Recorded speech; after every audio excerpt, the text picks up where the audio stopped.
Close Your Eyes by Thomas Fincham. Chapter 1.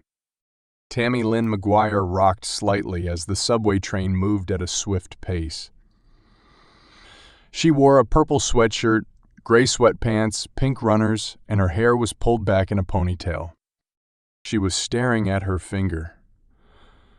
A white line marked where she once wore her wedding ring. Her eyes welled up with tears, but she controlled herself. There were passengers sitting around her, and she did not want to cause a scene. She had never suspected her marriage was doomed. Maybe that's how it always is, she thought. Her husband, Rick, had moved out of their 2-bedroom apartment and was now living with his mistress. He did not even give her a chance to kick him out. He just came home one day and said he was leaving. She couldn't believe it had come to this. Rick had been her high school sweetheart. They had married right after they had graduated. It was a small wedding, for sure. No church. No fancy reception. No expensive honeymoon. They got married in Rick's uncle's backyard. They had erected a tent where guests could sit. There were not that many to begin with. They found an ordained minister online to officiate at the wedding. Afterward, all the guests were invited to an all-you-can-eat Chinese buffet. Their honeymoon was a long drive to Las Vegas, which her mom paid for. Tammy did not care for a dream wedding. She was just happy to have the man of her dreams. She shook her head whenever she thought of Rick. She was only 18 when she decided to tie the knot with him. What did she know about men and marriage then? After her honeymoon, she wanted to go to college and become a nurse. Instead, she took a job as a waitress to help pay for Rick to get his auto mechanic license. Rick eventually landed a job for a big company that owned several garages. When her time came to apply to colleges, she became pregnant with their son, Rick Jr. The boy was now 5 years old. He was the most beautiful thing in her life. Her son sat next to her, entertaining himself by bouncing a ball. On a few occasions, she had to tell him not to bounce the ball too hard. There are passengers getting on and off the train at each stop. Rick. You could hit someone with that. Right after Rick Jr. was born, she decided to stay home and take care of him. After all, being a waitress did not pay her enough to afford daycare. She hoped that once Rick Jr. was old enough to go to kindergarten, she would follow her dream and enroll in college. Over the years, she had visited many colleges and had picked up brochures and information pamphlets. She had even checked out online seminars on the steps to becoming a nurse. During this time, Rick was very supportive of her. He assured her that he would help pay for her dream, like she had helped pay for his. Rick loved being a mechanic, and he always told her that one day he would have his own garage. She believed him because she loved him. She also believed that he would take care of her. What she did not know was that for the past 6 months, he had been having an affair with the secretary at his garage. She was younger than Tammy Lynn, but according to Rick, she had her own place and no wild dreams she kept nagging him about. Tammy Lynn did not understand why he would think her wanting to become a nurse was nagging. She thought, if I got a good job, wouldn't that help us financially? Regardless, when their marriage ended, she could not get a job that would pay enough to support her and her son.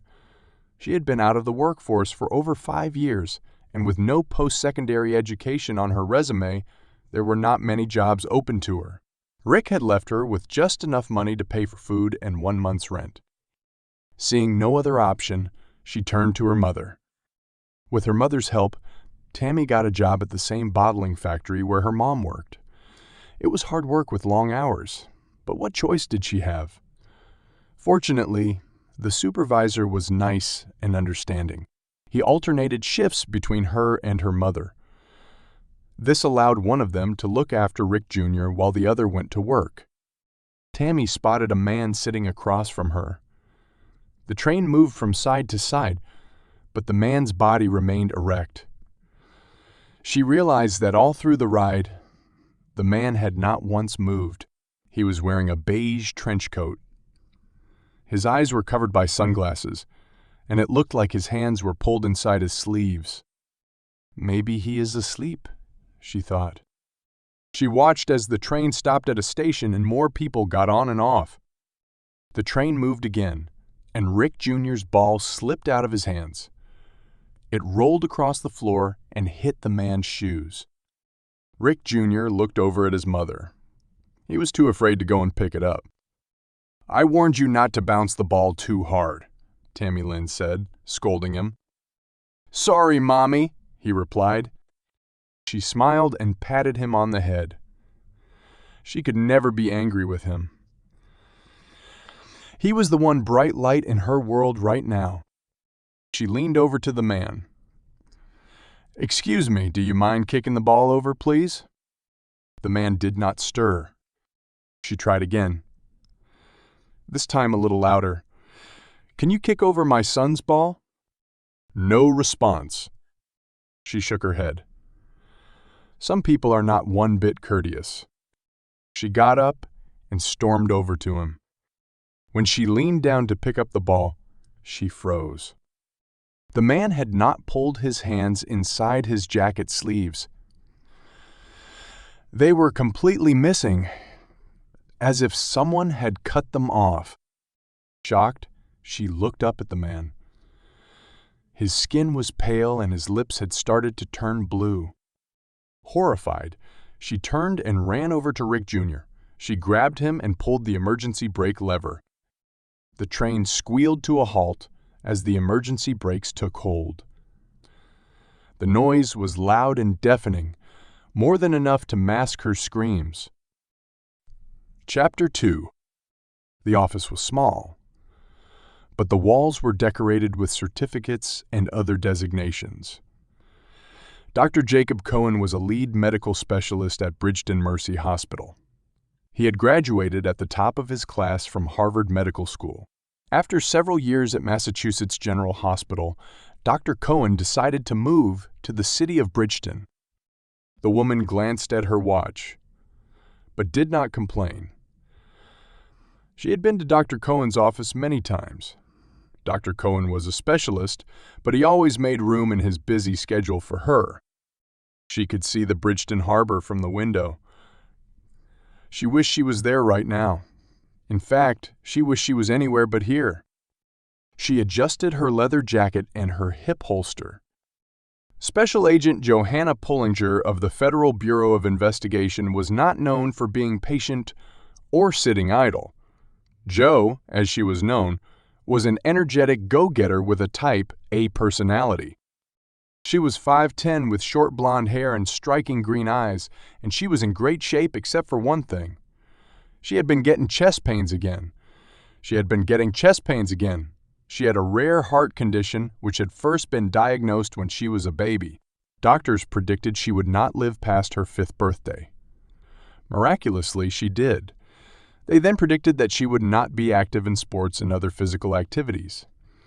She proved them wrong by becoming the best basketball player in the state. To top it off, she ran several marathons, including the Boston Marathon and the New York Marathon. When she applied to the Bureau, her doctor at the time advised her against applying.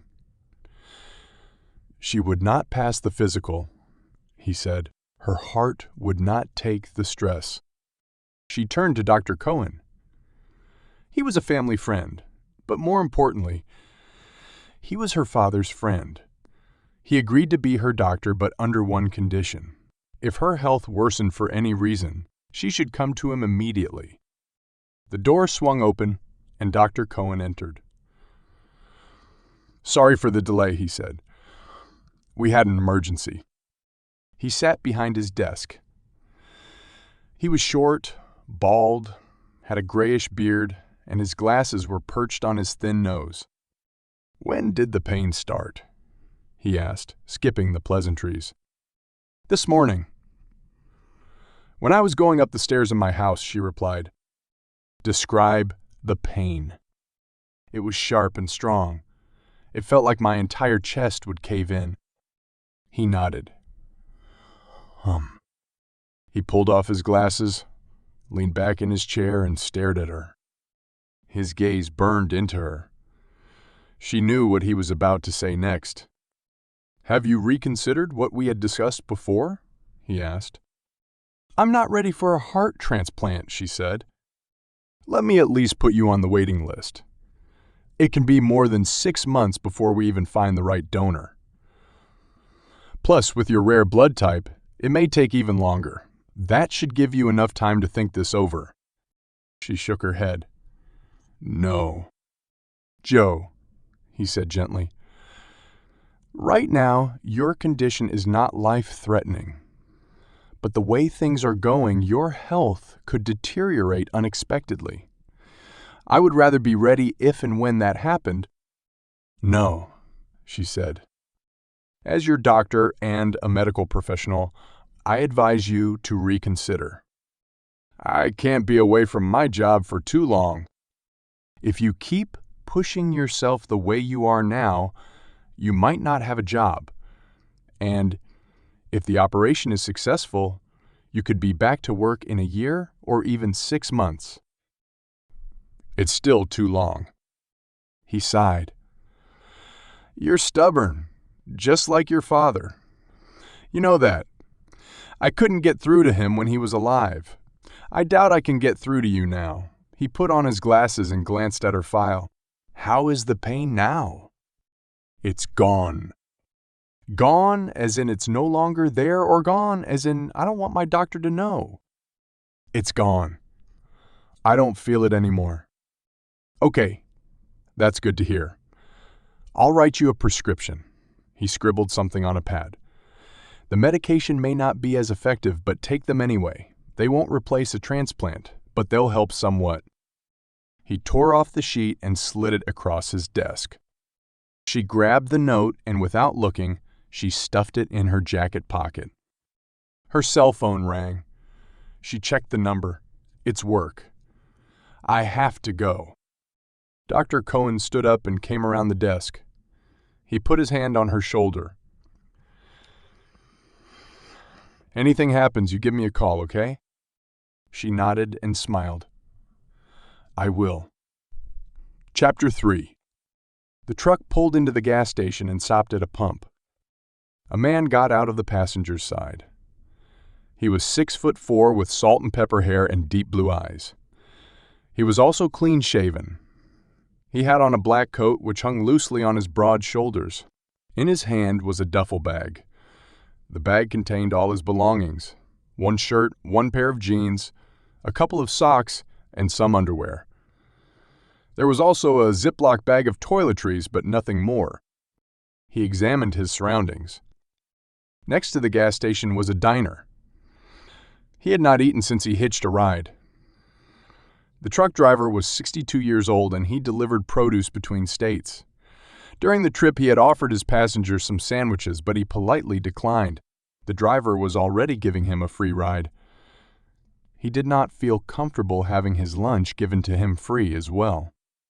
The man waved goodbye to the driver, who was busy fueling the truck. The driver had another 6-hour journey ahead of him. He had been kind enough to take a detour to drop his passenger off, so he was in a hurry to get back on the road. The driver waved back with a smile. The man entered the diner and headed straight for the bathroom.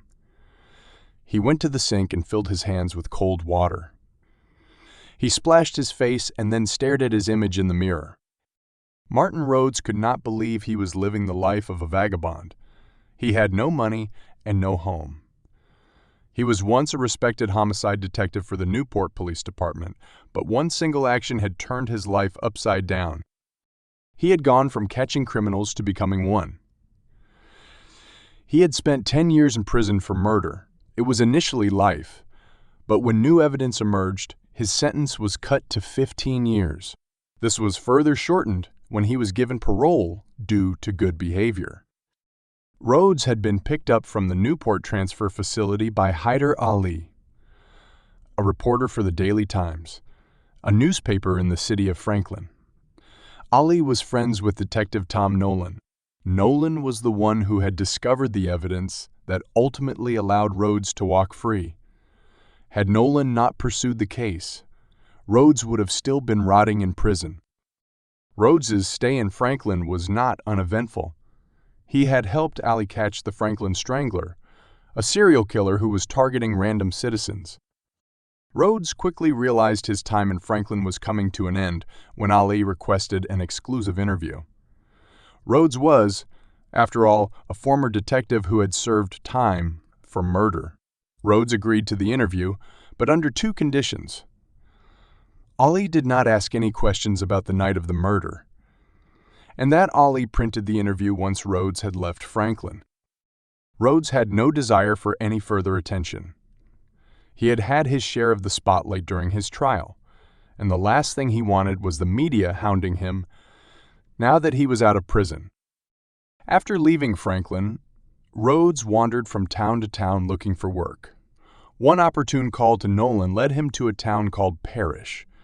His ex-wife needed his help to exonerate her current husband, who had been charged with murder. Rhodes was nearly broke when he had arrived in Parrish. Fortunately, at the end of his stay, some money came his way. He never asked for the money, but it was given to him as a token of appreciation. Rhodes thought the money would last a good while, and it would have, had it not been for a woman. He frowned. It is always a woman. He should have been suspicious the moment she told him her name. Daisy. He was staying at a rundown motel in the town of Salem. Daisy was in the room next to his. He spotted her a few times, and one day they spoke to each other. She told him she was running away from an abusive boyfriend. Rhodes felt sorry for her. She was young and pretty, and she told him she came from a small town in the West. He took her out to a fast food restaurant. He made a big mistake when he pulled out an envelope which held all his money and paid for the meal. The dinner was pleasant. They talked, and he kind of liked her. She laughed at all his jokes, which should have been a red flag. Rhodes was never known for his humor, but having spent 10 years behind bars, he was excited that a girl was giving him attention. After their meal, they took a walk around town. She put her arm around his as they did. He didn't stop her. After what she had told him about her boyfriend, he wanted to protect her. Plus, it was nice to have a woman want his company. Moving from town to town had left him feeling lonely. Rhodes was once married, but when he was sentenced for murder, the marriage swiftly fell apart. The dissolution of the marriage was his fault, and Rhodes was grateful that he had been able to make amends with his ex-wife in Parrish. When he and Daisy reached their motel, she offered him a drink in her room. She had picked up some liquor from the previous motel she had stayed at. Stupidly, Rhodes agreed. He shook his head whenever he thought about what happened next. A few drinks later, Rhodes passed out on the bed.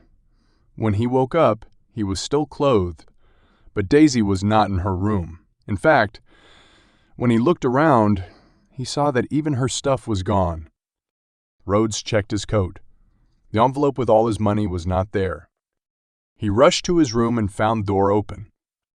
Inside, his duffel bag and all his belongings were scattered on his bed.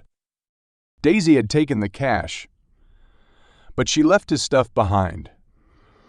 There wasn't anything valuable to begin with. Plus, she could now buy whatever she wanted with the money she stole from him. Rhodes splashed his face with more cold water. He kicked himself for being so naive. He couldn't really blame himself, though. He had spent too many days and nights inside a 6x8 cell, which had dulled his instincts. The world was a cruel place and didn't follow the same rules he had followed during his time in prison. Whatever happened in prison stayed in prison. If you got messed with by an inmate, you dealt with that inmate the next time you saw him. Rhodes was certain he would never see Daisy again. He dried his face and left the washroom. He went up to the counter and dropped some change on it. The waitress looked at the change and then brought him a cup of coffee and a bagel.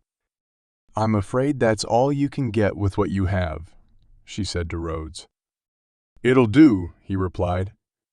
He took a bite of the bagel and then grabbed a newspaper lying on the seat next to him. Bridgeton was a big city, and he wanted to know everything about it now that he was here. Chapter 4.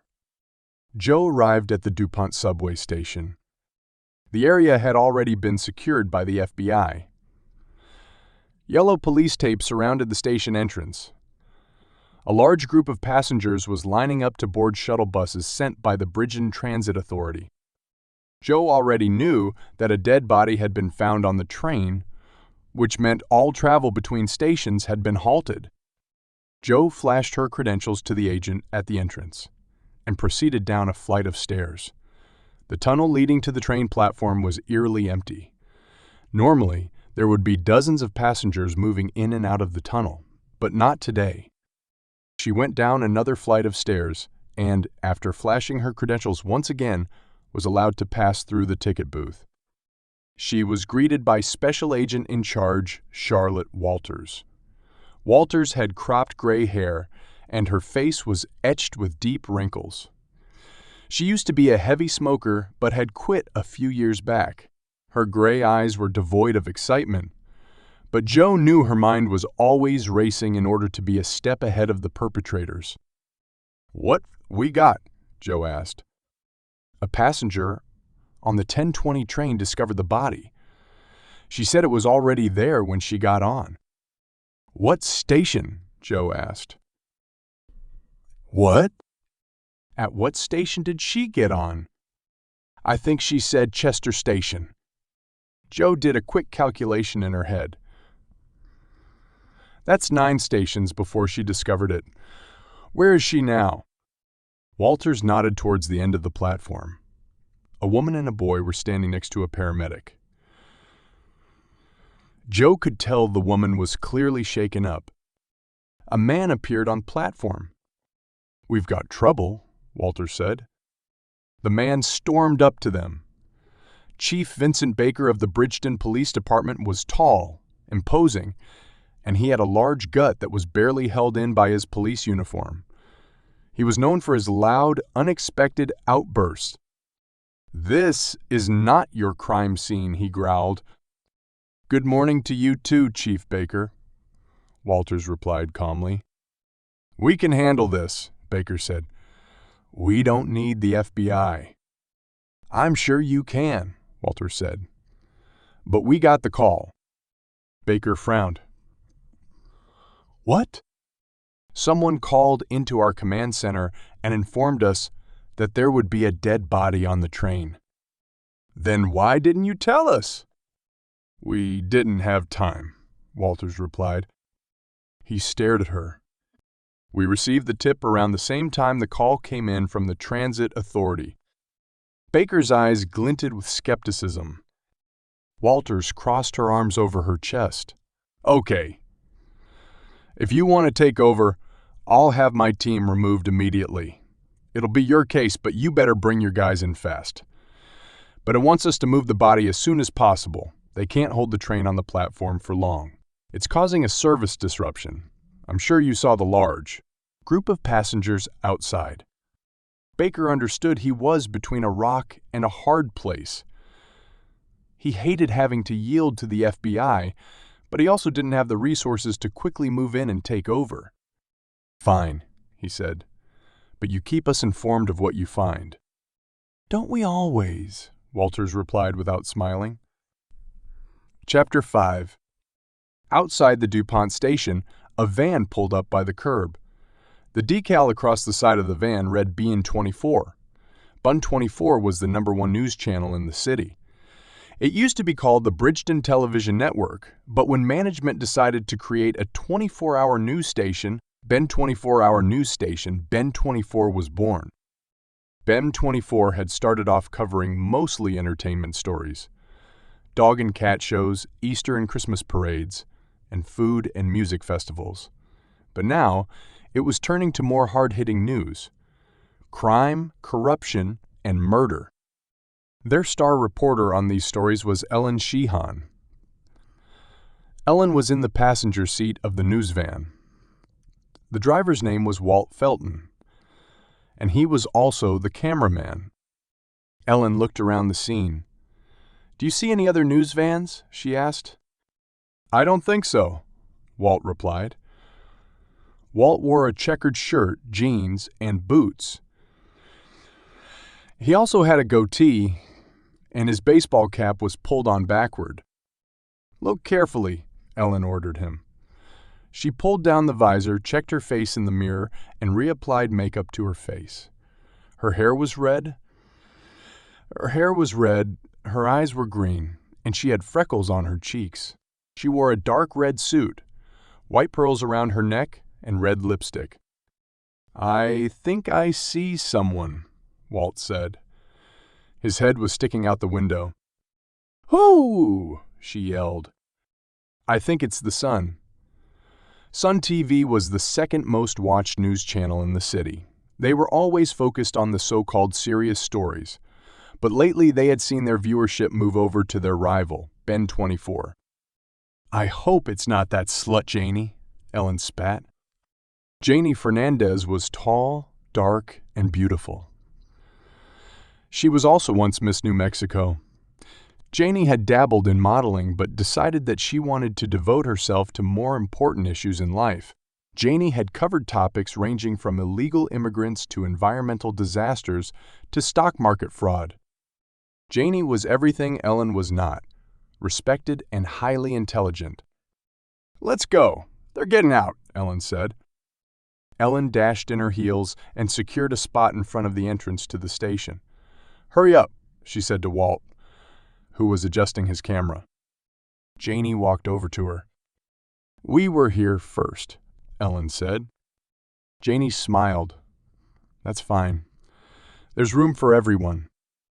"I don't think there is enough room for your big ego," Ellen replied. "I could say the same to you."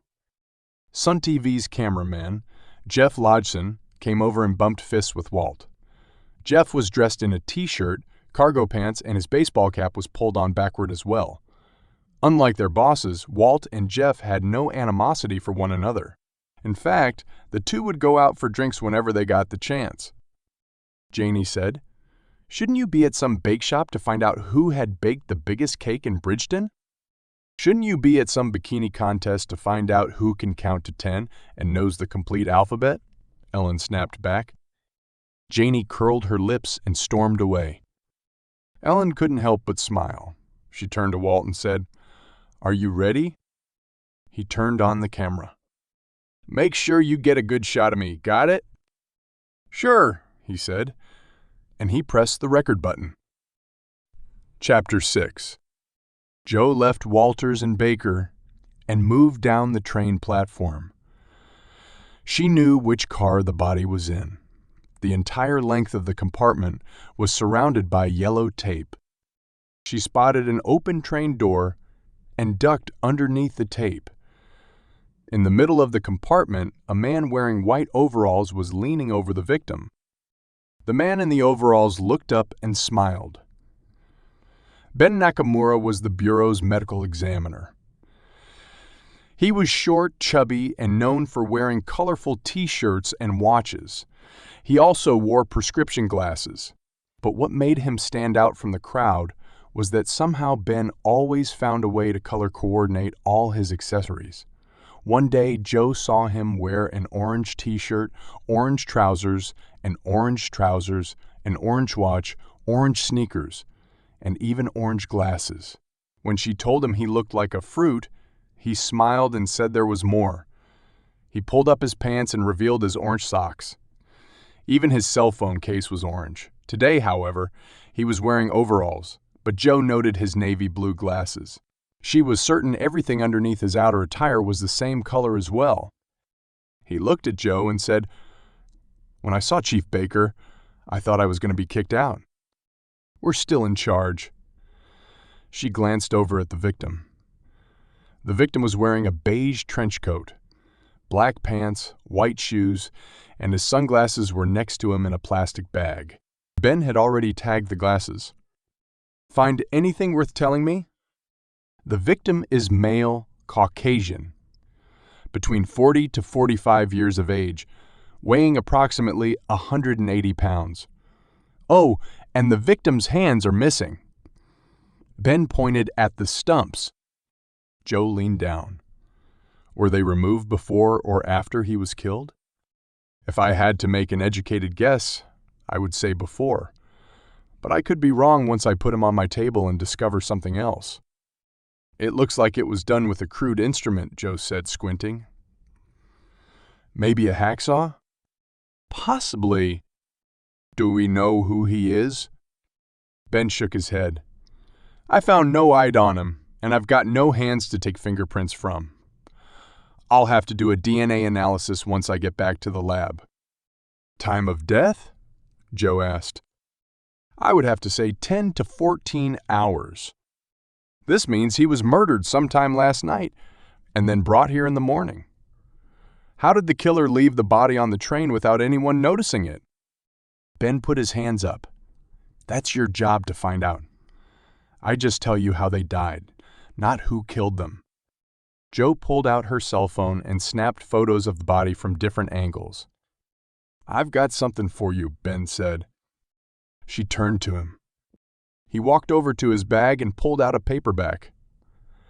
I found it at a flea market. I think you'll find it interesting. And why is that? It examines all the unsolved serial killings in the United States. Okay, but why are you giving it to me? There is a chapter on Bridgeton Ripper. Joe snatched the book from him. How did I miss this in my research? She said, flipping through the pages. It was written 20 years ago.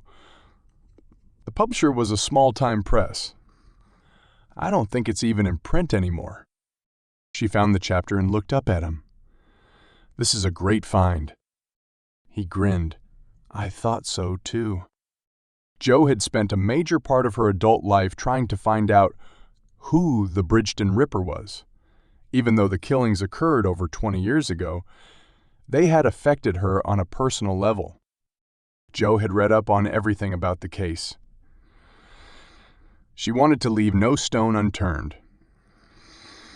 If there was any information out there that could help her solve the mystery, Joe wanted her hands on it. When Ben found out her obsession, he offered to help her. He was a self-proclaimed geek, and his specialty was death. It fascinated him to the point that he made conducting forensic examinations on human cadavers his profession. She stuffed the paperback in her jacket pocket. Thanks, Ben. I really appreciate this. He smiled. No problemo. I'm done. You can move the body. Let me know what you find. Will do. Joe flipped through the photos on her phone. She was about to exit the train when she stopped. She enlarged the image on the screen and then quickly turned back.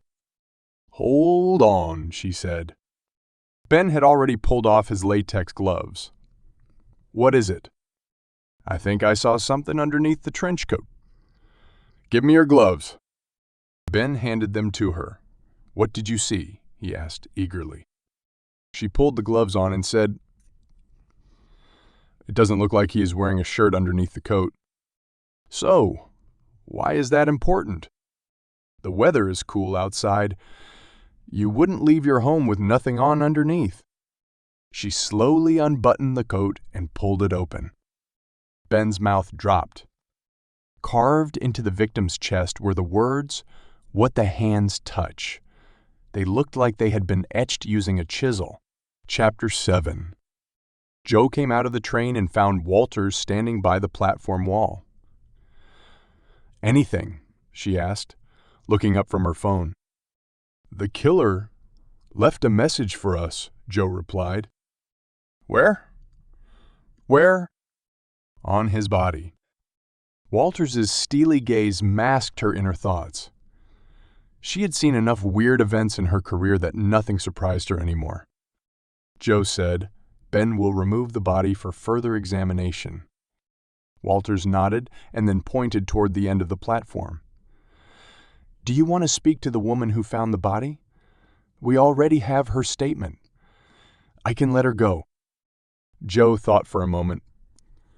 Give me 2 minutes. She walked over to the bench where Tammy Lynn and Rick Jr. sat.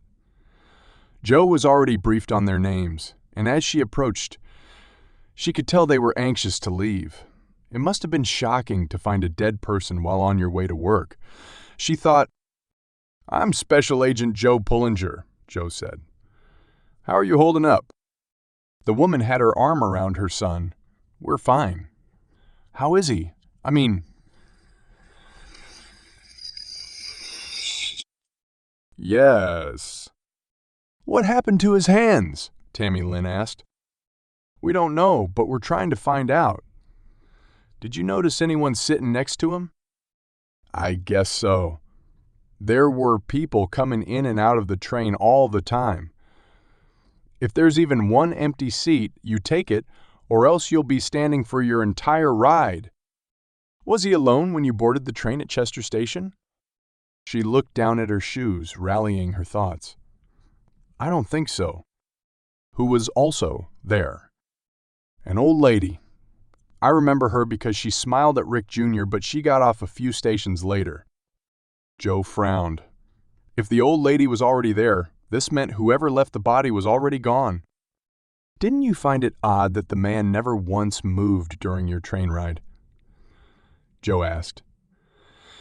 Tammy Lynn shrugged. "In the morning you see people sleeping all the time. I nap on the train after I've completed my night shift at the factory." I honestly had no idea there was something wrong with him. She then squeezed the boy. "I'm just worried for my son. My husband and I are going through a separation.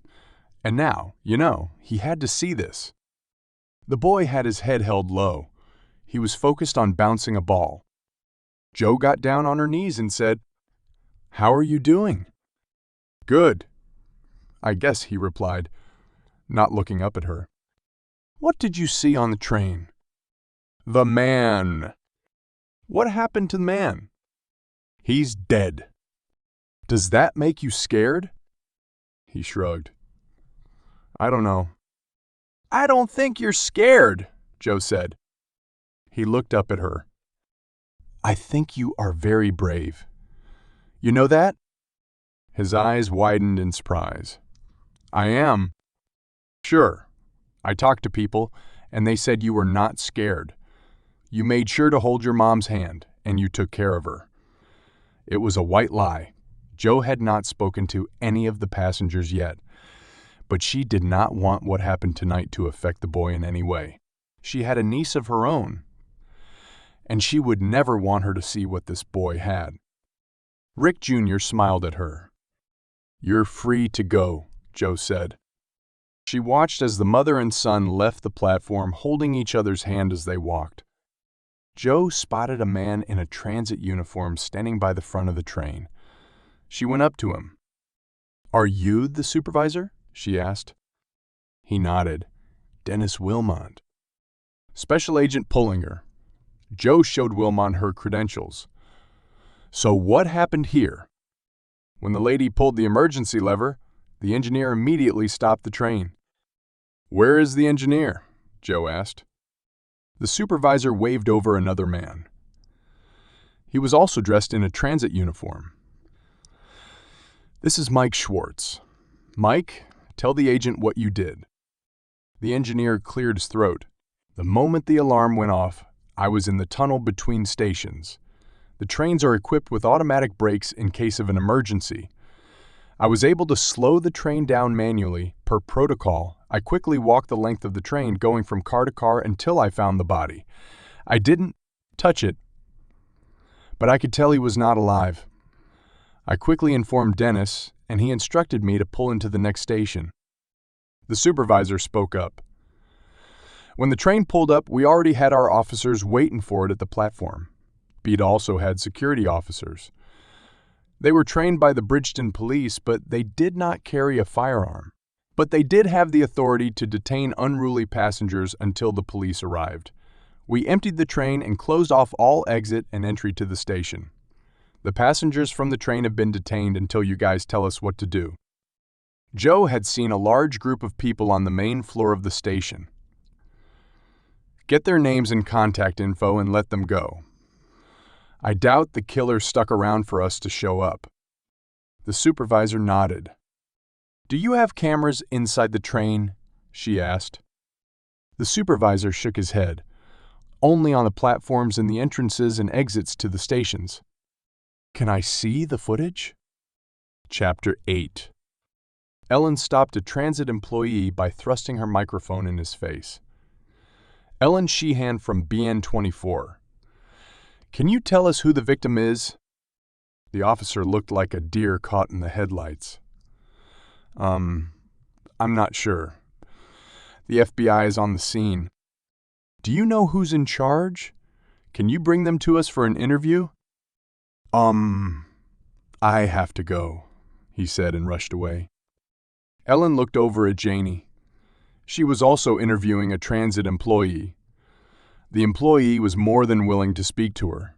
Janie had her hand on his elbow, and whenever she asked him a question, he answered her with a smile. It also helped that she was smiling too, and was paying attention to his every word. Ellen seethed. Janie was a natural at getting interviews, but Ellen had to work at it. She had spent years covering frivolous stories. And when Ben24 was created, she jumped at the opportunity. There were only so many magic weight loss programs she could cover before she lost her mind. Ellen took care of how she looked, which meant she was careful with what she put in her body. She could not stand people who thought they could be skinny by taking a pill when they were still eating a large slice of chocolate cake each night. One woman swore that all she did was drink a glass of her weight loss powder, and for the rest of the day, she indulged to her heart's delight. Ellen was so tempted to tell her off on the air by revealing she had seen the woman regularly working out at her local gym. And there was no way in hell the woman was drinking the green junk she was selling because, in between workouts, the woman only drank water. Ellen felt that by interviewing such charlatans, she was complicit in selling their lies to the public. However, if she got a cut of the sales, then that was a different matter. And if people were so gullible and naive to think that, without any sacrifice, they could look like a supermodel on TV, they deserved to have their money taken from them. A group of people emerged from the station entrance. Ellen grabbed a man with multiple piercings and said, "Ellen Sheehan from BN24. Can you tell us what you saw inside?" "Did you see the victim?"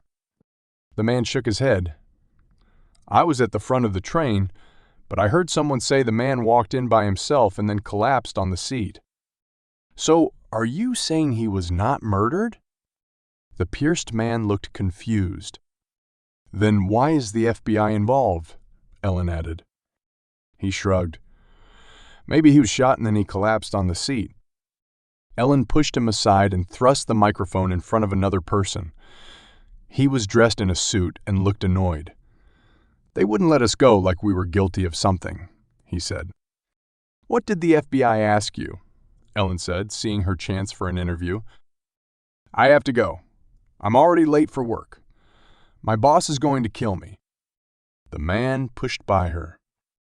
Ellen looked over at Janie. She and the cameraman were already packing up. Janie had gotten her story. Ellen had nothing. Walt asked, "You want me to get a long shot of the scene?" "Sure. Why not?" An old woman approached Ellen. She turned to her, her eyes gleaming with annoyance. "Can I help you?" "Are you Ellen Sheehan from BN24?" the woman asked. "I am." The woman smiled. "I'm a big fan of yours. I watch you on TV every day." Ellen sighed. "Thank you." "I was on the train with the dead man," the woman added. Ellen's eyes lit up. She nodded to Walt. He turned the camera on the woman. "This is Ellen Sheehan from BN24. Can you describe what you saw on the train?" "Yes, I can," the woman replied. "I was sitting near the man, but I didn't know he was dead. It was only when a woman screamed that I knew something was wrong. I turned and saw the man had his chin resting on his chest." "What did he look like?" "He was white, and he had on a long coat. But I will tell you something you won't believe." What? Ellen eagerly asked. The man's hands were missing. Ellen paused a moment. Are you saying the man's hands were cut off? That's exactly what I'm saying. Not another nut job, Ellen thought. The woman said, That's what made the other woman scream. She was staring at his missing hands. Ellen's eyes narrowed. And you are certain you saw he had no hands? The woman's eyes narrowed. Yes, of course I did. If I didn't, I wouldn't say it. I'm not crazy, you know. Of course not, Ellen said. I just need to make sure for the viewers. She gave the woman a reassuring smile and asked her a few more questions. After the interview, Ellen turned to Walt. When the FBI holds their news conference, I'm going to confirm what the woman just told us. Make sure you get a shot of me asking this question. Got it? Sure, Walt said. That's what I always do. He wanted to add but held his tongue. They recorded segments for the lead-up to the evening news. Ellen then stormed back to the news van. Chapter 9. The transit security office was located on the main platform of the station behind a two-way mirror. An attractive woman came up to the window and began fixing her makeup. The transit officers on duty gave each other a high five. Best seats in the house, one of them quipped. Joe did not find their antics amusing. In many ways, they were indulging in voyeurism, watching unsuspecting people go about their daily lives.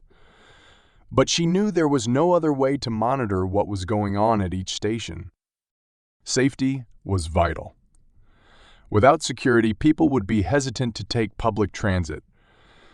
The Bridgeton Transit Authority was once a haven for crime. Drugs were easily transferred from passenger to passenger to passenger. Pickpockets moved from station to station. Criminals used the subway as their mode of escape. And to top it off, there were frequent instances of suicidal people coming to a station just to jump in front of an arriving train. The jumpers became so bad that Beta implemented a policy where no incident of suicide would be passed on to the media. They feared if people saw how common the problem was, they would be encouraged to jump as well.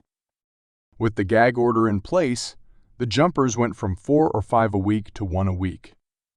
The transit officers, along with regular employees, were trained to spot any signs of a would-be jumper.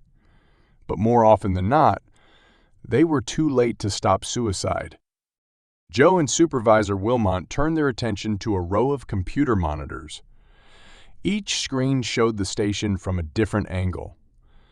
Our security offices in each station are all linked, Wilmot said. Joe said, Tammy Lynn McGuire and her son got on at Chester Station. They confirmed the victim was already there when they sat down. This means he had to have been dropped off by someone at an earlier station. How long is the ride between stations? The trains run every 2 to 3 minutes during rush hour, Wilmot said. But outside of rush hour, it's more like 4 to 5 minutes. Joe thought about it. If it's non-rush hour, can you find out what time the train departed from its first stop? That's easy, Wilmot replied. He picked up a clipboard and scanned it. He flipped one page and then another. It was Mike Schwartz's shift, so train 407 started its journey at Wellington Station. Can you pull up the video for that train? Joe asked Wilmot. Sure. The officer began typing on the keyboard. A few seconds later, he pointed at a screen. The camera was aimed at the subway platform. The sign on the station wall read Wellington. It was the first station on the east to west line. The clock on the screen told her it was 35 minutes before the body was discovered.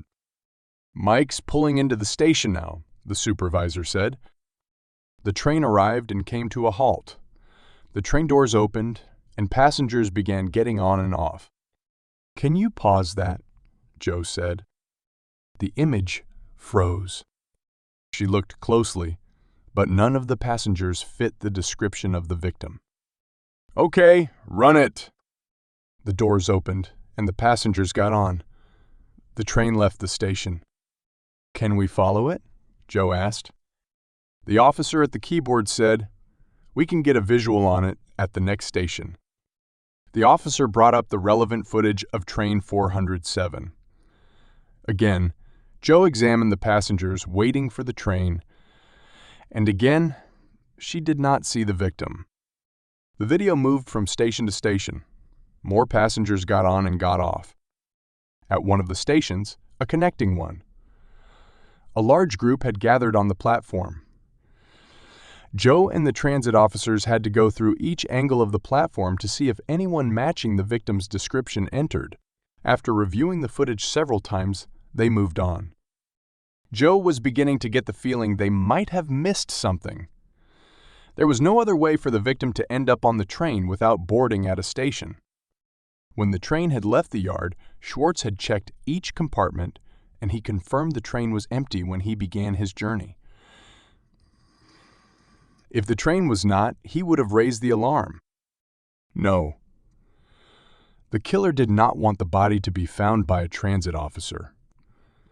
Bata and the local police would have hidden the gruesome find from the public.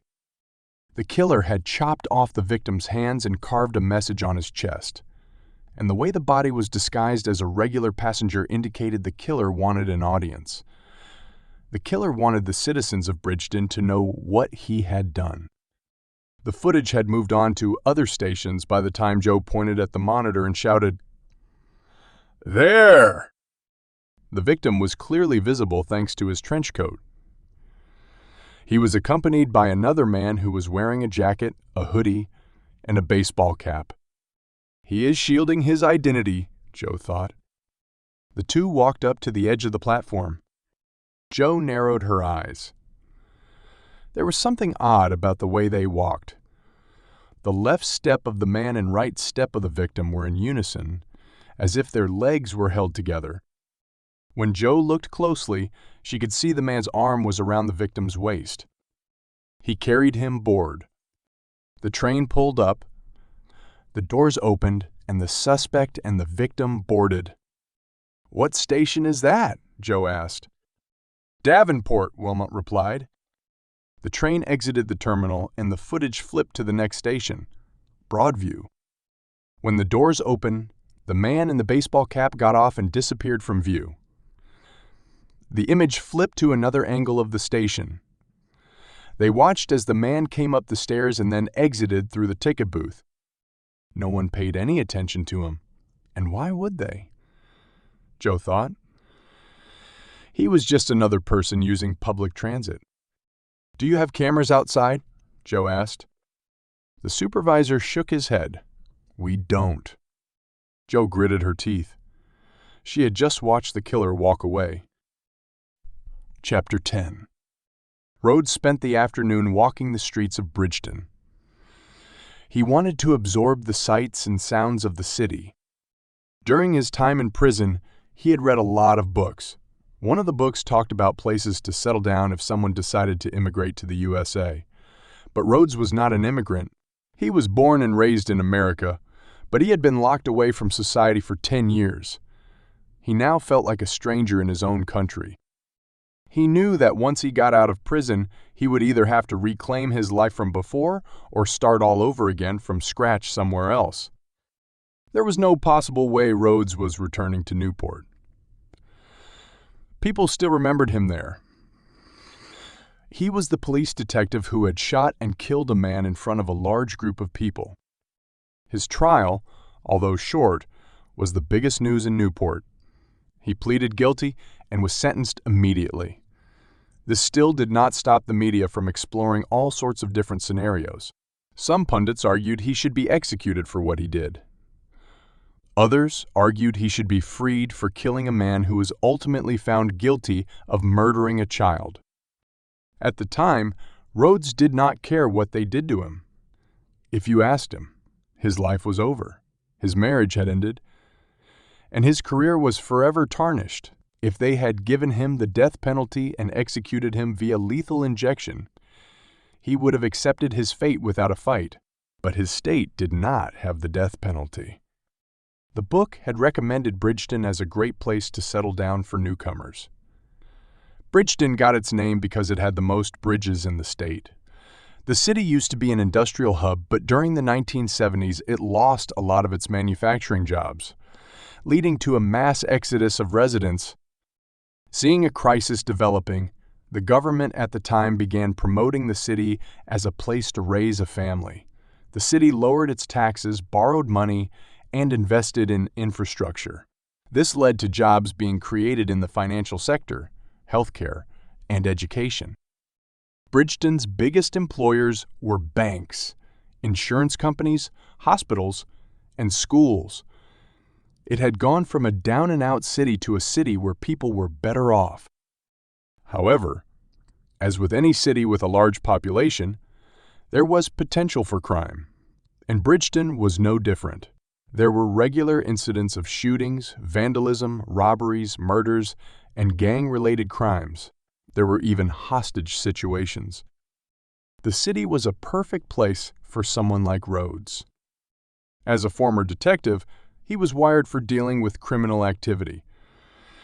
When he had picked up the newspaper at the gas station that morning, the stories he read were all crime-related. He was more interested in knowing about people on the other side of the law. They told a lot about a city. He hoped Bridgeton would be the place he could start a new life.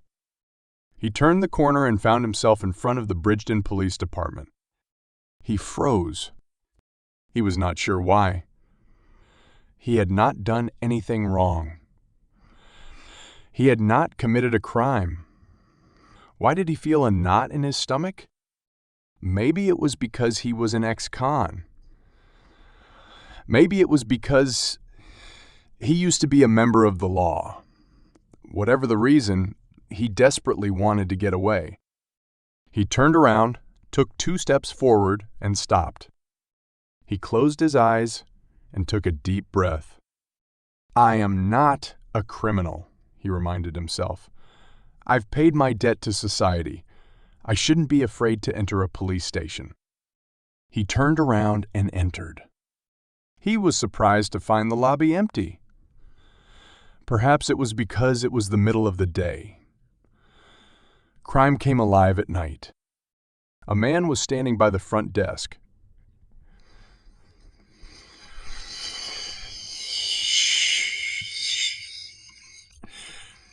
He was talking animatedly with a female officer. Rhodes ignored them and headed to the other side of the lobby. He stopped in front of a bulletin board covered with papers. There were reward notices, wanted posters, and missing persons reports. There were too many to count. He began scanning them. There was a notice for a missing child, a description of a suspect in a fatal shooting, and a sketch of a rapist who had attacked women in Bridgeton's downtown area. He scanned some more. Destruction of property, grand larceny, assault. You name it, it was on the board. Rhodes was more interested in the unsolved murder cases, though. Victims of robberies can recover from the loss. Victims of assault will find a way to move on, but victims of murder could neither recover nor move on. There was also the reward money that caught his attention. $5,000, $10,000, and in some cases, even $50,000 for information that led to an arrest. Rhodes knew that if a case had a financial reward attached to it, it meant the police were no closer to solving the crime, which was why they were enticing the public with money to assist them in apprehending the suspect, or suspects. The man at the front desk got louder. "I want to speak to Detective Crowder now." "Stay calm, sir," the policewoman said. "I am calm," the man replied. "My son was murdered 2 months ago, and so far, there have been no arrests. I want to speak to Detective Crowder." "You can call him, sir. I can give you his number." "I have his number and I've called him over 12 times. He won't call me back." "I don't know. Maybe he's busy." "He shouldn't be so busy. He can't give me an update on my son's case." "I'm sorry, sir. There is nothing I can do." Another officer came over. "Is everything okay?" "No, it's not," the man said. "I want to speak to Detective J. Crowder." Rhodes quietly left the station. He was not interested in seeing the resolution of the little drama playing out in the lobby. Chapter 11. Joe left the subway station. Instead of driving back to the FBI field office, she decided to stop at a fast food restaurant. She ordered a cheeseburger, fries, and a large soft drink. It was not a healthy meal, especially for someone with a heart condition, but Joe didn't care. She had had a rough morning. A killer had walked into a busy station and left a dead body for the passengers to find. He was clearly playing a game, and he was willing to risk getting caught playing it. He was cocky and arrogant, as well as dangerous and reckless. What if someone had spotted him and alerted the authorities, she thought. Would he have dropped the body and run away? Or would he have left even more dead bodies in the wake of his escape? It would not surprise her if the killer came armed and prepared. He would have planned for all possible outcomes. Joe did not believe his crime was a spur-of-the-moment decision. No. Those who committed crimes of passion often tried to hide their deeds by dumping the body in some remote area. They never disposed of the body in a public place. But what did he hope to achieve by displaying his kill? She wondered. Maybe it was a message. But to who? It can't be the police or FBI. Her eyes narrowed. What if it was? The killer had called the FBI field office around the time Tammy Lynn had raised the alarm. He wanted the FBI involved rather than the local police. Her order came, and she grabbed the tray and found a seat near the window. She pulled out the paperback Ben had given her. The title read Killers That Got Away. She took a sip from her soft drink and stuffed a handful of fries in her mouth. If Dr. Cohen saw what she was eating, he would lock her away. Or, at the very least, he would have her declared unfit for duty. She flipped the pages and found the chapter she was looking for. During the late 1980s, a serial killer had left 6 dead bodies underneath bridges in the city. The public had dubbed the killer the Bridgeton Ripper, not because the killings were somehow similar to the killings in 19th century London, but because the killer had ripped his victims' bodies apart and then put them back together. The author gave an overview of the case, along with a brief introduction to each of his victims. Joe chose to skip over one of the Ripper's victims. It was just too personal. Next, the author discussed his own theories about the case. The killer, according to the author, was highly educated, perhaps even in the medical profession. The killer had to have been very patient and methodical. The victims were found cut up and stitched back together. Their organs had been removed and then placed back inside their bodies. This required extreme precision, as if the killer was performing surgical procedures. Joe was already familiar with the author's theory. She disagreed that the killer was somehow already an expert when he started his killing spree. According to her research, the first couple of victims' bodies looked like they had been butchered. But by the time the last of the victims were found, you could not tell anything had been done to them except for minor scarring on their skin. The killer had gone from amateur to expert. But there was still a lot of truth to the author's theory. The killer was someone who was educated and with a medical background. Her mind flashed back to the suspect the police believed was the Bridgeton Ripper at the time of the killings. Dagmar Cole was a cook in a small restaurant. He was uneducated and spoke very little English. Cole had come to the United States from Austria. He was a small man, but he had big hands. His family owned a butcher shop in Austria where Cole spent his childhood learning the trade. It was easy for the police and media to believe he was capable of committing these terrible crimes. It also did not help that the police received an anonymous tip from a witness who had seen Cole on the bridge on the night the last victim's body was found, and gave the police a clear description of him. It did not take long for the police to bring Cole in. He was questioned, and although he admitted he was at the bridge on that night, his statements placed him at a bridge away from the crime scene. According to Cole, a man approached him outside the restaurant he worked at and gave him $100 to pick up a package for him at that bridge. Cole was careful with his money, and instead of taking a cab, he took a bus. Fortunately for him, he took the wrong bus and thus ended up at the wrong bridge. The bus driver later confirmed seeing Cole on that night. He looked lost and confused, not like someone who had dismembered a human being and had left their body to be found. The police eventually let Cole go, but some of the victim's family always believed he was hiding something. Cole was never able to give an accurate description of the person who gave him the money. The pressure from being labeled a killer was too much on the poor man. He eventually hanged himself in his apartment. An autopsy later revealed that he was suffering from the early stages of dementia. Joe believed the real Bridgeton Ripper had tried to pin the killings on Dagmar Cole. He failed, but soon after that, the killing suddenly stopped. Joe finished her meal and left the restaurant. Chapter 12. Joe entered the concrete and granite building and took the elevator to the 6th floor. The FBI's Bridgeton field office was in the heart of the city's downtown core. Why someone had decided to open an FBI office at this location was beyond Joe's understanding. For one thing, driving to and from the office during rush hour was a pain. Second, employees of the Bureau did not get free parking unless they were driving a government-issued vehicle. Joe had been offered special accommodations due to her medical condition. She was given a permit that would have allowed her to park in one of the reserved spots underneath the office building. She declined.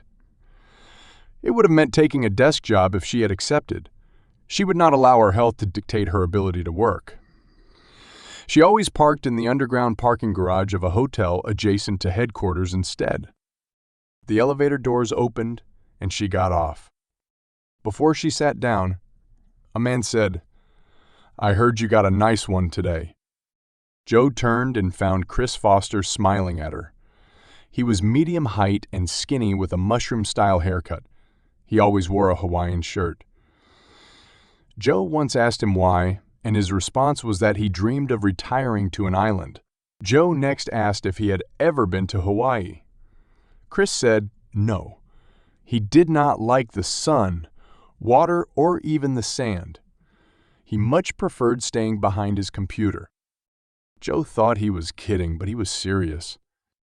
Unlike her, Chris was not an agent. He was a civilian employee of the Bureau. He had always dreamed of working for the FBI ever since he watched The X-Files. However, Chris was not fit to be an agent. He was not in physical shape, and he was not particularly motivated. He was determined to work for the FBI, though. After several applications and examinations, he finally made it through and was assigned to the Bridgeton field office as an information technology expert. "There is nothing nice about a murder," Joe replied as she sat down behind her desk. "Yeah, but it must be cool that the killer left clues for you to piece together." Joe sighed. "This isn't some movie, Chris. If the case gets more intriguing, one day it could be." His eyes suddenly lit up. Imagine some movie studio decides to put our lives on film.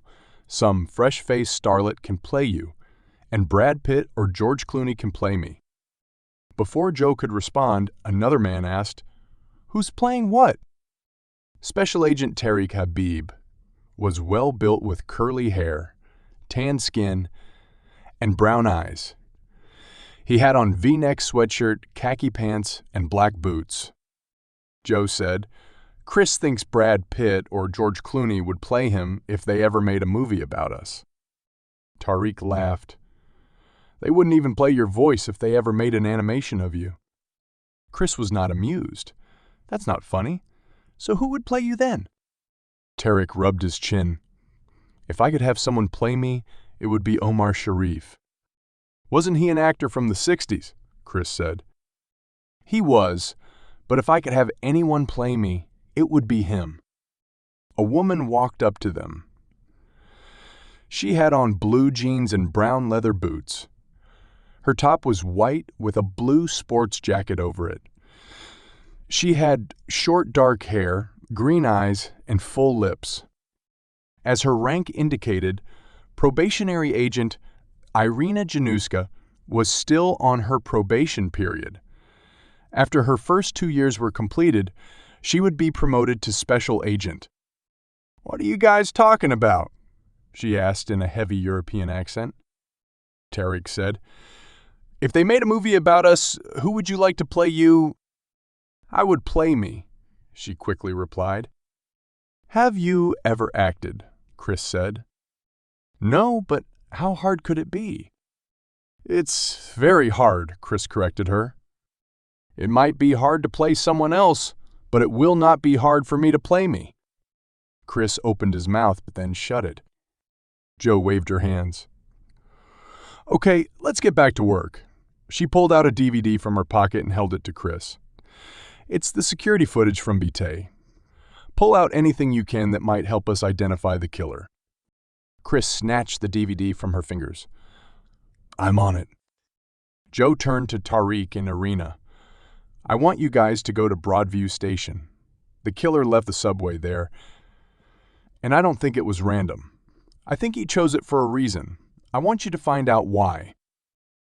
Chapter 13. He sat cross-legged on the floor of the spacious apartment.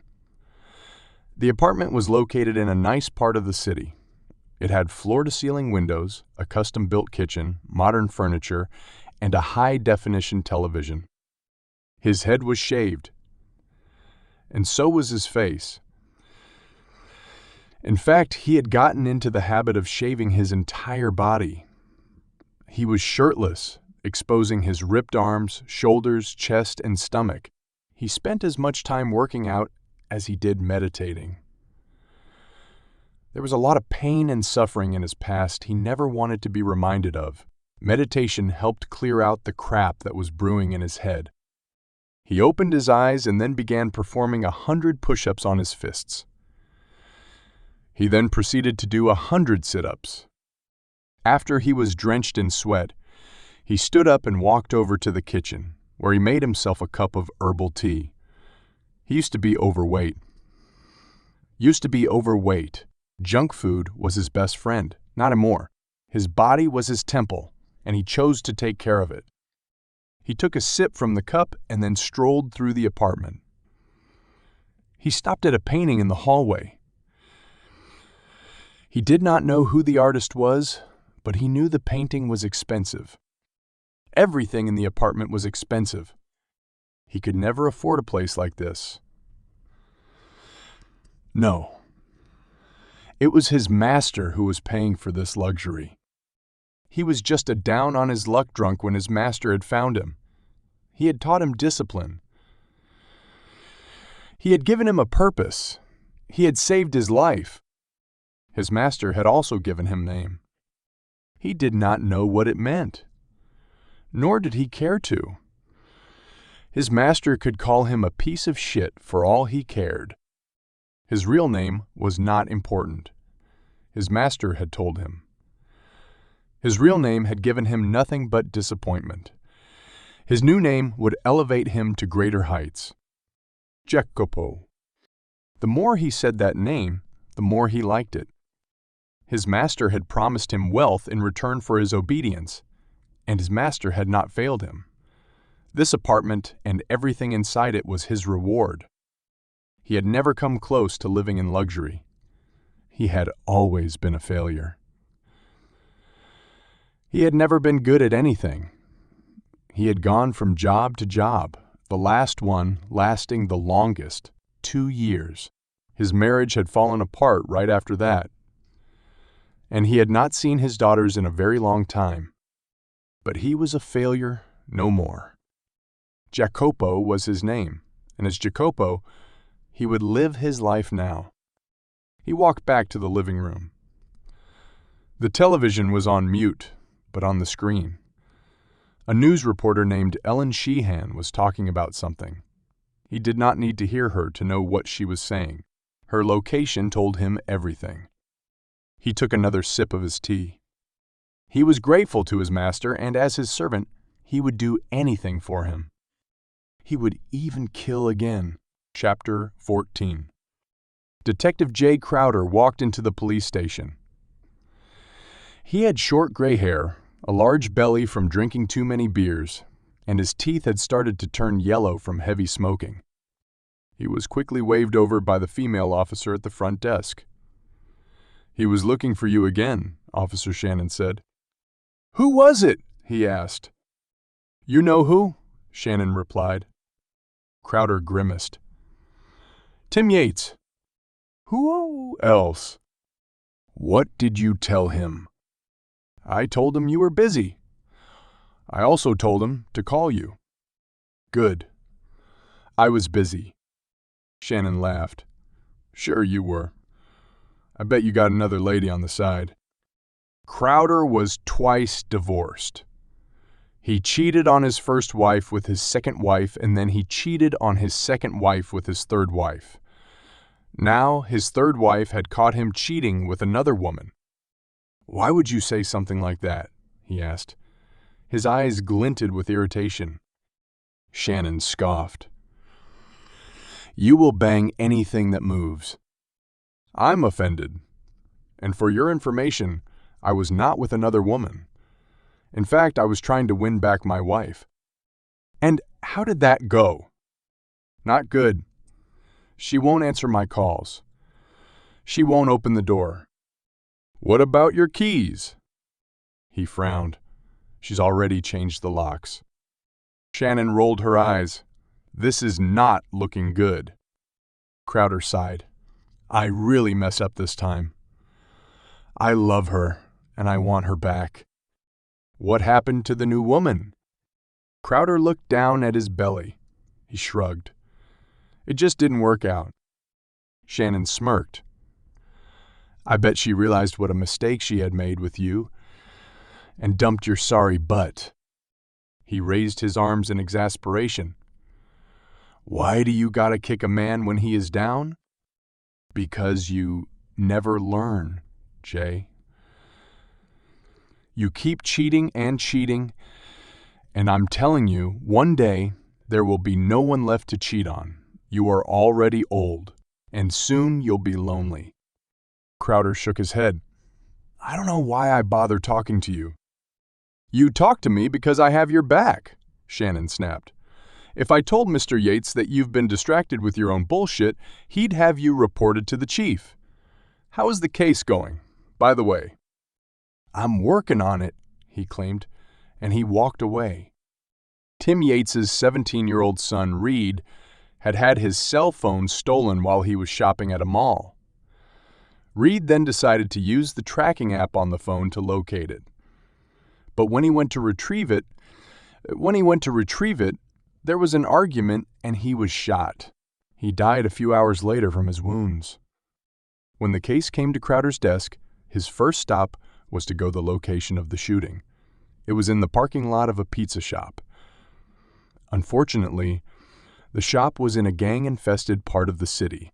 This meant that there were no witnesses, or at least no witnesses that were willing to come forward and give a statement. Even the pizza shop's owner denied seeing anything. And when Crowder pressured the owner to get the security footage from the shop's cameras, he discovered the cameras were only for show, having not been in operation for years. The owner was not too concerned about being robbed either. Crowder believed one of the gangs was protecting him. He also knew no cameras meant that nothing illegal was ever recorded. He tried using the stolen phone's GPS to locate the person behind the theft, but the feature had been disabled, leaving Crowder no electronic trail to follow. He knew he was sunk, which was why he could not bear to face Tim Yates yet. Chapter 15. The sun had started to set. Rhodes still did not know where he was going or what he would do next. He had a simple plan when he had come to Bridgeton. Find a place to stay, find a place to work, and maybe start his life anew. Daisy had nipped that plan in the bud. He still cringed at her name. He was so gullible to fall for her damsel in distress story. What if there was no boyfriend? He had wondered later. He did not see any marks of physical abuse on her face or arms. He shook his head. Violence toward women occurred in many ways. Just because he could not see abuse, it did not mean it was not there. Maybe Daisy had suffered from emotional abuse, but if so, why did she have to take all his money? He would have given her some if she had just asked. Maybe she was desperate, he thought. Maybe she saw no other way out. He could not ask anyone in Bridgeton for help. Maybe he could call his ex-wife and see if she would be willing to lend him some money. He would pay her back once he found some form of employment. He shook the thought away. There was no way he would go back to her. He had hurt her and destroyed their marriage. It took him 10 years to finally be able to repay her. He was not about to ruin the good he had done in parish. There has to be some other way, he thought. But what? Maybe he could call Tom Nolan. Nolan would send him money for sure. Rhodes frowned. Nolan had already given him cash when Rhodes had left Franklin. He could not ask him for more. He sighed. He could not believe he was thinking of people to hit up for cash. Is this what my life has come to? He never imagined he would become a pariah like his father. His father was a good-for-nothing sob who was always sweet-talking people for money. He always promised them that he would pay them back, but he never did. Maybe he never had any intention to begin with. Rhodes was not like that. He did not like being in debt to anyone. Even when he was in prison, if someone did something for him, he made sure to repay them. Rhodes looked around and realized he was in a run-down neighborhood. He walked past derelict buildings and alleys with people in sleeping bags or cardboard boxes. Rhodes could probably find a spot between them to sleep for tonight. He was not worried about his safety. He had done time in maximum security after all, but he was not interested in a dust-up with a druggie, pimp, or thug for encroaching on their property. Rhodes could go to a nicer neighborhood, though. He could find himself a park bench or even a bench in a schoolyard to sleep on. But doing so would attract attention, and that could lead to the police showing up and asking him questions or even taking him down to the station. What if I did spend the night in jail, he thought. It would only be for one night. In the morning, I could come up with a plan that would get me out of this jam. His stomach growled. He shook his head. He was not thinking straight. Hunger was making him irrational. There was no way in hell he would ever let himself be locked up in a cell again. He had already lost 10 years of his life behind bars, and he was not going to lose a single day more. If he went hungry tonight, so be it. As he crossed an intersection, he spotted a group of people lining up outside a building. Rhodes could not believe his luck. He quickened his pace and joined them. Chapter 16. Tariq and Irina returned to the office. "You find anything?" Joe asked. "We canvassed the area around Broadview Station," Tariq said. "There is a convenience store across the station with CCTV cameras. The owner wasn't willing to let us see the footage." "Why not?" Joe asked. Irina said. "He was probably selling cigarettes to minors and was worried we might see something that could incriminate him. We assured him that we were only interested in the camera outside the store and not the one inside," Tariq said. "Did you get it?" Joe said. Tariq pulled out a DVD. Chris appeared from out of nowhere and grabbed the disc. "Where did you come from?" Tariq asked, surprised. "I'm like a rare Siberian tiger. I can appear and disappear at will. I wish you would just disappear." "Very funny." "I know you don't mean that," Chris said. inserting the DVD into his laptop. He pulled up the footage on a giant monitor. Chris already knew the time the killer had walked out of the station. He had already gone through the footage from BT. He scrolled through the new footage and let it play. Joe, Tariq, and Irina huddled around the monitor to get a better view. The camera was facing the exterior of the convenience store, but they could see the subway station entrance across the street. "Can you zoom in?" Joe asked. "I can do more than that," Chris replied. The image became enlarged and distorted, but after Chris tapped a few keys, the image became more focused. "I've manipulated the pixels," Chris explained. They saw people enter and exit the station. A few tedious minutes went by before Joe said, "There." A man walked through the front doors. He was wearing a jacket, hoodie, and baseball cap. He kept his head low, as if he was avoiding being photographed by a camera. He left the station and walked down the street. His image became blurry. "Zoom in more," Joe said. "I'll try, but the camera isn't set up to catch that angle," Chris replied. The image zoomed in some more, but it was still not enough to get a clear view of the man. They watched as he got in a parked car and drove away. "Can we catch the license plate?" Joe asked. Chris shook his head. "It's too far." Joe turned to Tariq and Irina. "Any businesses in that area?" Tariq shook his head. "No, there's only a park." Joe frowned. It must be why the killer chose to leave his car there. He must have checked the area out beforehand. I knew there was a reason why he exited the subway at Broadview. "So we got nothing," Chris said. He sounded deeply disappointed. "Not exactly," Tariq replied. They turned to him. "We might not know the license plate, but I can tell you the car was a Mercedes-Benz S-Class." "How can you tell that?" Irina asked. "I have a similar model at home." "How much do they go for?" Chiz asked. "Starting price is around $95,000, Tariq said.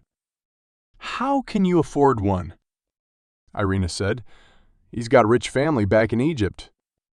Tariq was born in the U.S., but when he was 5 years old, his father moved back to Egypt to run the family's import and export business. His father hoped that once Tariq had completed his studies, he would return to Egypt and take over the family business. Tariq had other plans. He wanted to get into law enforcement. This caused a strain in his relationship with his parents. To make matters more complicated, Tariq was a Coptic Christian, and he married a Catholic. His parents never approved of the union. However, things were better now. His younger brother had taken over more of the family responsibilities. Plus, with his wife now pregnant, his parents were more than willing to let bygones be bygones with a grandchild on the way. The Mercedes was their olive branch to him. "My family's rich, but I'm not," Tariq corrected Irina. "Whatever, you have a Mercedes. I drive a beat-up Kia." Chris turned to her. "I don't own a car, but if you want, we can buy a new car together." Irina crossed her arms over her chest. "And why would I do that with you? I mean, after you've fallen madly in love with me, it'll be convenient for both of us to come to work in the same car, right?" Irina rolled her eyes. "No chance in hell that's ever gonna happen." "Never say never," Chris said. "I never thought I'd be struck by lightning, but it happened twice." Tariq couldn't help but jump in. "I knew there was a reason why something was wrong with you." Joe had heard enough banter. She grabbed her jacket. "I'm out of here. I'll see you guys tomorrow." Chapter 17. Rhodes found a seat in the corner and quickly began devouring his meal. He was at the House of Hope, a soup kitchen for the homeless and destitute. The House of Hope was located in the basement of a church. The room could fit almost 30 people, and right now it was filled to capacity. The diners were mostly men, with a few women sprinkled amongst them. They were ragged and filthy, and some stank. The volunteers were oblivious to the conditions of their patrons, however. They smiled at each person in line and handed them a paper plate with corn, mashed potatoes, a slice of bread, and a piece of meat. Rhodes wasn't sure what the meat was, but it tasted really good. Standing in line reminded him of his time in prison, where he would line up with all the inmates and wait for his tray to be filled with whatever was on the menu for that day. The food did not vary from day to day, but during the holidays, they would be treated with something extra. A piece of turkey on Thanksgiving, a slice of fruitcake on Christmas, or extra eggs on Easter. These were not decadent items, but after weeks of eating bland meals, anything different was welcomed. Rhodes was not a stickler when it came to food. He only cared that he had enough for his stomach. At the beginning of his sentence, he would let other inmates take some of his meal without protest. They would take his bread. They would eat a spoonful of his potatoes. They would even snatch his entire tray. Rhodes quickly realized they were not stealing from him because they were hungry. They were stealing because they were bored. After being locked up for most of the day, they looked forward to interacting with other inmates. A dust-up with another inmate in the prison cafeteria was the highlight of their day. Rhodes put an end to the thievery. The next time an inmate came up to steal his meal, Rhodes would use the tray, a spoon, or whatever else he had to hurt the inmate. This sent him to isolation, but the altercation sent the offending inmate to isolation as well. To hammer his point across, every time he saw the inmate who attempted to take his meal, Rhodes would go up and take his first. The altercation would again send them both to isolation. But this taught everyone around him a lesson. If you mess with me, be prepared to be messed with for a long time after. A man came up and sat across from him. He was short and slim, with a boyish face and red hair. He wore a clerical collar. "You're not from around here, are you?" he asked. Rhodes shook his head. He wanted to say he was just passing by, but that would not be true. "We don't normally see new faces," the priest said. "We know all the regulars, those who come day after day for a hot meal. These people have nowhere else to go. But you look like someone who does." "I hate to admit it, but I don't." "I see." The priest nodded. "One day you have a warm bed, and the next day you don't. I see a lot of people who've been there. Some lost their jobs, or their marriage ended, or they made bad business decisions, had a gambling habit, or got hooked on drugs." Rhodes wanted to tell the priest that he was not like the other people there. He was just going through a period of bad luck. Maybe they were too, if he thought about it. Theirs just lasted longer. "By the way, they call me Father Mike," the priest said. "Martin Rhodes," Rhodes replied. Father Mike squinted. "I think I read about you in a newspaper. You wouldn't be from Newport, would you?" Rhodes suddenly regretted giving his full name. He could have called himself John, or Frank, or Joe, and the priest would not have been the wiser. Rhodes worried the priest would kick him out for being a murderer. Instead, Father Mike smiled. "We don't judge people here. I won't condone what you did, but I won't admonish you for it either." Rhodes stared at him and then finished his meal. Father Mike said, "A lot of these people only come here to eat.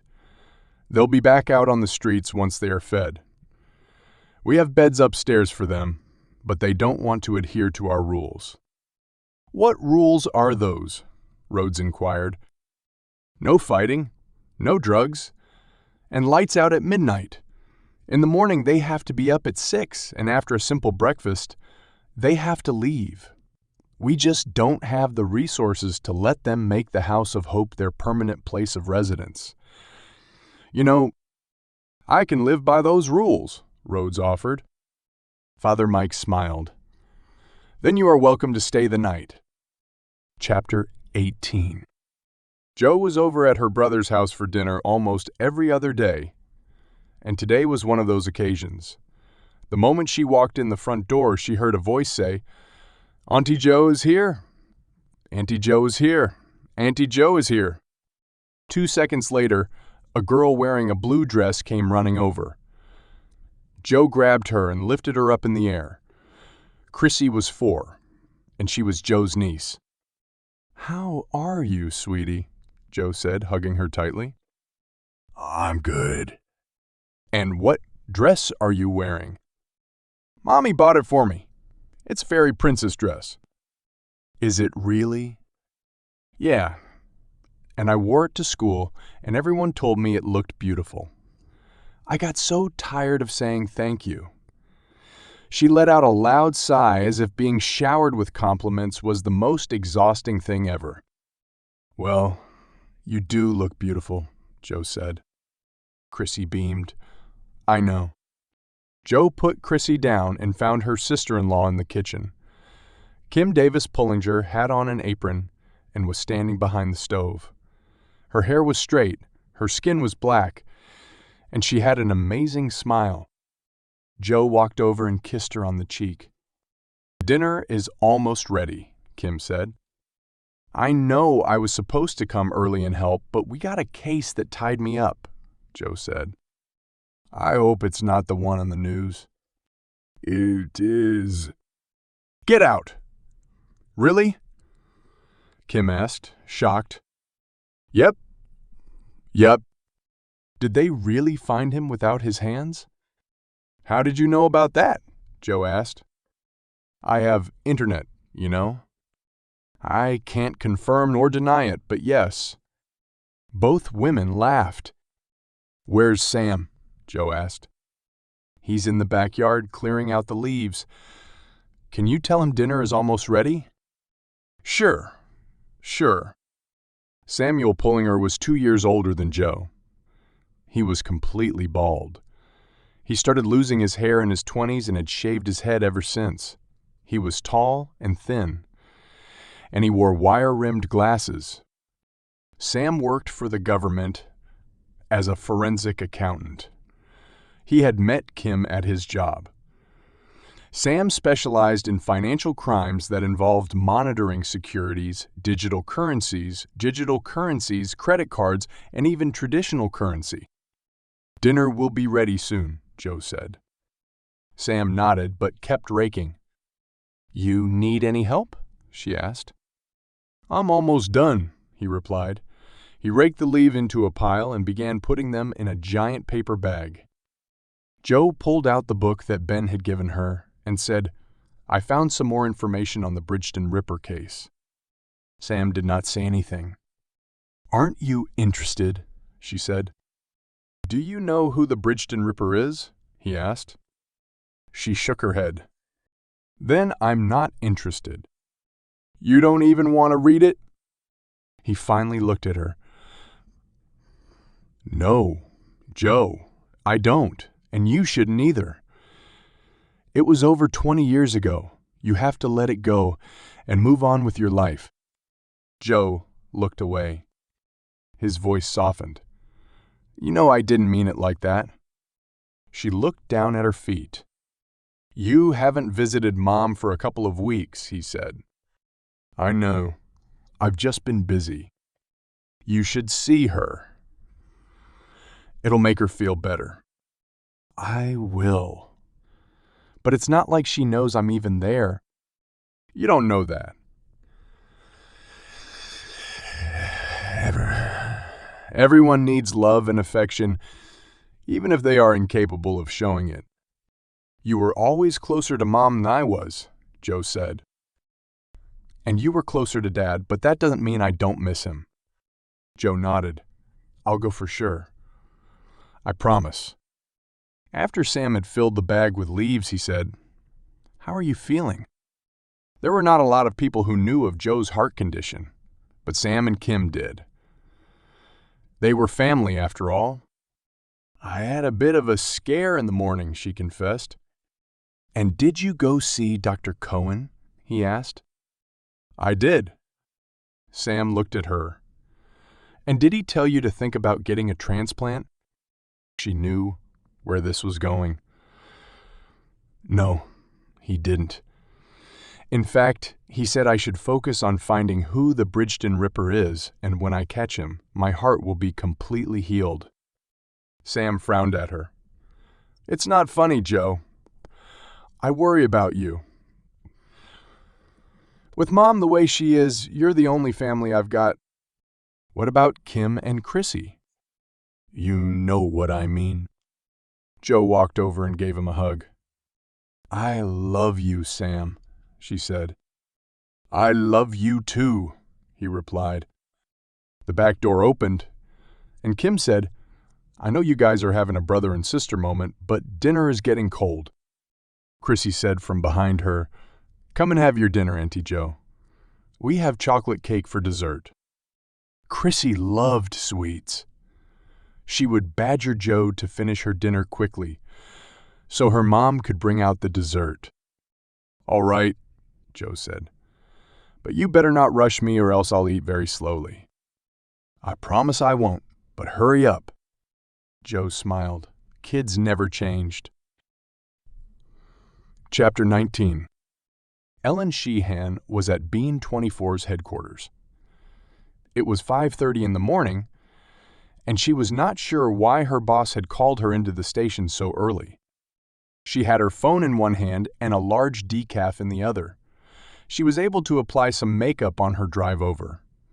It was technically illegal in Bridgeton to call, text, or even put on lipstick while you were driving, but Ellen always figured no cops were paying attention so early in the morning. Ellen had been pulled over for driving while distracted, but she always managed to get out of a ticket by telling the officer that she was on her way to a breaking story. Some cops would still insist on going through the entire process of checking her license and insurance, but she would make it look like she had received a call from her producer. She would tell her imaginary producer that she could not cover the story because officer. She would then ask for his or her name. Would not let her go with a warning. She would end the call by saying she was sorry that thousands of viewers would be disappointed with the broadcast tonight, but the law was the law. When she would finally hang up, the officer would hand over her information and tell her to be careful in the future. Her ploy always worked, and she doubted it would ever fail. She was seated on a comfy leather sofa in her producer's office. Miles Stevens was on the phone behind his desk. He had tan skin, dark hair, and a square jawline. His eyes were always focused, and when he spoke to you, it looked like he was staring directly into your soul. Stevens was not even 35 when he was promoted to run the 24-hour news station. He was ambitious and highly motivated. He rarely gave compliments, and when he called someone in his office, it was usually to give them the bad news. Ellen was not worried, though. Her coverage of the body on the train had gotten a positive response from the public. Her social media page was flooded with comments and feedback from viewers. Her blog on the Bond 24 website had gotten over 5,000 hits just in the last 12 hours. Ellen smiled. Her coverage focused not only on the murder but also on how it affected Bridgeton's commuters. This had struck a chord with the viewers. Social networking sites were flooded with complaints from riders about not being able to find alternative modes of transportation whenever the transit system shut down. Bataille was always ill-prepared to handle the major complications that hit the system. DA, in their defense, blamed the mayor for not spending more money on transit. They were forced to utilize a system that relied on old buses and trains that were now becoming antiques. The cost of maintaining them was becoming astronomical. The tracks, the stations, even the collection booths were outdated. The system needed an overhaul. The question then came down to who would pay for the system's rehabilitation. Surely not the public. Any hint of raising taxes to support transit infrastructure caused approval ratings to spiral downwards. No politician dared tackle the issue out of fear of being booted out of office. Thus, the transit system would continue to be on life support until the day when some brave politician chose to make it his or her main focus, or when the system was sold to a private enterprise to be run as they chose. Regardless of the outcome, Ellen was happy that her story had sparked a debate. Miles hung up the phone and said, "Sorry about that. It was my boss." "She's up this early too," Ellen thought. "So why am I here, Miles?" "You know, I think you did a wonderful job on the train story, right?" She did not like the sound of that. But my boss wants someone else to take over." "No way," Ellen numbed up. "That's my story." Miles put his hands up. "Relax. Sit down. Hear me out." Ellen sat down and crossed her arms over her chest. Miles said, "While your coverage was great, we got hammered by Sun TV. Janie Fernandez hit the story out of the ballpark." Ellen curled her lips. "That slut?" "It's a big story," Miles said.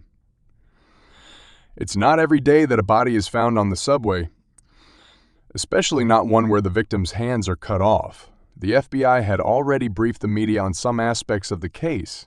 Ellen still felt they were withholding vital information, and she wanted to force them to divulge it.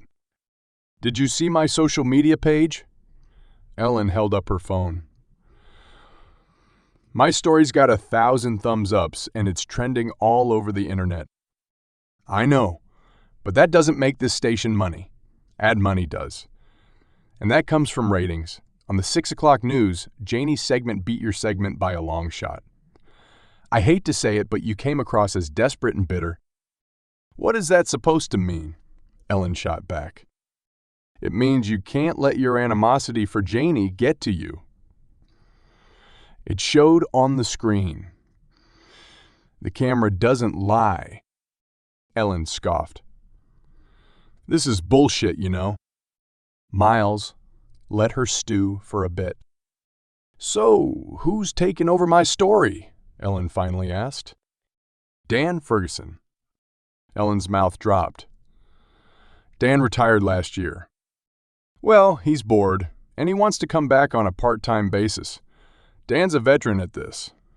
Viewers respect him. They will respect me, too, if you let me do my story." "I'm not going to argue with you, Ellen. My boss thinks it's a good idea, and I think it's a good idea, too. But to make it up to you, I'll let you decide what story to cover next." Ellen sighed. Her shoulders sagged. "Okay, what are they?" "The opening of a new fitness center, or the end of a long-running stage show." "It's your pick." Ellen knew both were frivolous stories, but she clearly had no choice in the matter. "I'll take the fitness center. I can't stand talking to those artsy-fartsy actors." Miles smiled. "Great, I already called Walt. He should be down here soon." Ellen stood up. As she made her way to the door, she stopped and turned to Miles. "One of these days, a big story will fall into my lap, and you'll have no choice but to let me cover it." She stormed out of the office. Chapter 20. When Jo arrived at the office, she found Chris sitting behind her desk. "How long have you been there?" she inquired. "Not long," he replied. "And why are you in my chair?" "I've been waiting for you, Miss Pullinger." Chris tapped his fingers together, and his lips curled into a smile. Jo knew whenever Chris found something, he would start reenacting scenes from his favorite science fiction movies. Sometimes Chris was the hero. Other times, he was the villain. She suddenly realized that Chris preferred being the villain more than the hero. Maybe villains were more exciting. She couldn't imagine why. "Okay, what have you got for me?" she said. He lowered his voice.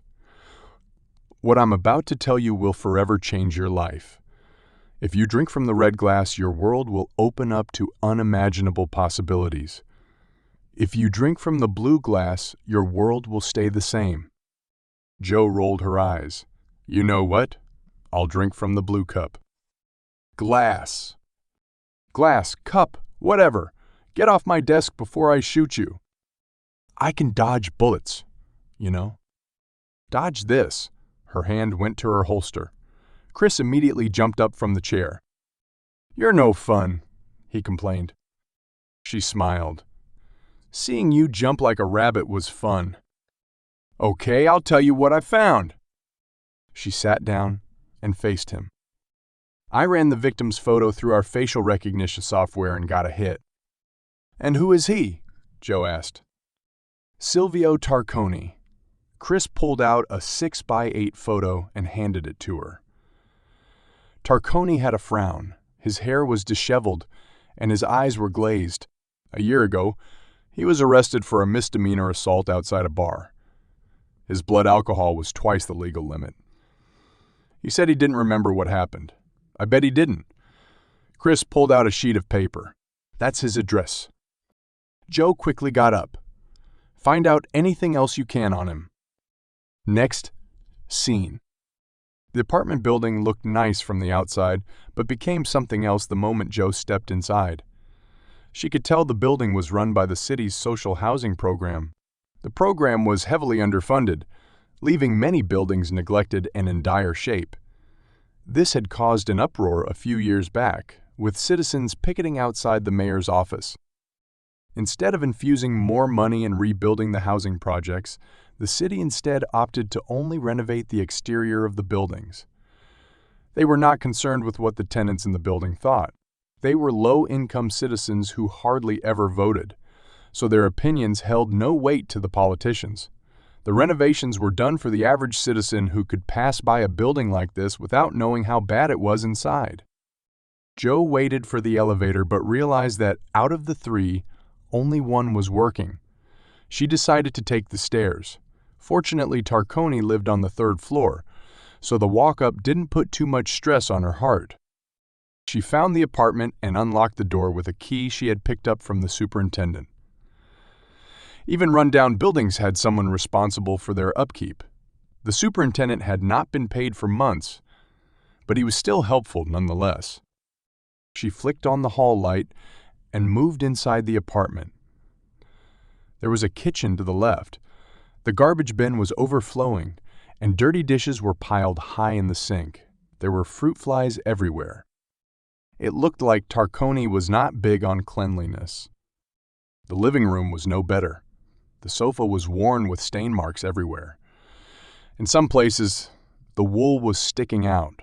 The coffee table was completely filled with beer bottles, old magazines, and newspapers, and there was an ashtray full of stubbed-out cigarette butts. She sensed movement behind her. She immediately reached for her gun. She relaxed when she saw a gray cat stick its head out from the bedroom. The cat stared at her and then moved to the kitchen. He looked at an empty tray on the floor. Joe went to the kitchen and rummaged through the cabinets until she found a bag of cat food. She filled the tray and headed for the bedroom. She stopped and took a peek inside the bathroom. The smell deterred her from going in. The bedroom had a mattress on the floor, which was covered in old laundry. Next to the mattress were rolled-up joints of weed and a bong. Joe spotted more bottles of beer and some medication bottles. She leaned down and saw that the latter were painkillers. She went back out to the living room. Next to the television cabinet was a side table. On it were several envelopes. There were letters from the disability office, from social assistance corporations, and even some from marketing companies. Joe quickly went through the pile until she spotted something underneath it. She picked the object up. It was an ID card from the Bridgeton Mental Care Institute. Tarconi had not changed much from the photo on the card, even though it was dated 5 years earlier. She walked to the middle of the living room and surveyed the area. How did a man living on disability checks end up dead on a train? And why were his hands cut off and the words "what the hands touch" carved on his chest? It did not make any sense to her. Tarconi lived alone, save for his cat. From the way he kept his apartment, Joe could tell he did not get many visitors either. Plus, he was unemployed. Who did he piss off so badly that they wanted to not only kill him, but leave his body for others to find? Joe had no idea.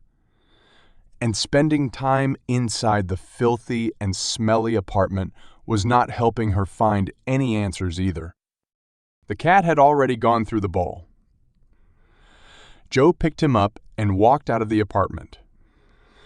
She would drop the cat off at an animal shelter while she was on her way back to the office.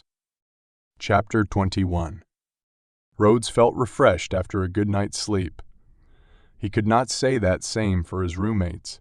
Almost all were suffering from some form of ailment. One coughed all night, another would have fits during his sleep. The person next to him snored constantly. Through it all, Rhodes did not wake up once. It was something he had learned in prison. The first couple of nights were terrible, he remembered. He would spend them wide awake. The noise in his cell block was too much to ignore. It felt like the walls amped up each sound. If someone coughed, it could be heard throughout the cell block. If someone moaned or cried or even mumbled, it could be heard inside multiple cells. He had tried to cover his ears with a pillow or blanket. He even went as far as to stuff toilet paper in his ears, but after many sleepless nights, he was able to tune the noise out. Maybe he was just tired like he was the night before. After spending most of the day walking the city, he was exhausted. He was up before Father Mike came to wake everyone up. He was able to shower and shave, and then he went to breakfast, which consisted of a selection of coffee, tea, bagels, toast, or egg sandwiches. Rhodes opted for the coffee and the sandwich. They both were warm and filled his stomach. While Rhodes was on his way out, Father Mike reminded him that he was welcome to come back. Rhodes thanked him for the offer, but he knew he could not keep going back to the shelter. It was a short-term solution. He needed something long-term, and in order to do that, he needed a job.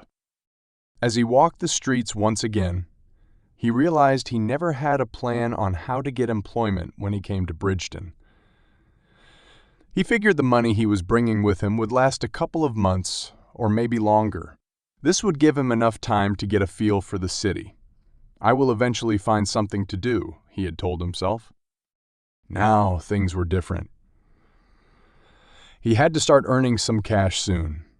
Without money, he would be returning to the House of Hope every night. There was another reason Rhodes did not want to do that. He was taking a bed from someone who genuinely needed it. There were people there who were in worse situations than him. They were mentally or physically ill. Some were battling addictions. Without the House of Hope, they would be on the streets, surrounded by drugs and alcohol. The House of Hope not only gave them a meal, but also a warm place to stay. And more importantly, it gave them hope. Rhodes turned the corner and suddenly stopped. He was once again in front of the police station. It finally dawned on him why he kept passing it. Most of the homeless had criminal records, and many were in and out of prison. So it made sense to open a shelter near a police station.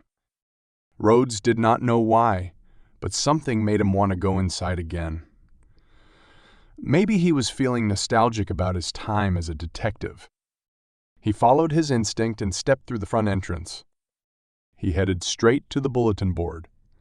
The notices had not changed from the day before. It was sad, really.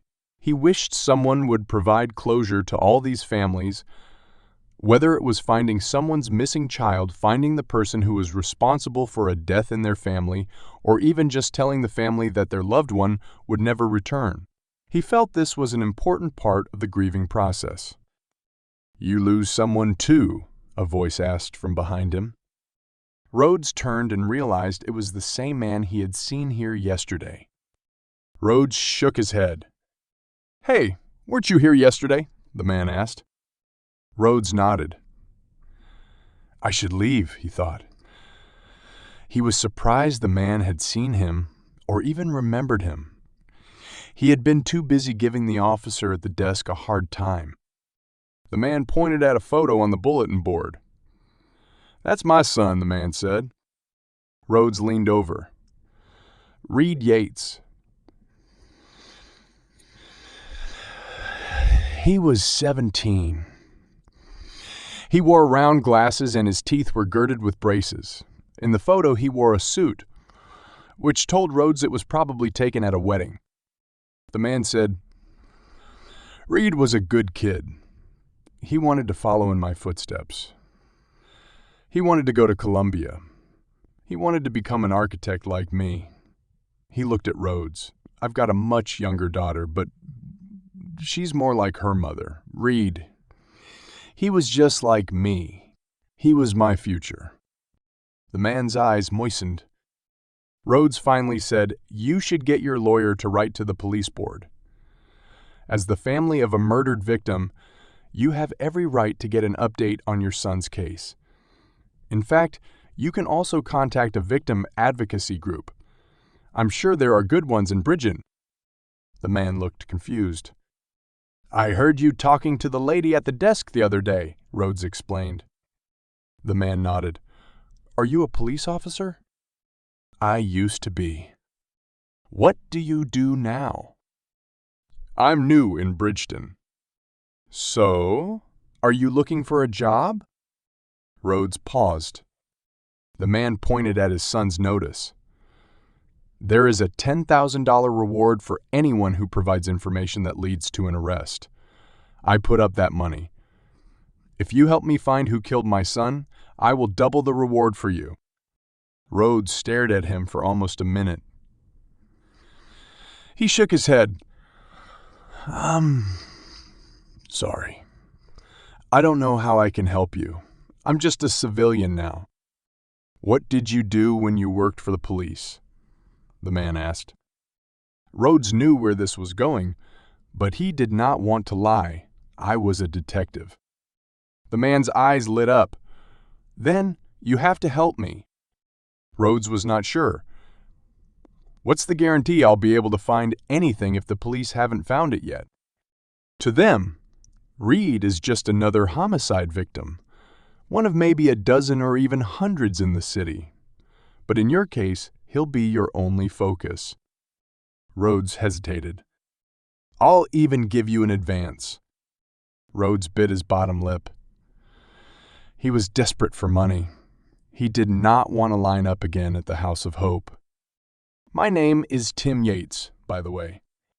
"Martin Rhodes." "Mr. Rhodes, you have to help me, please," Yates said. "Do you have any children?" Rhodes shook his head. "I was going to say if you did, then you would know what it feels like losing a child." Rhodes paused. It was a father who had shot and killed his young son. Rhodes had shot the father in reprisal and went to prison. Tim Yates was a father whose situation was the exact opposite. "Okay, but on two conditions," Rhodes said. "Name them." "I need $5,000 in advance." The man frowned. "That's a lot of money up front." "I don't have a place to stay, and I don't even have a mode of personal transportation. I need money to get settled, and then I can start work." "Okay, fine. What's the second condition?" "Get the file the police have on your son's case." "I want to see everything. When you have the file, meet me at the bar down the street." Chapter 22. Rhodes was at the bar an hour before Tim Yates was supposed to arrive. He was certain Yates would come. He had to believe that. Rhodes did not have the money for the beer he held in his hand. If Yates failed to show up, well, Rhodes and the bartender would have a long discussion. Rhodes knew it would not come to that. Yates was desperate, and he would do anything to find who killed his son. Rhodes just was not sure he was the right man for the job. He had no badge and no resources to conduct an investigation with. All he could do was examine the facts the police had gathered and come to a conclusion. He would further investigate anything the police may have overlooked. But, in his experience, the chances of that happening were slim. The detective on the case would have already followed up on all leads. If those leads did not lead to a suspect, the case had turned cold. It was rare that evidence suddenly popped up unexpectedly. It did happen, though. A witness grew a conscience and came forward to the police. A worker discovered something pertinent to the case while performing his job. An accomplice who was bitter with the killer gave him up out of spite. But all these happenings occurred due to forces beyond the detective's investigative powers. Rhodes took a slow sip from his glass. It was almost half empty. Rhodes hoped Yates would arrive before he took his last sip. The bar's door swung open, and two men came in. They looked around and then came over. They sat on the stools on either side of Rhodes. "Well, well, well, if it isn't Marty Rhodes," the one on his right said. Rhodes turned and looked at him. The man was heavy with a shaved head, and he had a long handlebar mustache. The other said, "You are right, Barry. It is Marty Rhodes." He was big with broad shoulders, and a scar ran down his left cheek. Rhodes squinted. He was not sure who either of them was. The first man smiled, revealing his gold tooth. "Forgotten me already, have ya?" He then slapped Rhodes on the shoulder. Rhodes's back tensed, and his fist tightened. He was ready to give him a piece of his mind, but as there were two of them, he let the situation play out. "It's your Uncle Barry." Rhodes's eyes widened. Barry Kowalski was a friend of Rhodes's father. Rhodes had not seen Barry since he last spoke to his father, which was years ago. "You still robbing banks?" Rhodes asked. Barry laughed. "That was the old time, boy. Now, like the banks, I loan money out to desperate people." "What do you want?" Rhodes asked, realizing he wanted very little to do with him or his buddy. Barry leaned over. Rhodes could smell his foul breath. "You see, your dad owes me a lot of money. Heck, he owes a lot of people a lot of money. But seeing that we were buddies way back, I've been giving him a free pass. The interest on his loans is so low that even the banks would think I'm crazy. All I'm asking is that he pays me back what he owes me. That's it." "Why are you telling me this?" Rhodes asked. "He said you'd have the money." "He did?" Barry smiled. "Yep." "And you believed him?" "Of course not. I trust your dad as much as he trusts me. Which is not saying much. I actually wanted to see you, Marty. I guess the apple didn't fall too far from the tree." Rhodes knew he was referring to his time in prison. The inference irritated him. Rhodes said, "I don't have any money." Barry stood up. "Well, that's too bad, because now I'd have to put our history aside and do something really bad to your dad." "How much does he owe you?" Rhodes blurted out. He quickly regretted his words. $3 grand. Rhodes sighed. "Give me some time. Let me see what I can do." "I knew it." Barry laughed and slapped him on the shoulder again. "You were always a good kid, you know that." Barry and his goon left the bar. Chapter 23. Rhodes was furious. He could not believe his dad was pulling him into his problems. He always did that.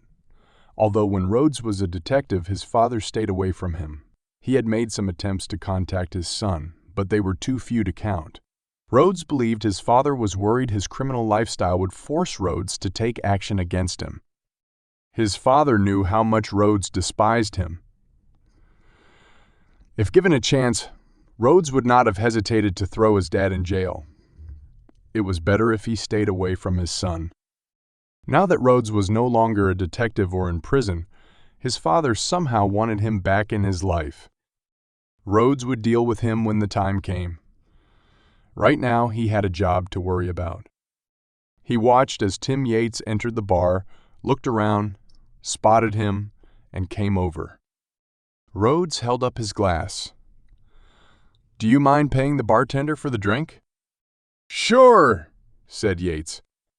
When his tab was paid, Rhodes took him to a corner booth by the windows. Once they were seated, Yates said, "You were right. When my lawyer sent a letter straight to the chief's office, Detective Crowder had no choice but to let me see how far he'd gotten on the case. He slid over a thin file. I'm afraid he didn't get too far." Rhodes did not flip it open. He just tapped it with his index finger. Yates understood. He slid over a thick white envelope. Rhodes did not touch it. "I want you to know something. I was convicted of murder and spent 10 years in prison for it." "I know who you are," Yates replied. "I did an internet search on you before I came down. I read the article from the Franklin Daily Times. That reporter, Hyder Ali, wrote a detailed piece on you. It told me everything I needed to know." Rhodes said, "Then you know that with my background, I'm not allowed to perform services as a private investigator." "I didn't know that, but if anyone asked, I'll say I paid you for consulting services." "Consulting?" "Sure. I'm getting an outside opinion from a former police detective on my son's case." "That's it." Rhodes mulled Yates' words over. Without looking inside the envelope, he put it in his pocket. "I'll start work right away," Rhodes said. "How will I find you?" Yates asked. "I'll find you."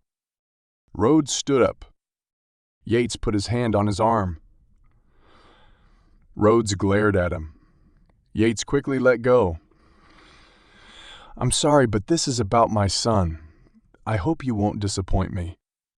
I promise I will do everything I can to find the person responsible for your son's death. But I can't promise you that I will be successful." "I can live with that." Chapter 24. Jo was at her desk when Irina came over. "I spoke to the neighbors, and they all said the victim was a quiet guy. He kept to himself and didn't really interact with anyone. He used to be in a relationship, but that was a long time ago." After her visit to Silvio Tarconi's apartment, Jo had sent Irina to find out more about him. "How did the neighbors know he used to be in a relationship?" Jo asked. "They used to see him with a woman." "Did they know who she was?" "I asked the neighbors, but they had no idea." "How long ago was it?" "Almost 3 years." Jo frowned. "That doesn't help, but it makes sense why no one reported him missing." Irina said, "I also spoke to the rental company, and they said they never had any problems with him. He paid his rent on time, and he never caused any trouble. Even his neighbors agree they never had any disputes with him. So he was a good tenant and a good neighbor." "Then why was he targeted?" Jo wondered aloud. "Tarek came over. I did some digging on the victim's family." "And?" Jo asked. "Nothing that will help us, I'm afraid. He was an only child, and his parents died when he was young. His grandmother raised him, and she passed away 10 years ago." Jo said, "No family, no friends, no relationships. It doesn't make any sense."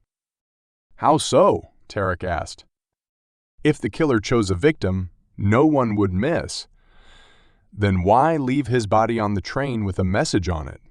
The killer was making an example of Tarconi, which I'm sure of. But why?" Chris suddenly appeared and said, "You guys are having a party. Why am I not invited?" "We're not having a party," Irina said. "We're discussing the case." "It's a joke," Chris replied. "Don't you guys joke back in Russia?" "I'm from Ukraine." "Same thing." Irina's face turned red. "No, it's not." "It is. Russian and Ukrainian women are hot." "Same thing." "Have you ever been to Russia?" she asked. As a matter of fact, I have. Irina was surprised. When? When I was a baby. My parents took me with them. That doesn't count. Chris shrugged. Hey, I was there. I just don't remember my visit. He leaned closer to her. If you want to take me to Ukraine and meet your mom, I'm all for it. Irina had come to the U.S. on a student visa. After completing her studies, she decided to apply for immigration. Once she received her U.S. citizenship, she applied to the academy and got in. She had a mother in Ukraine.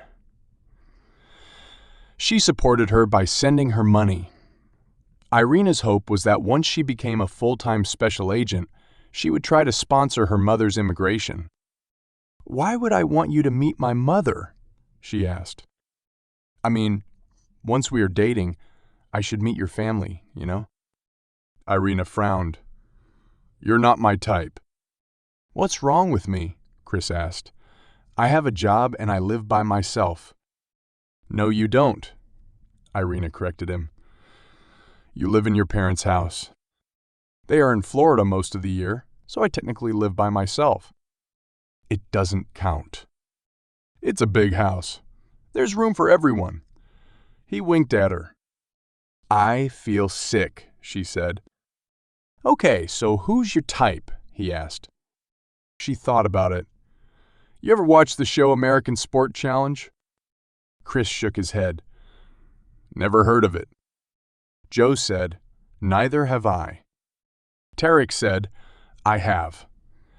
It's a show where men and women go through a series of extreme obstacle courses. Irina nodded. I'm training to one day compete in it. If you got on that show, I would go out with you. Chris let out a mock laugh. No problem. How hard could it be? Tarek put a hand on his shoulder. Don't even think about it. Even I won't be able to get through one of the obstacles. Chris stared at him. Tarek was in far better shape than he was.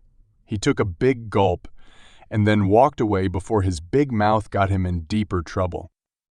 Chapter 25. Ellen watched as the man cut the donut in half. He placed a grilled piece of meat in the middle. He covered it up with 2 strips of bacon and a slice of cheese. He then proceeded to fry the entire donut burger. Ellen wanted to gag. She was at the opening of a new restaurant where the food was made to clog your arteries. The chef was a man in his late 30s. He had a bushy beard. His hair was tied in a ponytail, and his arms were covered in tattoos. Ellen could tell Walt was salivating. Men and their fried foods, she thought. I call this a heart attack waiting to happen, the chef said. No kidding, Ellen wanted to say. She smiled at him, but it was mostly for the camera. So, how has the response been since you opened up? She shoved the microphone closer to his bushy face. It's been great, he replied with enthusiasm. We can't keep up with the demand. Ellen had to stop herself from rolling her eyes. She had been at the restaurant for almost an hour, and so far, she had only seen 2 customers walk in. Neither had bought anything. They were just curious to see what was on the menu. When they saw items such as deep-fried butter covered in batter, or a deep-fried chocolate bar eaten in a bagel, or even deep-fried waffle sandwiches stuffed with French fries, Ellen could not blame them for leaving. She did feel sorry for the chef, though. Before opening the restaurant, he had worked as an investment banker. After years of advising people to follow their dreams, he decided to quit his secure job and invest all his life savings in a dream of his own. Ellen felt sorry for herself, too. She could not believe she had let Miles talk her into letting Dan Ferguson cover her story. She should have been following up on all the leads, not Dan. In fact, Dan should have been the one watching this idiot destroy his life.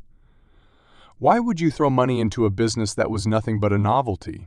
Surely people would not keep coming back every day to have the same heart attack-inducing meal. It was just plain stupid. Ellen watched as the chef let the donut burger bubble and simmer in the hot oil. She wanted to yell, "Take it out! It's burned enough!" Instead, she asked with a smile, "How long do you let it cook?" "Until it's hard and crispy," the chef replied. "No kidding." Walt was almost licking his lips. After a few more grueling minutes, the chef pulled out the roasted donut burger and placed it on a plate. He then covered the burger with a thick layer of mustard and ketchup. He placed a leaf of lettuce next to the burger. When Walt zoomed in on the burger, Ellen finally rolled her eyes. The leaf of lettuce was a contradiction in so many ways. "There you have it," the chef said, as if he had prepared a masterful meal. "When you try it once, I promise you that you'll want to try it again."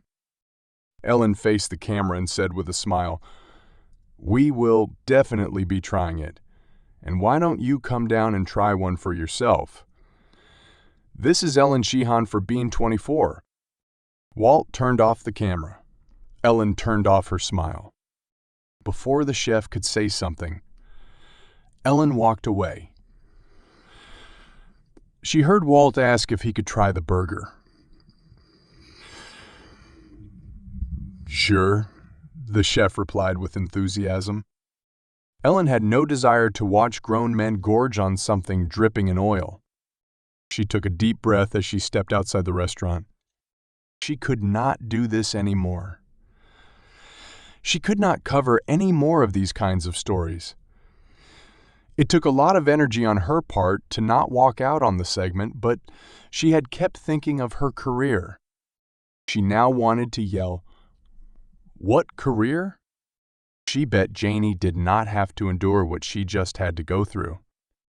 Ellen firmly believed she was on par with Janie. In fact, she was better than her. It was her superiors at Bean 24 who did not appreciate her. She wanted to quit and go work for any other station. "But who would hire me?" she thought. Her resume was not filled with earth-shattering stories. It was filled with the likes of the one she had just covered. Bridgeton was a big city, and Bean 24 was its #1 news station. Ellen feared if she walked out, she might end up in a small hick town covering their annual beaver festival. No. She would not let that happen. She would bite her tongue and do whatever was necessary to stay above her competition. For now, she would do everything Miles and his boss would want from her. The moment she got her chance, though, she would not let it go. She stuck her hand in her pocket and pulled out a pack of cigarettes. She had quit a few years ago, but the urge to smoke had come back with a vengeance. She hated herself for craving cigarettes again. It was not that she was overly concerned about her health. She was more concerned for her physical appearance. Her mom used to be a heavy smoker, and she had ended up with lung cancer. But it was the way she looked in those final years that stuck in Ellen's memory. Her mother's face had become etched with deep wrinkles, particularly around her mouth. Her teeth had turned yellowish, and her eyes always had a glazed look. Ellen put the pack away. She would not mess with the one thing she had going for her. Her youthful beauty. She loved being in front of the camera, and she wanted the camera to love her back. Her shoulders sagged. Right now, she was not feeling any love. Not from the camera, not from her superiors, and not from herself. She was not sure how many more of these segments she could do. She took a deep breath and recited her mantra. "You are better than this. You can do this. You can achieve all your goals. No one will give it to you. You have to reach out and take it. You have to reach out and take it. Don't worry about the short-term pain. Think of the long-term gain. You are Ellen Sheehan. You are a star." Her cell phone buzzed. She pulled it out of her pocket. The number was blocked. She watched as the phone kept ringing. "I should pick it up," she thought. It can't be worse than the day I'm having. Hello? Hello? Is this Ellen Sheehan? Asked a voice. It was heavy and deep, as if someone was purposely altering it. Yes. Who is this? My name is not important. What is important is that tomorrow you will get a big surprise. At Chester Station, get on the 8 o'clock train going north. I promise you. You will not be disappointed. Ellen grimaced. Is this a prank call? If it is, it's not funny. It's not, the caller replied. I saw you on TV. I want to help you. Maybe I don't want your help. After I hang up, I'm going to call Janie Fernandez from Sun TV. I'm sure she'll be interested in what I have to say. No! Wait! Ellen yelled. I'll be there. 8 o'clock train, going north, the caller repeated. He hung up. Ellen stared at the phone. She was unsure of what to make of it. Walt came out of the restaurant. You missed it, he said. It was the best burger I'd ever eaten. Forget about that, Ellen said. I need you tomorrow at 8 o'clock sharp. Is it a big story? He asked. Ellen nodded. I have a feeling it will be. Chapter 26. Rhodes spent the remainder of the day reading up on Reed Yates's case. His father was correct when he said the police had not gotten far. Detective Crowder's last entry in the case logbook was almost a month old. No wonder Crowder was avoiding Mr. Yates. The detective knew he did not have any answers for him. Rhodes could not blame Crowder, though. Investigating a murder was unlike any other job. There were no hard or fast rules. Even though most people thought it was an exact science, according to Rhodes, it was more like an art form. Sure, it was the evidence that ultimately defined whether a case was solved or not. But finding that evidence in the first place was the most important part. Sometimes a detective would be inundated with what he believed was vital evidence. That evidence, however, would send him in too many directions at once, wasting valuable time. Rhodes had come to rely on his intuition. It allowed him to take what was in front of him and pick and choose what was relevant and what was not. It was a way of analyzing risk. In some ways, an investigation was like peeling an onion. Remove one layer, and another layer would appear underneath. Sometimes a detective would spend days, months, even years removing layers upon layers and end up nowhere. Rhodes had his share of such cases when he was a detective. He regretted being unable to help solve them. During his time in prison, he would often wonder who has taken over my cases. Will he solve them, or will they stay cold? He always wished he could use the same investigative techniques that resulted in a conviction. But that was just wishful thinking. Each case came with its own complexities. No two cases were the same. They were each like a giant jigsaw puzzle, and it was his job to put the pieces together. Sometimes the pieces would fit perfectly, and sometimes they would not. There were many pieces missing in Reed's case. For one thing, something did not seem right. According to his father, Reed was very careful with his belongings. So how did he lose his phone? Sure, he could have forgotten it, or even dropped it somewhere, but from the way people described him, he did not come across as someone who was careless. In fact, the cell phone was a gift for his 17th birthday. He cherished it so much that he went looking for it, which ultimately led to his death. Rhodes leaned back and stared at the ceiling. It felt good to be on another investigation. He loved the hunt. After his conviction, he never imagined he would ever have the opportunity to work on another case. But ever since he got out, they had somehow fallen into his lap. Tim Yates believed Rhodes could do something to catch his son's killer. Rhodes hoped he would not disappoint him. Chapter 27. Crowder slammed his palm on the counter. Damn it!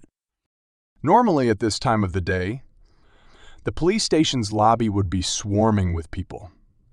Today, however, the place was uncharacteristically empty. There were also no other police officers in sight. The Bridgeton PD had stopped bringing in criminals through the front doors. Handcuffed or not, perps would try to escape the moment they saw an opportunity. They would yell and scream, or sometimes they would try to hurt anyone standing near them. To avoid causing a scene, the BP started bringing in criminals through the garage doors in the back.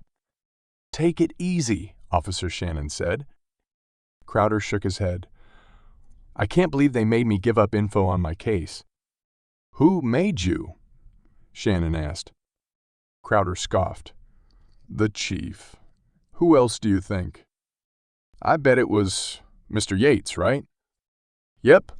His lawyer went straight to the chief and demanded they get an update on the case." "That's okay," Shannon reassured him.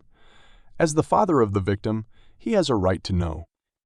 "It made me look bad," Crowder complained. "When the chief asked me for a progress report, I had none to give. Plus, I don't even know what Yates would do with that information." "Don't worry about it. It's not like the chief took the case away from you on his own accord. He should have and told Yates to go solve it himself." Crowder kept rubbing the wedding ring on his finger. Shannon leaned back in her chair. "Is this really about the case, or is it more about your marriage?" "Why would you say that? What's wrong with my marriage?" "For one thing, you cheated on your wife with her coworker." "It was a mistake," Crowder replied. "It always is with you, isn't it?" "You're not helping." "What do you want me to say? You messed up and she should forgive you." "Yeah, that's what a sensible person would do."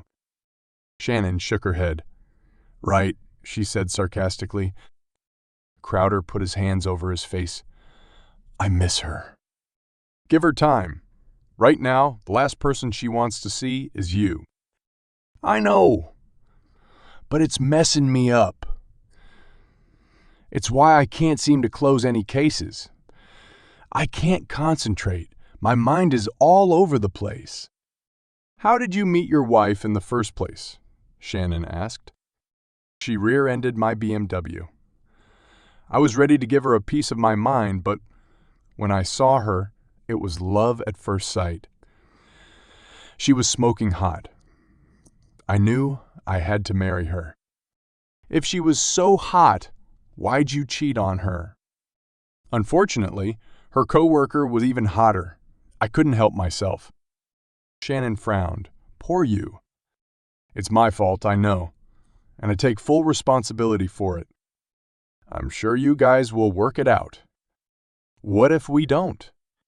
"You guys don't have any kids, so I don't see a problem for both of you to move on. By the way, where are you sleeping right now?" Crowder leaned in and whispered, "I'll tell you if you promise not to tell anyone." "Okay, sure." "I'm sleeping in my BMW." "What?" Shannon replied a little too loudly. Crowder looked around in case anyone heard her. Then he whispered, "I'm still paying rent for the condo my wife is living in, and my child support payments are taking a chunk out of my salary, so I can't rent a place right now." "Is that why you want to get back together? Because you can't afford another divorce?" Crowder sighed. "Yeah, that too. But I do still love her." Shannon shook her head. "You have an odd way of showing love to the women you marry. You know that?" Chapter 28. She was a heavy-set woman with a thick European accent. She wore a big sweater, even though the weather was mild outside. Her short blonde hair was tied in a ponytail. Rhodes was in the basement of a 2-story house. He had found the rental in the classified section of the local newspaper. The landlady's name was Olya. She did not give her last name. Rhodes did not care whether he knew her full name or not. The only thing that mattered was that the price was right. "There's hot water," Olya said, turning on the kitchen tap. There's heating, but no central air conditioning. You can buy your own unit, but it's usually cool in the basement during the summer, so you won't need it. Plus, if you put one in and keep it on all the time, my electric bill will go up. I don't want to raise your rent, you understand? Rhodes nodded. The basement apartment had one bedroom, an open space in the living room, a tiny kitchen, and a washroom. The ceilings were just high enough for Rhodes to avoid bumping his head. There were 2 windows, one in the bedroom and another in the living room. The entrance to the basement was through a narrow door at the back of the house. All in all, the space was small for a man his size, but Rhodes could not complain. He had lived in a space smaller than this for 10 years, after all. Plus, the apartment would only be temporary. Once he found stable employment, Rhodes would find a better home. Olya said, "The laundromat is down the street. It is open 24 hours. Do you smoke?" Rhodes shook his head. You have any pets? Rhodes shook his head. You went to jail, she asked. He nodded. She did not seem too surprised or shocked by his answer. Maybe she was used to renting to tenants with criminal records. The rent is $4.50 a month. You have to pay first and last to start, and all in cash. I don't take checks. The previous tenant ran away without paying his rent. He was a student and was really nice. He made me agree to take checks. His first couple of months were okay, but then his last check bounced. I asked him to pay me in cash, but then he just disappeared one night. He left all this stuff behind. Rhodes had noticed a small table and 2 chairs that were used for dining. There was a mattress and a box in the bedroom. A stained sofa was in the living room, but there was no TV or microwave. Olya had assured him that the stove worked, though. If you want to rent, you can use the furniture, she said. I have a bad back. I don't want to throw this stuff out unless you want to buy it and move it someplace else. Rhodes shook his head. I live on the main floor, Olya continued. The top unit is rented to a single mother and her daughter. The mother smokes, but she does it outside. The daughter is a teenager, and I sometimes see her walking back from school. I see a guy come and go, but I didn't ask if it's the mother's boyfriend or the girl's father. It's none of my business, you know. If they keep paying their rent on time, I have no problem with what they do. Are you single? Rhodes nodded. Okay. But no wild parties. The student used to bring his girlfriend over all the time, and when his friends would come over, it would get loud and noisy. There were many times I had to come downstairs in the middle of the night and tell him to turn the music down. Oh, the music, she shivered. I didn't understand it.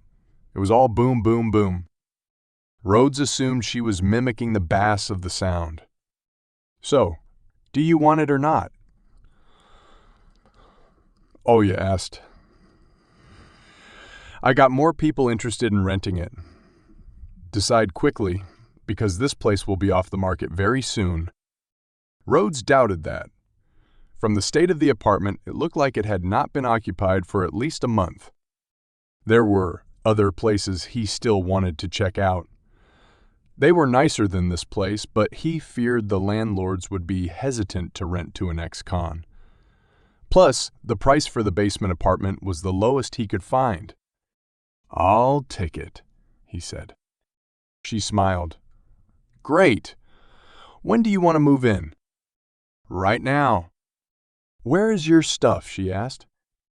Rhodes held up his duffel bag. It's all here. Chapter 29. Ellen looked at her watch. It was 10 minutes to 8. She was on the platform of Chester Station. Walt was standing next to her carrying his video camera. A Beta employee stood next to Walt. He was in charge of taking care of the Bean 24 crew. When Ellen had received the anonymous phone call, the first thing she did was contact Beta. She told them she wanted to do a segment on the outdated transit equipment and how it was affecting the riders. She sealed the deal when she told them her focus was to encourage politicians to invest more in public transit.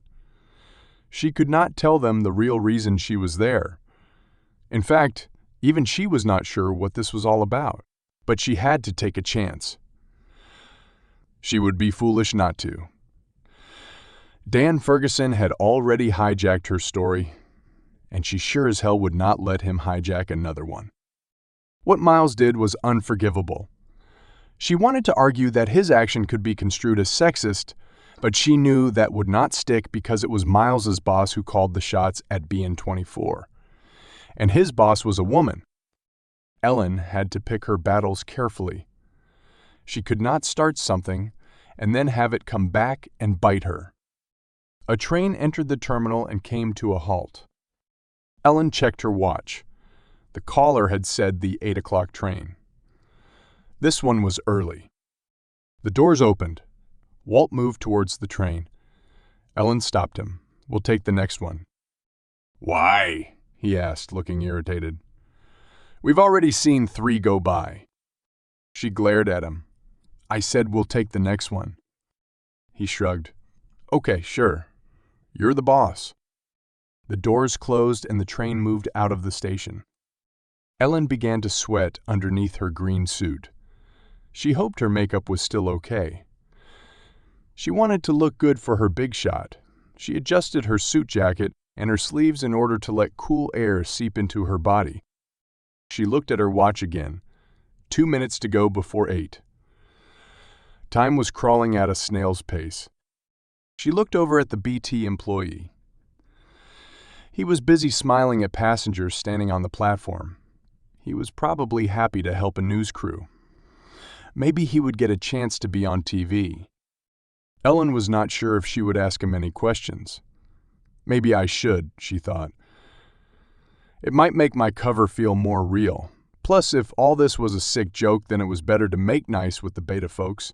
In her profession, connections meant a great deal. If this all went south, then the people at Beta might not give her access to Beta's facilities in the future. They might even give exclusive access only to Sunvi. And Janie Fernandez. Ellen gritted her teeth. There was no way she would lose to her. Another train entered the station. Ellen turned to Walt. "Get your camera ready." Walt lifted the heavy camera to his shoulder. The train's doors opened. Ellen, Walt, and the beady employee boarded. They moved to the middle of the compartment. Ellen scanned the interior. Rush hour commuters were piling aboard. She spotted a man in a suit. She went up to him and introduced herself. "Do you mind if I asked you a few questions?" she said. The man adjusted his tie, smiled, and nodded. "What's your name?" Ellen quickly asked. "Paul." "Paul. Do you take the train regularly?" "Every day." "Good." Ellen pulled out a microphone from her purse and steadied herself. Walt gave her a thumbs up. When the camera's red light came on, she said, "This is Ellen Sheehan from Bean 24. I am on a Bridgeton Transit Authority subway train, and with me here is Paul. Paul is a regular B-Day rider. He takes the train every day to work. Now, Paul, what has been your experience using the public transit system?" She pushed the microphone closer to him. He cleared his throat and said, "Some days it's fine, and I get to work on time, but there are times where there are track problems, or the train ahead of us is having mechanical problems, or the train ahead of us is having mechanical problems." Ellen said, "Does this mean you are late for work?" He nodded. "Yes." "A lot?" He hesitated. "Enough times." "And what does your boss say?" "He doesn't give me a hard time. He knows how often the system breaks down."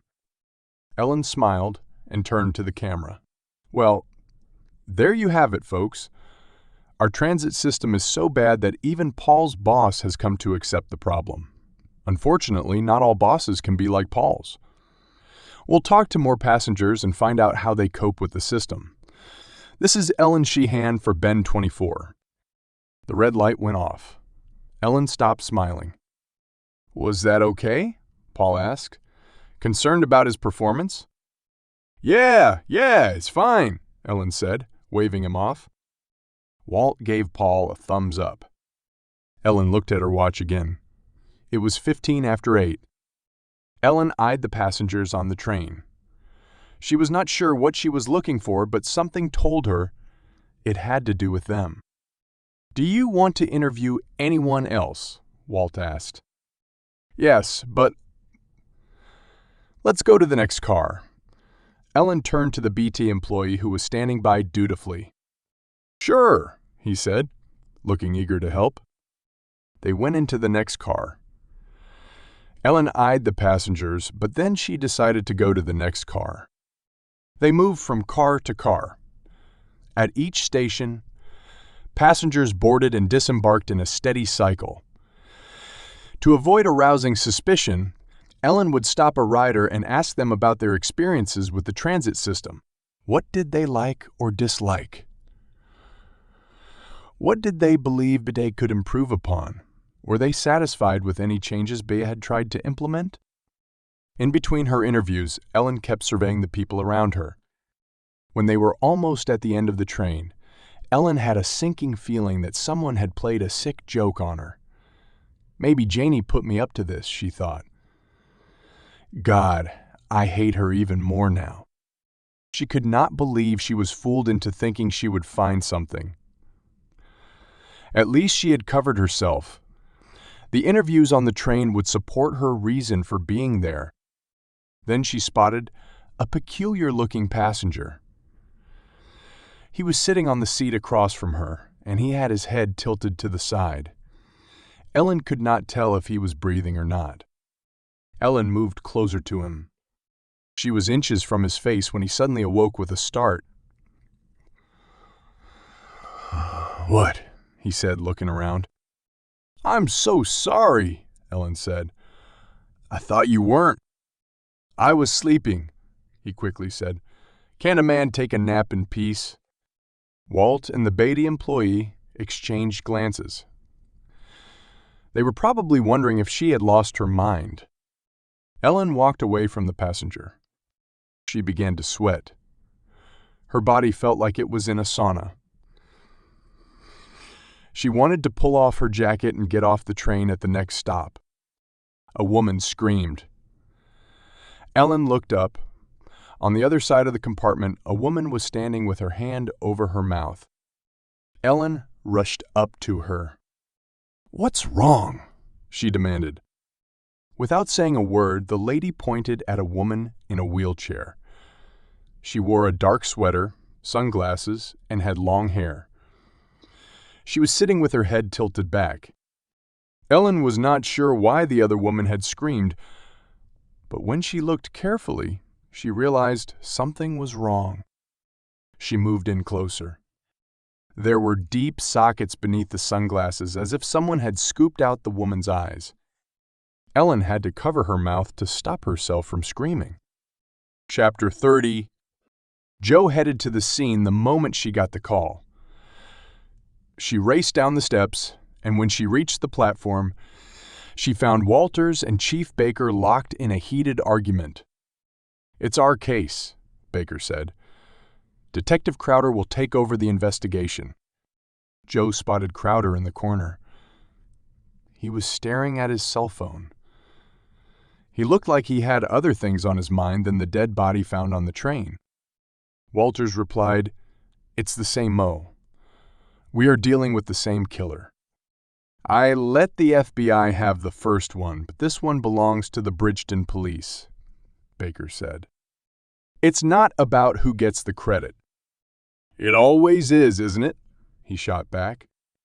Walters composed her feelings. We are already working on a subway murder case. It doesn't make sense for you to be working on one too. What if it's not the same person? Baker asked. It was Walters' turn to raise her voice. You really think random people are dropping off dead bodies on trains? Do you really? I never said that, Baker claimed. All I'm saying is, there might be a possibility that the two cases are not connected. Well, they are. A serial killer is using the subway to dispose of his victims. The mere mention of a serial killer gave Baker pause. The special agent in charge and the chief of police stared at each other. "We're a federal agency. We can supersede your authority," Walters said. Baker's eyes narrowed. "We got the 911 call, so it's ours. If I have to bring the mayor into this, I will. We already have our people on site. Plus, by standing here arguing, we are delaying the Beta's operations." "I don't care. I already caved once. I'm not letting this one go." Jo shook her head. Her boss and Baker were both going through a power trip. She walked over to them and said, "Why don't the FBI and the Bridgeton PD work together on this one?" "What?" Walters and Baker asked in unison. "Yes," Jo said. "We haven't been able to make much progress on the first victim, so it might be better if we combined our resources." Under normal circumstances, Jo would have preferred to work alone. She believed if another person joined her, it would only slow her down. Plus, she was well aware of Crowder's reputation for womanizing and hard-headedness. She did not want to waste time and energy butting heads with him. But she knew if the case ended up in the BPD's hands, it might complicate her own investigation. There was a killer on the loose who was playing an evil game. Jo did not want jurisdictional pettiness to get in the way of stopping him. Baker and Walters did not look convinced. "Look," Jo said, "we're wasting valuable time here. If we keep finding more dead bodies, believe me, it won't look good for the Bureau or the BPD." Walters said, "Okay, I'll go with it, but the FBI will run the operation. Your detective can join us. Whatever we do, we'll do it together." Baker mulled this over. He knew if he did not agree, there would be a stalemate. Plus, it would be good to get Crowder away from the station. Baker knew he had been going through some personal issues. Quite frankly, the man was in a funk. This might do both the department and him some good. "All right. But when there is an arrest, the Bridgeton PD will also get the credit." "Agree," Walters said. Baker waved Crowder over. Crowder slipped the phone in his pocket and strolled over to them. "Detective Crowder," Baker said. "I'm sure you've met Agent Pullinger before." "I have," Crowder replied. "Agent Pullinger has taken quite a few of my cases." Great beginning, Jo thought. The truth was that Jo had indeed taken over Crowder's cases, though she would insist that she did not take them by choice. They were handed to her because the Bureau felt it was in their best interest to focus on those cases. Baker said, "She'll be your new partner in this investigation. I'm sure both of you will get along nicely." "I'm sure," Crowder said. Walters said, "Ben is already in there. You might want to check out the body." Jo looked over at Crowder. He gestured towards the train. "Ladies first." Jo entered the train. She quickly spotted Ben. He was examining a body in a wheelchair. "I thought that would never end," Ben said, looking up at her. She knew he meant the catfight between Walters and Baker. "Detective Crowder will be working on the case as well," Jo said. "Detective," Ben said, nodding in his direction. Crowder nodded back. "So, what have you found?" Jo asked. "Not much, I'm afraid. Except that she was mutilated by having her eyes gouged out. And by the looks of it, the killer used a crude object." "Do you know who she is?" Jo asked. "There is no ID on her person, but I've taken her fingerprints. If she's in our database, we'll know who she is." Crowder leaned down and examined the victim's face. There were hollow circles where the eyes should have been. Crowder's mouth contorted in disgust as he moved away from the body. "Is there any writing?" Jo said. "What writing?" Crowder asked. The first victim had a message carved on his chest. If it's the same killer, I'll bet there's a message on her. Let's find out, Ben said. He examined her arms and legs by lifting her sleeves. He peeked through her shirt collar and said, "Nothing on the chest. Maybe it's on the back." He pushed the body forward and pulled the shirt up. "I see something," Ben said. Joe moved behind the wheelchair to get better view. Scrawled on her skin were the words, "What the eyes see." "What does that mean?" Crowder asked. "I don't know," Joe replied. "But whoever is doing this, he is leaving messages for us." Chapter 31. Joe left the subway car and found Walters in a heated confrontation with a woman. Joe recognized her when she got closer. It was Ellen Sheehan. Joe had a few run-ins with her before. In Joe's opinion, Sheehan was trying too hard to be taken seriously. This meant sometimes she could be a bit too aggressive in her pursuit of a story. "How did you know there would be a body on that train?" Walters asked. "I didn't.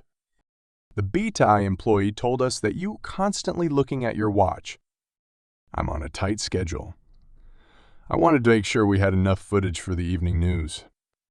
Walters narrowed her eyes. "I find it highly suspicious that you and your cameraman happened to be on the same train where another body was discovered." "I don't know what to tell you," Sheehan claimed. "Why don't you just tell us the truth?" "I told you. I was there to cover the public transit system. I interviewed riders on the train. You can talk to Walt, my cameraman. He'll back me up. In fact, we have the footage to prove it." "Do you also have footage of the victim?" Walters asked. Sheehan opened her mouth and then shut it. "Because if you do," Walters continued, "we want a copy of it." Sheehan crossed her arms. "You'll need a warrant to see it." Walters glared at her. Sheehan said, "I'll let you have it, but under one condition. You let me interview you." "Why would we do that when we could just confiscate the video?" "On what basis?" Sheehan replied. "Evidence that could be crucial in a murder investigation." It was Sheehan's turn to glare at her. Joe spotted Dennis Wilmot on the platform. He waved her over. "Agent Pullinger, right?" he said. "That's right. The moment I heard about the second body, I got my guys working on it right away. Come, I'll show you something." Joe said, "Detective J. Crowder is also working on the case." "Whatever you have to show me, you can show him as well." "Okay, sure." Crowder joined them in the station's security office. Inside, a transit officer was working behind a large monitor. "Run the tape," Wilmot said to him. On the screen, they saw an empty subway platform. "What station is that?" Joe asked. "It was taken at Sherborne Station." The officer replied, "And that is 10 stations down on southbound line." "Okay." They stared at the vacant platform. Suddenly, a man appeared from behind a pillar. He was wearing a checkered shirt, black pants, and a baseball cap. The man was pushing a woman in a wheelchair. It was the victim. The man stopped at the edge of the platform. He did not look up. Nor did he look left or right. He just stared at the tracks. More passengers appeared on the platform, but no one noticed him. Why would they? They probably thought he was with his mother or another relative. The train appeared on the screen and halted at the station. The doors opened, and the man wheeled the woman in the wheelchair inside the train. The doors closed and the train pulled out of the terminal. "Do you know where he got off?" Joe asked. The officer fast-forwarded the video. He then played it at a normal speed. The next image was another platform. There were people already waiting for the train. "What station is that?" Joe asked. "Chester Station." Joe squinted. In the middle of the platform, she spotted Ellen Sheehan, her cameraman, and a BATA officer. The officer was right. Sheehan was constantly looking at her watch, as if she was waiting for something to happen. But the video was not enough to prove anything. The train pulled into the station, and the doors opened.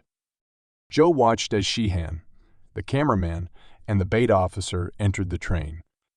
Just then, at the bottom of the screen, the man with the baseball cap left the train from another car. He had his hands in his pockets as he walked out of view.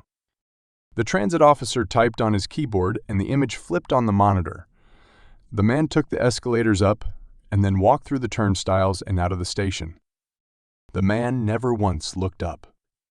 He knew where the security cameras were, Joe thought. Chapter 32. Rhodes gripped the steering wheel firmly as he pressed on the accelerator. Even though he hadn't driven a car in over 10 years, there were some things a person never forgot. The 20-year-old Chevy Malibu felt good under his control. It had taken a few kicks to get it started, and the engine was a bit too loud, but for $500, Rhodes could not complain. The salesman at the dealership had told him the 300,000 miles on the odometer was nothing to be concerned about.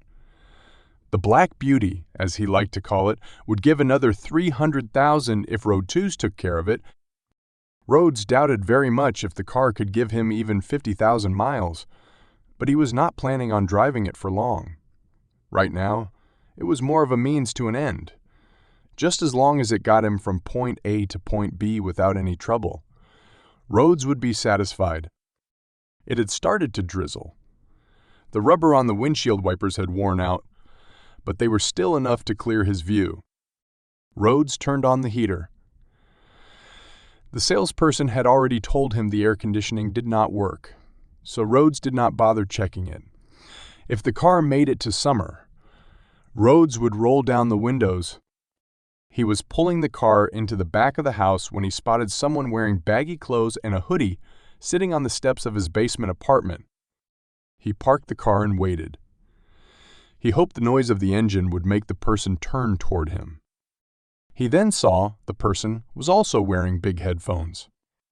Rhodes grunted. He honked. The person did not turn. He honked again, this time letting it run longer. The person got up and turned. It was a girl. She wore baggy clothes. She had on dark mascara, dark lipstick, and she had a tomboy haircut. "Sorry, I didn't know you were back," she said as Rhodes got out of the car. "Who are you?" he asked. "I live on the second floor with my mom." Rhodes looked around. "Why are you out in the rain?" "My mom isn't back from work yet." "You don't have a key." "She doesn't trust me." "Why don't you go to a coffee shop or a friend's house?" "I don't have any money, and my friends live a bit far." "You shouldn't be outside. You might catch a cold." He was not sure why he was concerned. He did not know her, and it was none of his business what she did. "Is it okay if I just sit here? It's better than sitting on my steps." Rhodes looked up at the sky. The clouds had gotten darker. The drizzle would soon turn to heavy rain. "How old are you?" he asked. 15. Rhodes would have invited her inside, but as a former cop, he knew it would not look good for a 15-year-old to be hanging around a man his age. "You can wait for your mom in my car," he said. He let her in and then went inside his apartment. He had picked up a few groceries while on his way home. He went into the kitchen and fried himself a couple of sausages.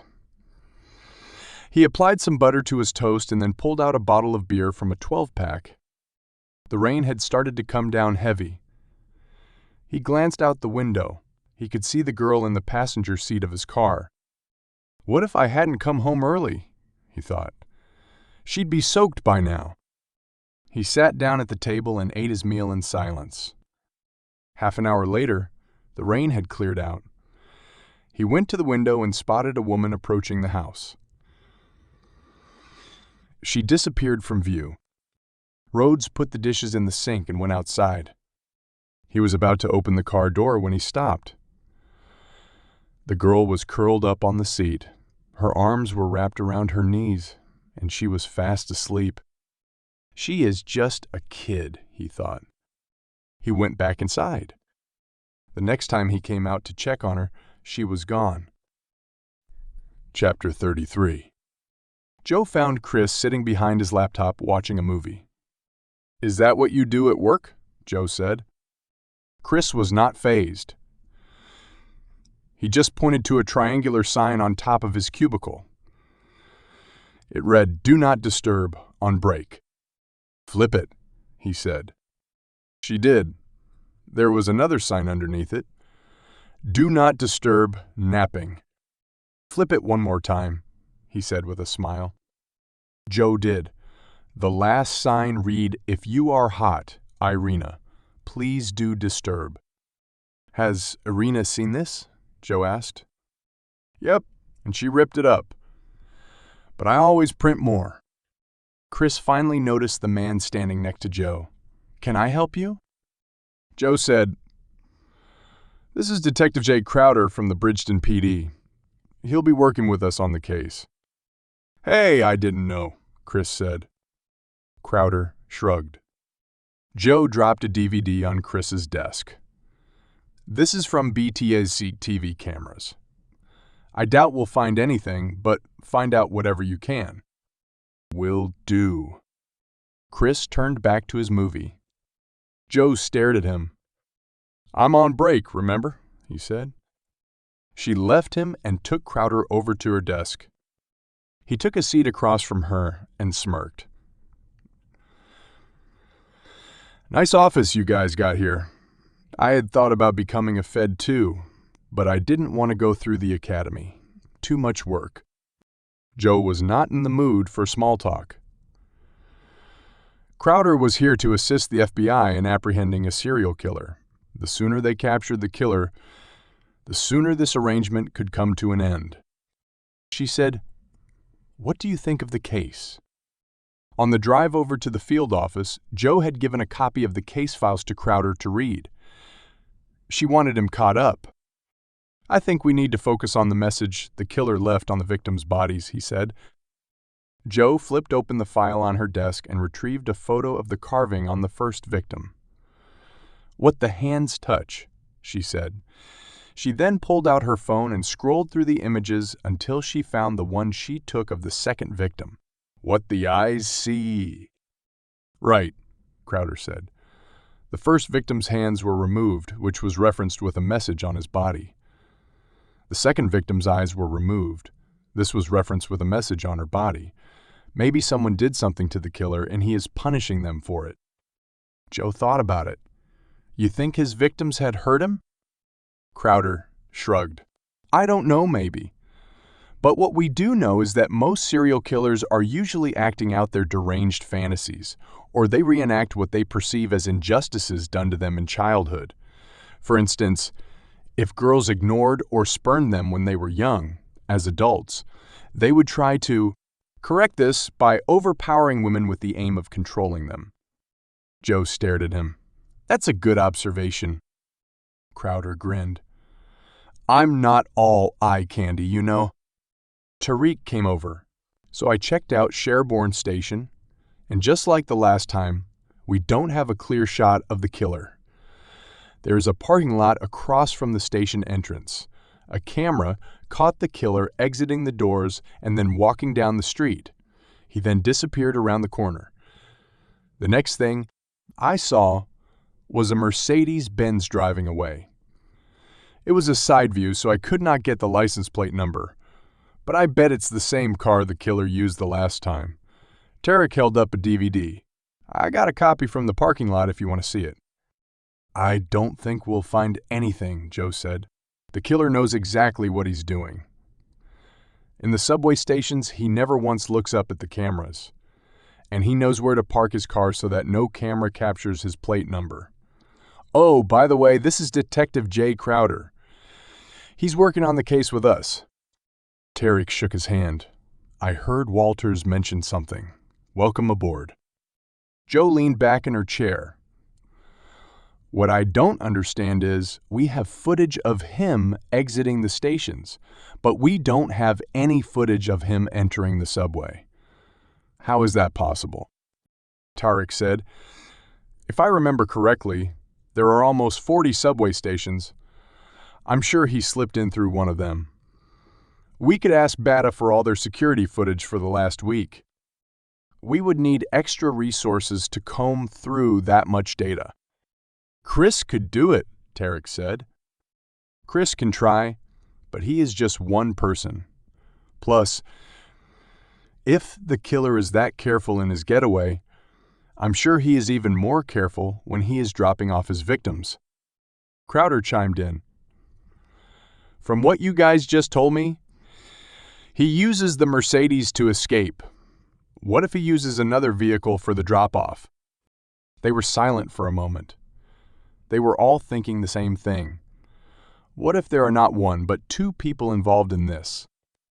Irina came over. The victim's name is Natasha Whittam. She lives with her boyfriend on the east side of the city. Crowder jumped up from his chair and said, I'm Detective Jay Crowder from the Bridgeton PD.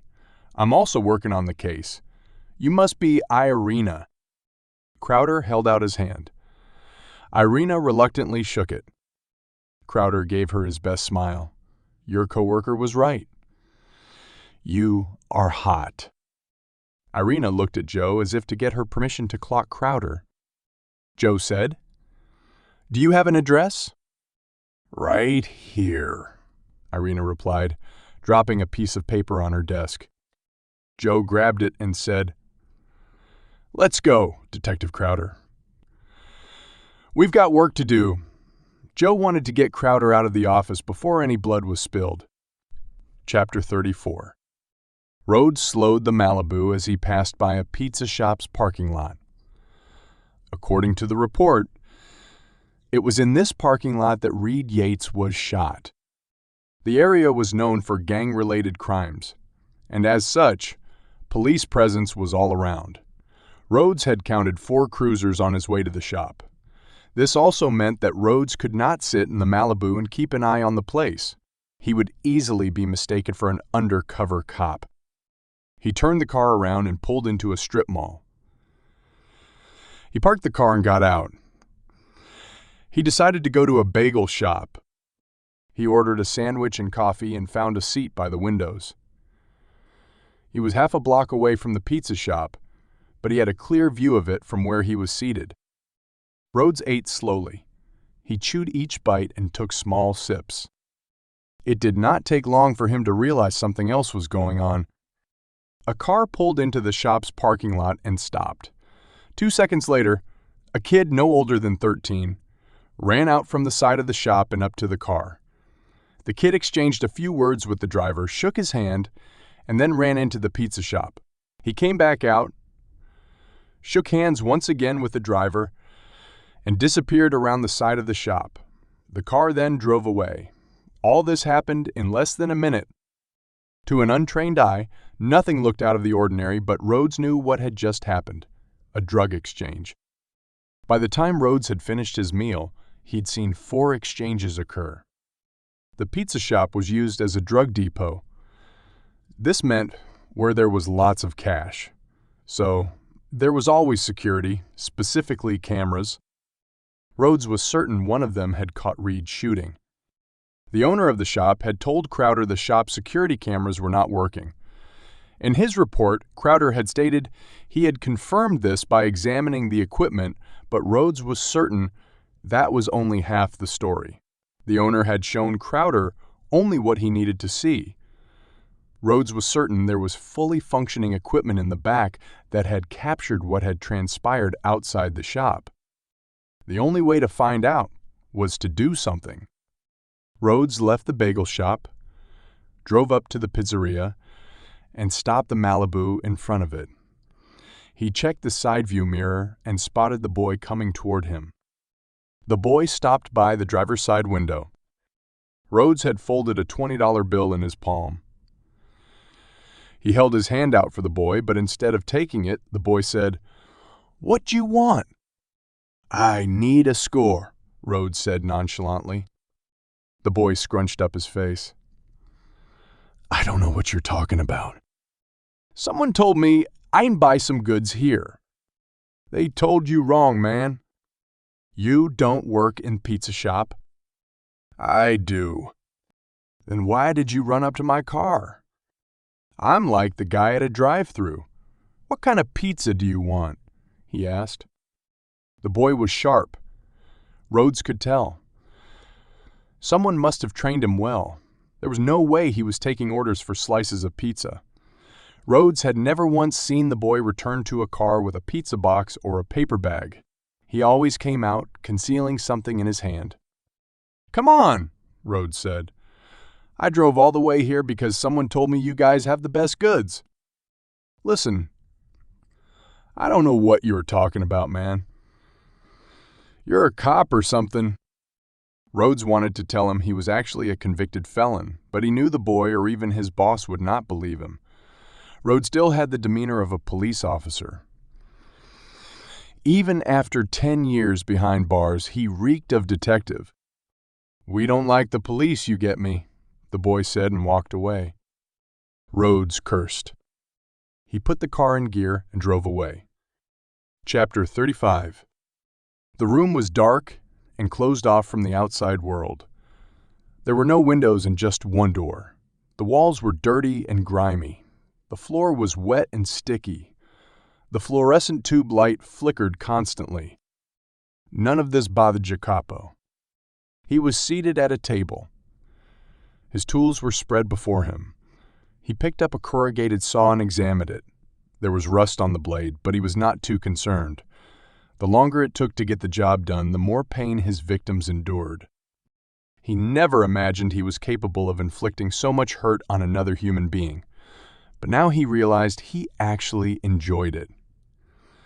Maybe it had to do with the hurt he felt inside him. When he tortured someone, he was actually releasing his suffering. The entire process was, in some ways, cathartic. When he was done torturing a victim, he always felt like a new person. He put the saw down and lifted a scalpel. It, too, was rusted. The walls vibrated, and he heard the sounds of metal on metal. A train passed through a tunnel adjacent to the room. He placed his hand over the tools to stop them from falling off the table. Within seconds, the sound had subsided. He went back to examining his tools. The room was filthy and depressing compared to his current accommodations, but he would never dare say this to his master. After all, it was his master who had given him a new life. His real name was Craig Orton. He was once married. He also had a child. He used to work for a mining company, but after years of spending time underground, he developed a lung disease. His company quickly released him when they found out his condition. He got a lawyer and tried to sue them, but they had lawyers too, and theirs were more effective than his. His savings dried up, and he became an alcoholic. His marriage fell apart, and his wife took his daughter away from him. It did not help that he had become abusive toward his wife. But she did not understand what he was going through. The company he had worked day and night for had robbed him of a future. He drifted from shelter to shelter until he ended up on the streets. His condition worsened, and he was good as dead when a man approached him one night. The man stayed in the shadows, but he offered Craig a chance at a new life. The man put him in a private health facility where doctors monitored him 24/7. They gave him powerful medication that destroyed whatever disease had infected his lungs. 3 months later, he was cured. The man reappeared again, and he gave him a brand new car and an apartment in a nice part of the city. The man told him he would take care of him, but he had to do whatever the man asked of him, even if it meant killing and torturing another person. He never hesitated for 1 minute in following the man's commands. It was a small price to pay for what the man had done for him. The man then gave him the name Jacopo. The man also told him he was going to be his master, and Jacopo was going to be his student. He accepted this without question. After all, it was his master who had given him life, and in return, he would take a life for him. There was something else that propelled him to do what was asked of him. He feared his master. His master had a plan, and Jacopo knew if he did not follow through with it, his master would make him suffer a fate far worse than what he made his victims suffer. He shivered at that thought. He knew soon enough his master would reappear with another task for him. Jacopo went back to his tools. He wanted to be ready for when it happened. Chapter 36. Rhodes sat on the sofa with Reed's file spread out next to him. For the last couple of hours, he had pondered ways to get inside the pizza shop. He could not ask the local police for help. He knew once Detective Crowder found out an outsider was working on his case, he would make Rhodes's life even more difficult.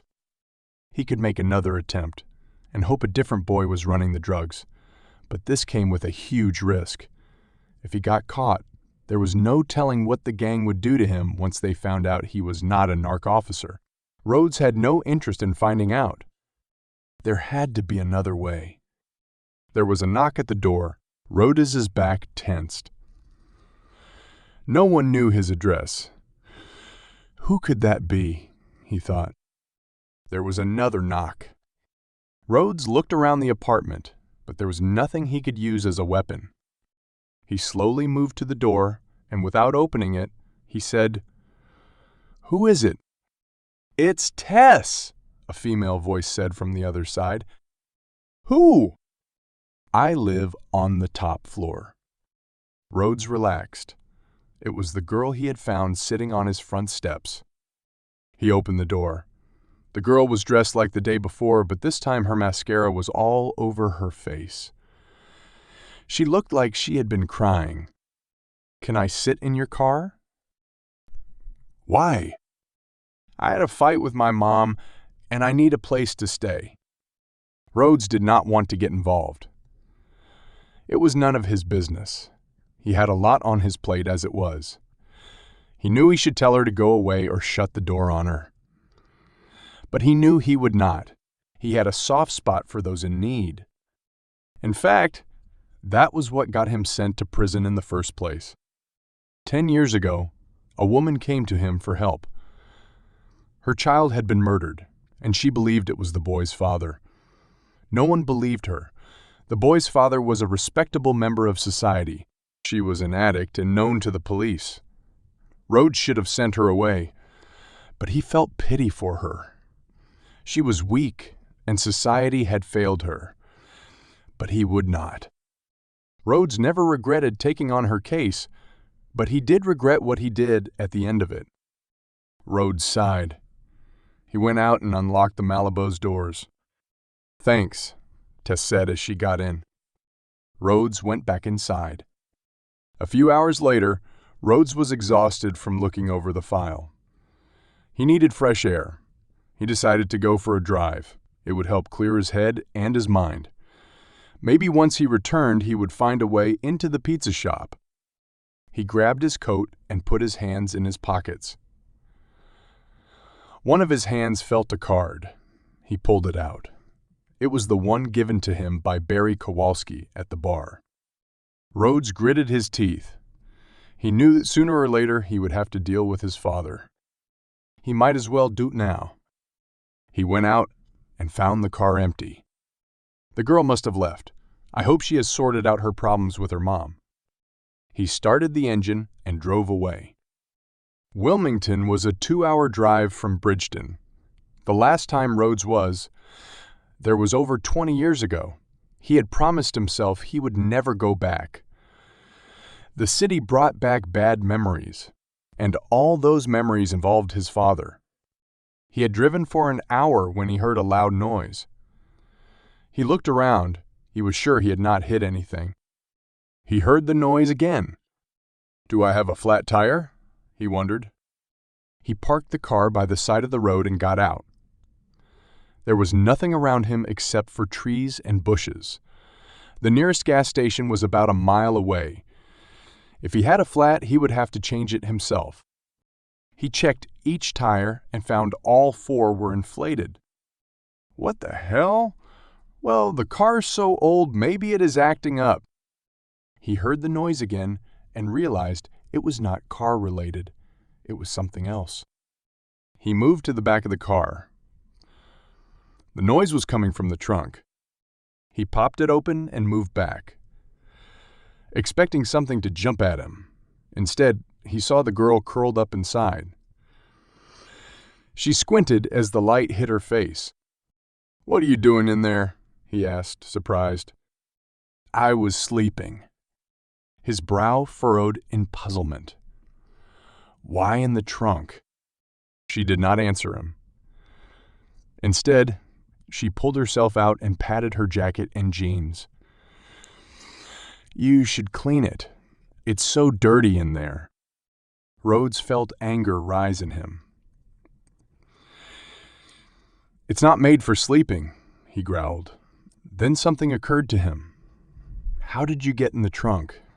Rhodes had the keys on him the entire time. "Through the back seat." Tess gestured to the back seats.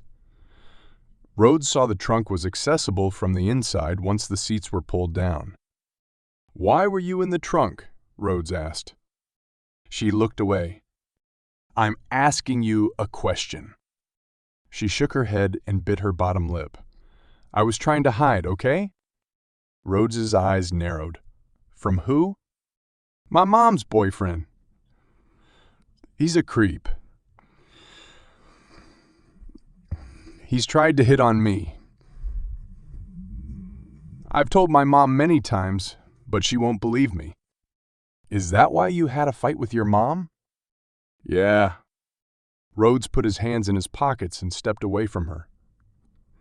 He needed to think. If the girl is missing, will the mother call the police on me? He had not kidnapped her.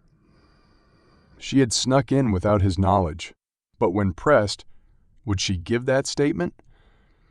She was only 15, and kids that age would do anything, even lie, to avoid getting in trouble. "Can I come with you?" she asked. "No." "Why not?" "You're not supposed to be getting in cars with strangers." "But you're not a stranger. You live in the same house as me." "Yeah, but I have a lot of work to do, and I can't babysit you." "So? Are you going to leave me here alone?" Rhodes looked around. The last town was a couple of miles away. He sighed. "Fine.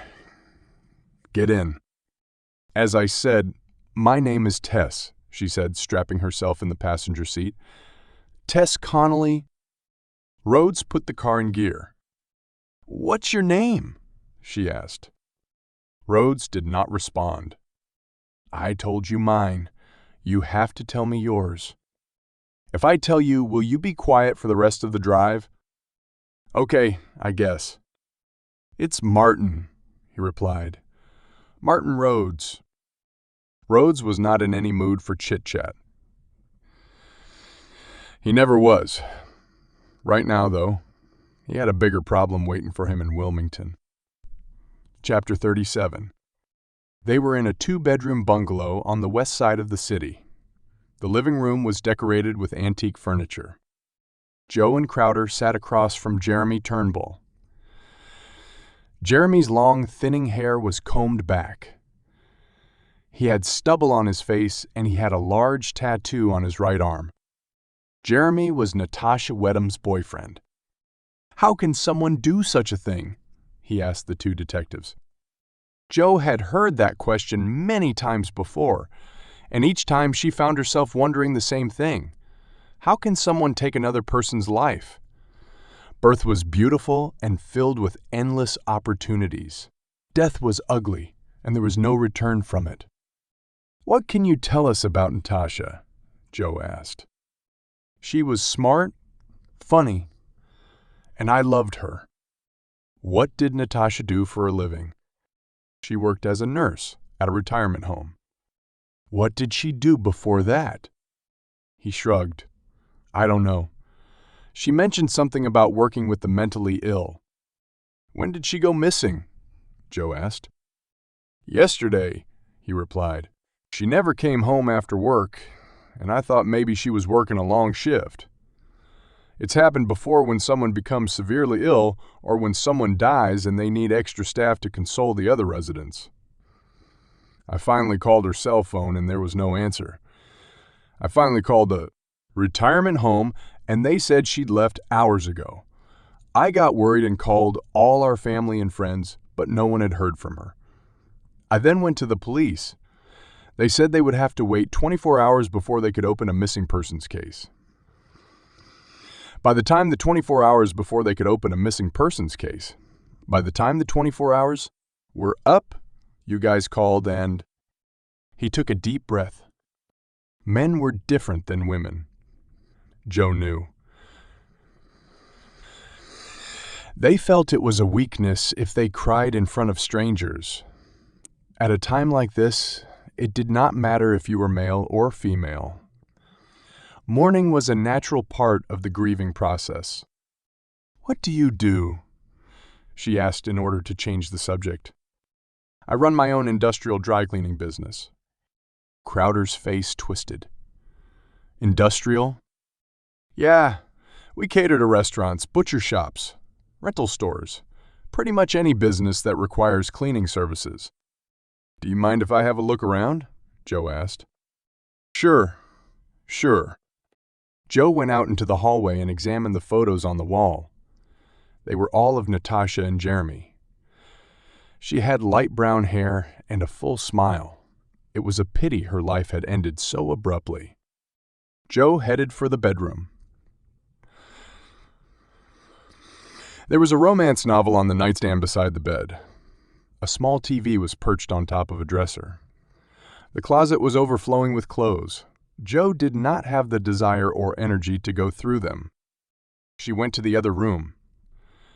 This looked like it had been used as an office. There was a computer by the window. Dozens of white banker's boxes surrounded the computer table and lined the walls. Joe examined a stack of paper on top of one of the boxes. They were invoices for the cleaning business. Joe looked at the shelves and spotted some nursing books. She was about to move away when something on the very top shelf caught her eye. She picked the item up. It was an ID badge. Joe's eyes widened. She realized she had just found the missing link. Chapter 38. The moment Rhodes entered Wilmington, a feeling of nausea swept over him. His mind was bombarded with memories. Rhodes gripped the steering wheel and kept his eyes focused on the road ahead. He drove past a boarded-up building that used to have a convenience store on the ground floor. Rhodes had spent a significant part of his childhood there, hustling cheap cigarettes and booze to any passerby. He drove past an alley where he and a group of his friends would play marbles.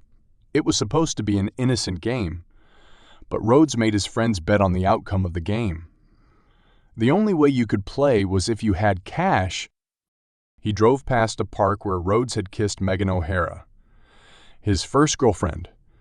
The park was also where police had arrested him for drinking in public. Rhodes was a troublemaker even before he was a teenager. However, when he hit puberty and had a growth spurt, he had begun to bully those around him. Rhodes's knuckles turned white as he tightened his grip on the steering wheel. He blamed his father for his behavior. The man had never worked an honest day in his life, and Rhodes had vowed never to see him again. He feared what he might do to him if he did. He was grateful that the girl was with him. She might be able to defuse his rage. He drove until he stopped in front of a trailer home. There were other homes similar to it, but something told him it was the one he was looking for. There were 2 large American flags on the roof. There was a peace symbol hanging from the window with a Confederate flag hung next to it. A Harley-Davidson motorcycle was parked out front. Rhodes got out of the Malibu. The Harley was in pristine condition. The side decal had a rifle with the letters SAR emblazed on it. Rhodes knew what the letters stood for. Sullivan Rhodes. Shooting out of the rifle were the words "Rhodes to Freedom." He had seen that decal on various vehicles when he was young. It was his father's moniker. Suddenly, the The trailer door swung open. A man stepped out. He had on a cut-off t-shirt, faded jeans, and black cowboy boots. His head was covered with a yellow bandana, and he had a bushy white beard. He was holding a rifle. "If you're looking to buy, then that baby is not for sale," the man said, aiming the rifle at Rhodes. "If you are looking to steal it, then you came to the wrong place, boy." Rhodes did not flinch. "Sully, put the gun away," he said. The man stared at Rhodes for what felt like a minute, but was probably less. A smile crossed his face. "You lost a lot of weight," he said. He lowered the gun. "I knew you'd come, Marty." Rhodes wished he had a weapon on him. He would have shot Sully between the eyes and said it was in self-defense. Rhodes had had numerous opportunities to hurt the man who had robbed him of his childhood, but he never did. Just as a parent could not hurt their child, no matter how bad they were, a child could not hurt their parent, no matter how much they had wronged them. Tess came out of the car. "Who's she?" Sully asked. "She's nobody." Rhodes turned to her. "I told you to stay in the car." "I have to use the bathroom," she said. "I'll drive you to a gas station after I'm done." "I have to go now," she pleaded. "She can use mine," Sully said. Rhodes hesitated. "Fine, but be quick." Tess disappeared inside the trailer. Sully did not come near Rhodes. They did not have a normal father and son relationship, which meant hugging or even shaking hands was out of the question. "How are you doing, son?" Sully asked, eyeing him up and down. "Fine," Rhodes replied. He did not bother asking his dad how he was doing. He did not care. "Your buddy Barry dropped by when I was having a drink. I'm sure you told him where to find me. How did you know I would be in Bridgeton?" "Angie told me."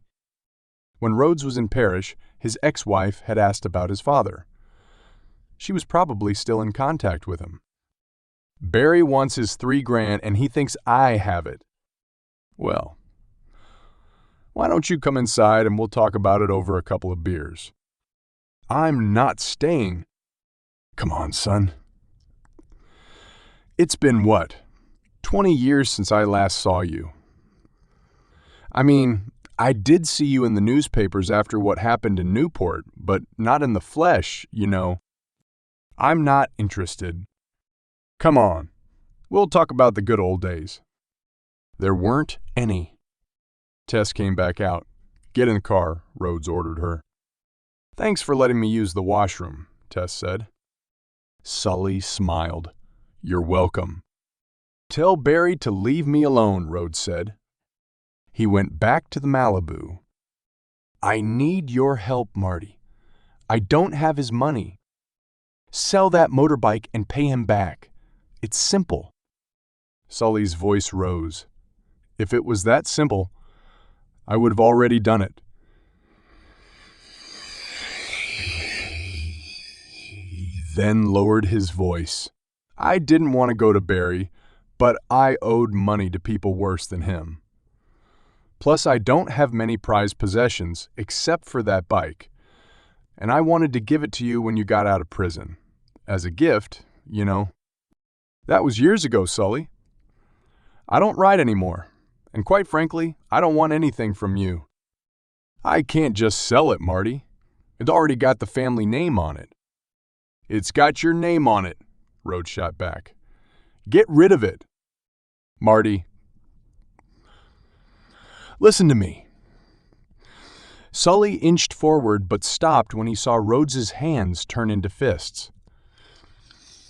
"Listen, can you help your old man out just this once?" Rhodes got in the car and drove away. Chapter 39. They were gathered in a conference room on the main floor of the FBI office. Walters, Joe, Crowder, Taurik, Irina, and Chris were seated around a large table. Walters put her hands together and said, "What do we know so far?" Joe said, When I was looking through the second victim's house, I found this. She placed an ID badge on the table. Natasha Wadeham was a former employee of BMIC. You mean the Bridgeton Mental Care Institute? Walters asked. Joe nodded. What's interesting is that Silvio Tarconi, the first victim, also worked at BMC. His ID badge was found in his apartment. Did they know each other? Walters asked. I showed Wedham's photo to Tarconi's neighbors, Irina replied. None of them had ever seen her at the building or with Tarconi. Crowder said, even Wedham's boyfriend Jeremy Turnbull had never seen Tarconi before. And he also said that Wedham didn't like talking about her time at BMIC. In fact, whenever he brought up the topic, she fell silent. Walters said just because they didn't meet outside doesn't mean they never worked together. Chris said, I looked into their employment history. Tarconi started working at BMC before Wedham, but for 2 years they were both employed at the same time. However, Wedham left BMC before Tarconi did. What did they do at BMIC? Walters asked. Wedham was a nurse, and Tarconi was an orderly, Chris replied. That explains it, Joe exclaimed. Explains what? Walters asked. Joe stood up and walked over to a white marker board. She wrote down the name of the victims and the messages on their bodies. Joe pointed to Tarconi's name and said, the first victim was an orderly who had the power to control patients who got out of hand. Hence the message on his chest, what the hands touch. Joe pointed to Wedham's name. The second victim was a nurse and thus administered medication, or kept an eye on the patient's health. Hence the message on her back, what the eyes see. I believe the killer is a former patient of BMC. As the orderly, Tarconi must have been harsh or cruel to him. Therefore, the killer cut his hands off. The nurse, Wedham, must have ignored his pleas for help or had looked the other way when he was abused. Instead of caring for his well-being, she was complicit in his harsh treatment. Therefore, the killer removed her eyes to punish her. Whoever is doing this wants to hurt those who had hurt him. So we find this former patient and we find the killer, Tarek said. Exactly, Joe said. Walters turned to the group. We already have had 2 dead bodies on the train. Make sure there isn't a third one. Outside the conference room, Joe found Crowder on his phone. He looked distressed. Everything okay? She asked. There is something I need to sort out, he said. Why don't you go to BMC and I'll meet you there? I already called. The chief administrator has left for the day. We're supposed to see him first thing in the morning. Okay, great. I'll see you then. He walked away. Chapter 40. The ride back from Willington left a sour taste in Rhodes's mouth. He wished he did not have to see Sully's face. The old man had aged. 20 years would do that to anyone. Rhodes had aged as well, but Sully looked frailer than the last time he had seen him. Rhodes gritted his teeth. Why am I thinking about him? The man is a parasite. Rhodes let out a long sigh. He knew the answer to his question. Sully was his father. He was the only link he had to his past. A person could choose their friends, but they could not choose their parents. Was that your dad? Tess asked.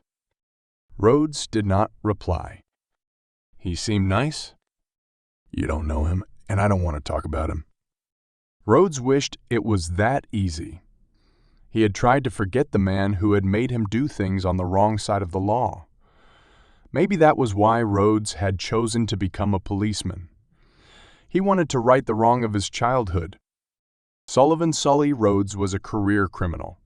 He had robbed banks, sold counterfeit goods, laundered money, and even run a Ponzi scheme. He tried to go legit but lasted only a month or 2 before a new scheme popped into his head. The man thought he would one day be a millionaire from his wild ideas, and he fed the same nonsense to his son. Rhodes could not entirely blame him, though. Sully's father was no better. During Prohibition, he smuggled booze from Canada. He was always in and out of prison. He was caught for racketeering, illegal gambling, and even human smuggling. Rhodes never learned how his grandfather had ended up doing the latter. Eventually, his grandfather's vices got the better of him. In Las Vegas, he stole money from the wrong people. His body was found behind a dumpster. He had been shot 11 times. The rumor was that it was mob-related. Rhodes never knew the man. He had only met him once, and that was when he came to see Sully for money. Rhodes had tried to go down the right path, but it did not work out. If he thought about it, his crime was worse than any his father and grandfather had committed. He was a convicted murderer. Maybe crime ran deep in the blood of the Rhodes men. Rhodes was driving up to the house when he spotted a man and a woman standing by his apartment door. Oh, that's my mom and her boyfriend, Tess said. They parked and got out. Tess, go inside the house, Tess's mom yelled. Tess lowered her head and walked away. You're gonna get it tonight, little girlie, the boyfriend hissed. The mother turned to Rhodes. What are your plans with my daughter? She's a minor, you know. I didn't know she was in the car. You want to tell that to the cops? Yeah, do you? The boyfriend added with a smirk. I don't, Rhodes replied. Good. Then stay away from Tess, the mother said. I will. Just as long as your boyfriend stays away from her. What did you say? The boyfriend got in Rhodes's face. He was several inches shorter than Rhodes, and Rhodes had more than several pounds on him. Rhodes said, If you touch her, I will hurt you. The boyfriend laughed. You mind your own business. The mother said, Tommy has never tried to touch my girl. That's not what Tess said. You shut your mouth, the boyfriend snapped, or else I'm gonna have to teach you a lesson.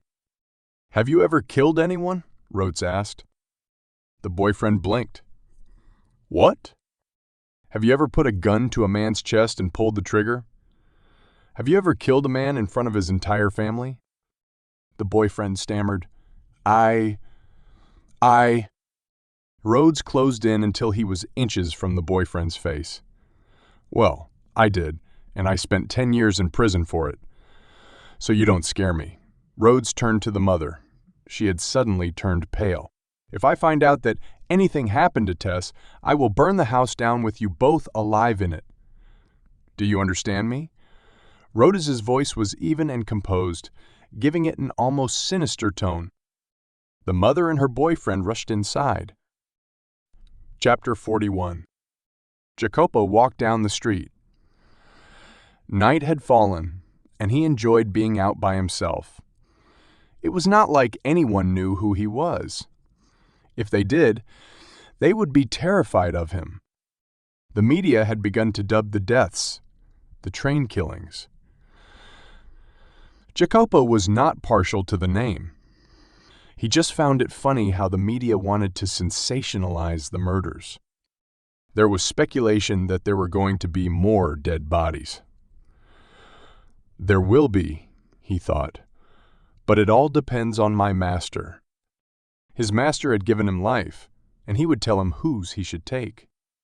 He watched as people passed by him. He relished the fact that he could snatch any one of them from their safety and security. This knowledge gave him strength and power. But he had his orders. They did not involve harming anyone who was not a target. His master decided his victims. And tonight he knew there would be another name. He looked forward to it. It gave him a sense of purpose. He wished he could see who his master was. He would mark his body with his master's image. It would be his way of thanking him for what he had done for him. But his master preferred to stay in the shadows. His master had chosen him for a reason, to be his sword of justice. These people had wronged his master, and it was Jacopo who would teach them a lesson. But this was just the beginning. His master had a grand plan, and Jacopo was at its forefront. He passed an electronics store. Several televisions were on display in the front windows. One of them was playing the news. The reporter was talking about the train killings. There was no volume, but he could read the subtitles. Ellen Sheehan spoke of a serial killer who was preying on the citizens of Bridgeton. He was offended. He did not consider himself a serial killer. He was not deranged or psychotic. He did not have a traumatic childhood. In fact, his childhood was filled with joy and happiness. His parents were educated, and they were married until they died of old age. He was loved by his parents, and he loved them in return. He was not a product of his upbringing. He was a product of his life's decisions. As an adult, he had made choices that took his life down a path of destruction. Serving his master was his way of returning to a life of fulfillment. Ellen Sheehan signed off. Jacopo did not like her. She was cocky and arrogant. She felt like she could dictate his story. She did not realize she was just a pawn in his master's plan. Without him, she would still be covering dog shows. He hoped one day his master would make her his next target. He would take great pleasure in slicing her up. But he did not know who the next victim would be until he received his instructions. He looked at his watch. It would be soon. Very soon. Chapter 42. Jo stared at the clock on the wall. With each turn of the hand, her face became darker and darker. She was in the office of Dr. Stanley Freeman, Chief Administrator of the Bridgeton Mental Care Institute. Freeman was tall, striking, and black. He wore a gray suit with a white tie. He tapped his finger on the oak desk before him. Jo was waiting for Crowder. She had already left him several messages. Seeing the impatient look on the chief administrator's face, she said, "My partner is running late. I think it might be better if we got started." Freeman leaned forward and placed his elbows on the desk. "I can honestly say I am shocked by what you've just told me. I had no idea the victims of those terrible train murders once worked for BMSI." "You didn't know them?" Jo asked. Freeman shook his head. "They must have been employed before my time." "How long have you worked here?" "As of next month, it'll be 10 years. Jo frowned. The victims were employed before his time, she thought. "Can you pull up all files on Silvio Tarconi and Natasha Wedham?" "Yes, of course." "Can you also give us files on your current and former patients?" Freeman paused.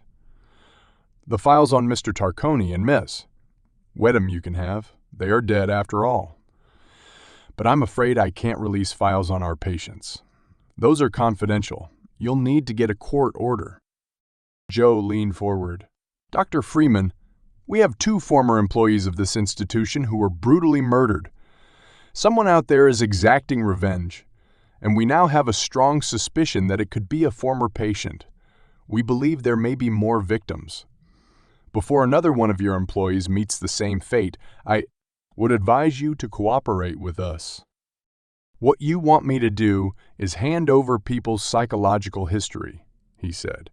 "A lot of people, some even prominent, have passed through the gates of this building.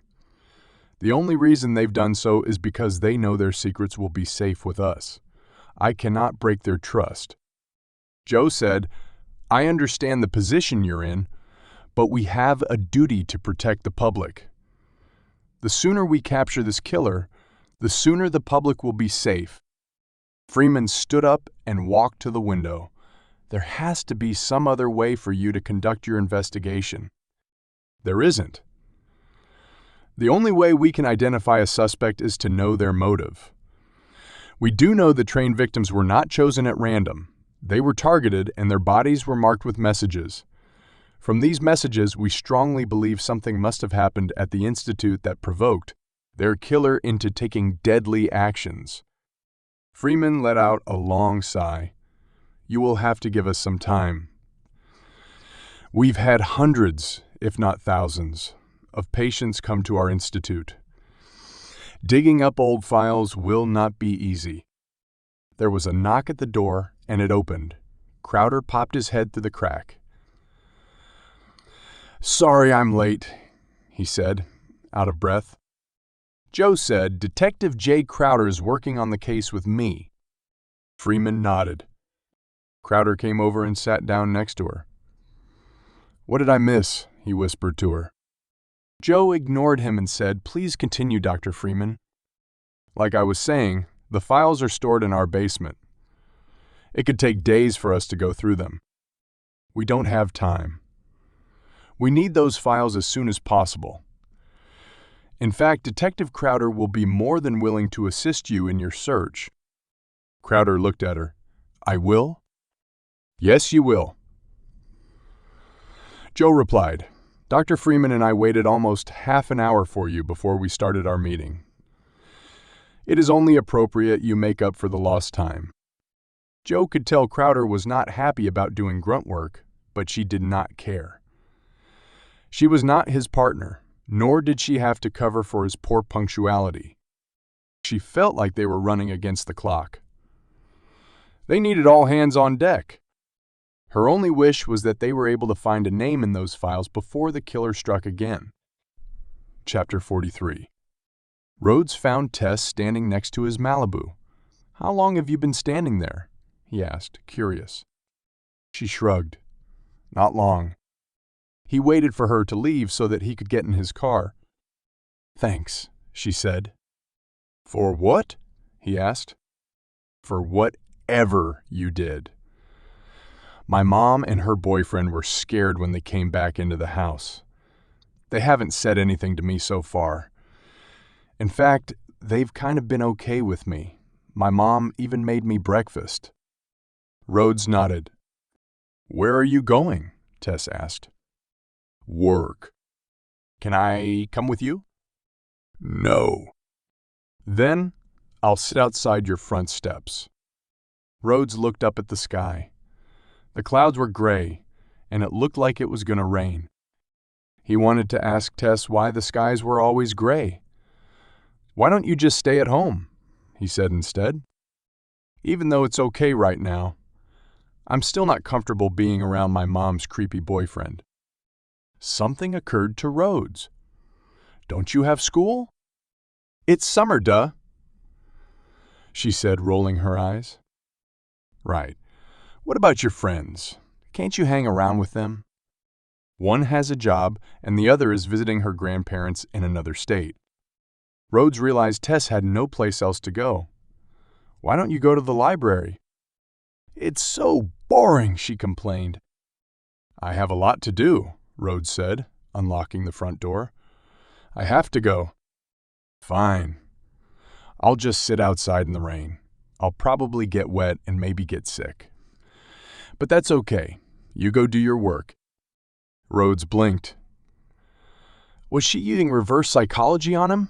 Or was she trying to make him feel guilty? There were several reasons why he did not want any children. One reason was that you could not win an argument with them. Fine. Get in. Tess clapped her hands and squealed like a little girl. On their way to Rhodes' destination, they grabbed something to eat. Rhodes was hungry, so it was only polite to offer some to Tess. Rhodes parked the Malibu and looked across the road. Why are we stopping here? Tess asked, sipping her drink through a straw. Rhodes nodded towards a pizza shop. We're keeping an eye on that place. Tess made a face. If you wanted pizza, why did you get burgers and fries? Rhodes was not good at making up stuff. Plus, she was old enough to know how the world actually worked, so he decided to tell her the truth. "You see that kid over there by the corner?" "Yeah, the one who's dealing drugs." Rhodes looked at her. "How did you?" "I may be a kid, but I'm not stupid. I see things all the time." "You should drop by my school. I can show you the exact places you can get high." "Well, I need that kid over there to sell me some drugs." Tess gave him a look. "I didn't think you were into that, but you do live alone. So yeah, it's possible." "I'm not a user." "Sure, that's what they all say." "I'm really not." Tess smiled and winked.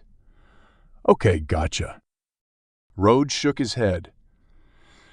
If he wanted to keep his sanity, he had to learn to stop arguing with a teenager. "Why do you want to buy drugs anyway?" Tess asked. "I need it as leverage against the owner of the pizza shop." "So go buy it." "The kid won't sell it to me." "Why not? You got money, right?" "He thinks I'm a police officer." Tess gave him a once-over. "If I didn't know you, I'd think you were a police officer too." "But when I spoke to Olya, she mentioned you were in prison before." "The landlady told you?" he asked. "I talk to her sometimes when I'm outside waiting for my mom." "And you're not worried about hanging around with a convict?" he asked. "I did an internet search on you. I didn't want another creep hanging around my house. You wouldn't believe how much stuff is written about you." "So, you know who I am?" "Former Newport Police Detective Martin Rhodes." "So, you know what I did?" "Yep. And I would have done the same thing too. I'm glad that creep got punished for what he did to that little boy." Rhodes looked out the window and then faced her. "Tess, what I did was wrong. I paid 10 years of my life for it. No one has the right to take another person's life. Not even me. Do you understand?" His tone was dead serious. She stared at him and then nodded. "Yeah, I hear you." He turned back to the pizza shop. "Anyways," she said, as if what happened a few seconds ago was water under the bridge, "I know your background, so that's why I didn't mind hiding in your car, you know? I know I would be safer with you than at home with my mom's boyfriend." "Be careful who you trust," Rhodes said. "Plus, I got something if you or anyone else got any funny ideas." She put her hand in her small bag and pulled out a can of pepper spray. "Where'd you get that?" he asked. "I ordered it online." "You know how to use it?" "Yep. I've tested it a couple of times." "Good," he said, turning back to the shop. "So, what's your plan?" she asked. "I don't have one. Yet." "Okay, fine. I'll go buy it," she said. "What?" "Yeah. If he won't sell it to you, then he'll definitely sell it to me." Rhodes shook his head. "I'm not going to send a minor to buy drugs." "I'm not really going to buy it. I'm not stupid, you know. It could be dangerous." "You'll be watching me the entire time." Rhodes frowned. "Let me help you. It's the least I can do for what you did for me." Rhodes thought about it. "I still don't think it's—" "Just trust me, okay? I've got a plan." Rhodes sighed. He really had no other options. Plus, by now, he should know better than to argue with her. Chapter 44. The conference room at the FBI field office was filled with boxes containing files from the Bridgeton Mental Care Institute. It was tedious and time-consuming work, but with Tariq, Irina, Joe, and Chris going through each patient's file, the task had been cut in half. Crowder had been excused. He had lugged all the boxes from the Institute to the FBI building after all. He sat on a chair and just watched them. He was still sweating and out of breath. There was a moment when he thought he would have a heart attack. His face was beet red and he felt a sharp pain in his chest. To his relief, it turned out to be acid reflux. The team culled through the contents and created a profile of the killer. Joe said, white male, between the age of 25 and 45, was at the Institute 10 to 15 years ago, around the time of Silvio Tarconi and Natasha Wedham's employment, and he is in relatively good shape. Why in good shape? Crowder asked between breaths. He carried the first victim from the platform and into the train. The only way this was possible is if the killer was in good condition. Unlike Mr. Universe over here, Chris said, nodding toward Crowder. You try carrying 15 boxes, why don't you? Crowder shot back. Irina pulled out a file. Ken Lieberman, age 31, was at the Institute 13 years ago when he was 18. Chris pounded a couple of laptop keys and said, He lives in Bridgeton, but I don't think he's our guy. Why not? Joe asked. Lieberman's driver's license shows that he is close to 300 pounds. What's the date on the license? It was renewed last year. Joe shook her head. Tariq pulled up a file. James Sally, age 38. Almost 12 years ago. Why was he there? Joe asked. Post-traumatic stress disorder. From what? Time served in Iraq. I'm on it, Chris said, typing away at his keyboard. Sally also lives in Bridgeton. He works for the Port Authority, but his medical records show he is still on heavy-duty antidepressants, and he weighs 180 and is close to 6 feet tall. He fits the description, Joe said. Anyone else? Irina said, Matthias Latta. He was at Baumai Key almost 15 years ago when he was only 14 years old. He left when he was 18. Where is he now? Joe asked. Dead, Chris said. He was in a car accident a few years after he left the Institute. The car was found in flames, and his body was inside. Okay, next. Tariq said Joshua Havlin. He was at BMC almost 13 years ago, when he was only 16. He was released when he was 21. Where is he now? Joe asked. Chris frowned. There is no record for him for almost 10 years. No employment history, no driver's license, nothing. Joe said, Tarek and Irina, find out what you can on Joshua Havlin. In the meantime, Crowder and I will go speak to James Sally. With his military background, he might be who we are looking for. Chapter 45. Tess got out of the Malibu and crossed the road. She approached a kid leaning on a brick wall next to the pizza shop. The kid wore a sweatshirt emblazoned with the name of a local basketball team, a baseball cap, and baggy jeans that hung low on his waist. The kid had his eye on Tess the moment he spotted her. It was his job to evaluate who was a client and who was a cop. Hey, how's it going? Tess asked as she got near. He nodded. What's up? I heard I can get some pot here. Where did you hear that? At school. Where do you go? She gave him a name. He paused and then said, My cousin goes there. He didn't send you, did he? Tess did not know his cousin, or if he had a cousin who went to her school. He was obviously testing her. If she lied, he would see right through it and send her off. She shrugged. I don't know who you're talking about, but can you help me or not? I can go elsewhere, you know. He smiled. Who, girl? Chill. I was just conversing. You got money? Rhodes had given her a few bills for the transaction. Sure. Show me. She held out her hand. Okay, put it away, he said. Looking around. How much you want? Whatever I can get with what's in my hand. The kid laughed. What are you, a junkie? Tess frowned. I just need some right now, okay? He did not stop laughing. "Sure, girl. No problem. Stick your hand out like you are shaking my hand." She did, and he quickly extracted the money from her palm. "I'll be back with your goods." The kid walked to the front of the pizza shop and went inside. A few minutes later, he returned. His right hand was closed into a fist, but Tess could tell he was holding something inside. The kid looked around. "Now I'm going to shake your hand and then you're going to walk away. Got it?" Tess nodded.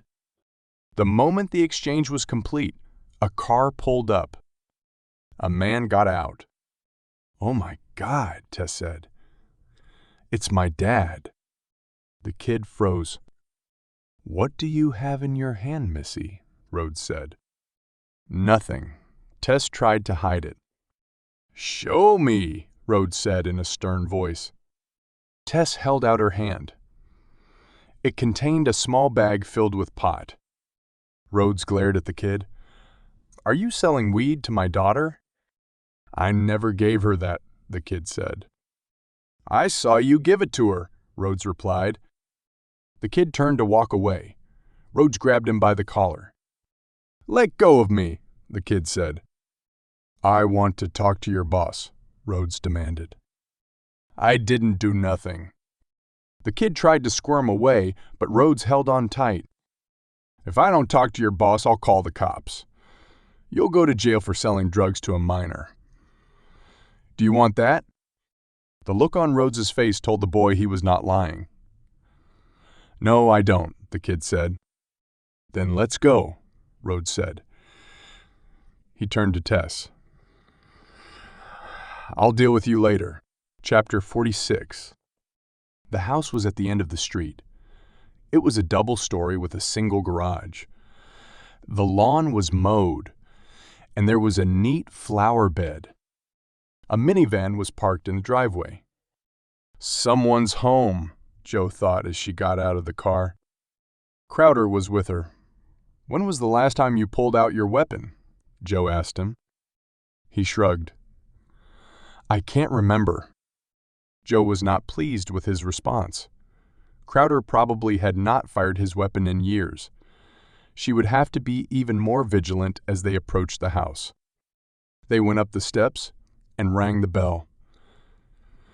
Joe kept her hand on her weapon. Crowder did the same. But she could tell he was just doing it because of her. The door opened, and a woman poked her head out. "Can I help you?" "Is this James Sally's house?" Joe asked. "Yes, it is," the woman replied. "Is Mr. Sally home?"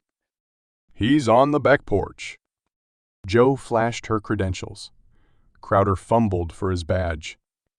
"Is Jim in trouble?" the woman asked. "I'm his wife." "No, we would just like to ask him a few questions." "Give me a minute." She disappeared into the house and then returned and said, "You can go around to the back. The side door is open." Joe and Crowder went through a narrow path and found James Sally seated on a lawn chair with a beer bottle in his hand. He had a buzz-cut hairstyle and was clean-shaven. He wore a large sweatshirt, white khaki pants, and black military boots. "James Sally?" Joe asked. "That's me," he replied. He did not get up to greet them. "My wife just told me you guys wanted to ask me some questions. What is this about?" Joe pulled out 2 photos and showed them to him. "Do you know them?" Sally squinted at them. "No." "Should I?" "They worked at the Bridgeton Mental Care Institute when you were a patient there."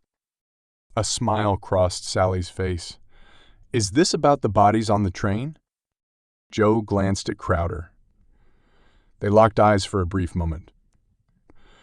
She then turned back to Sally.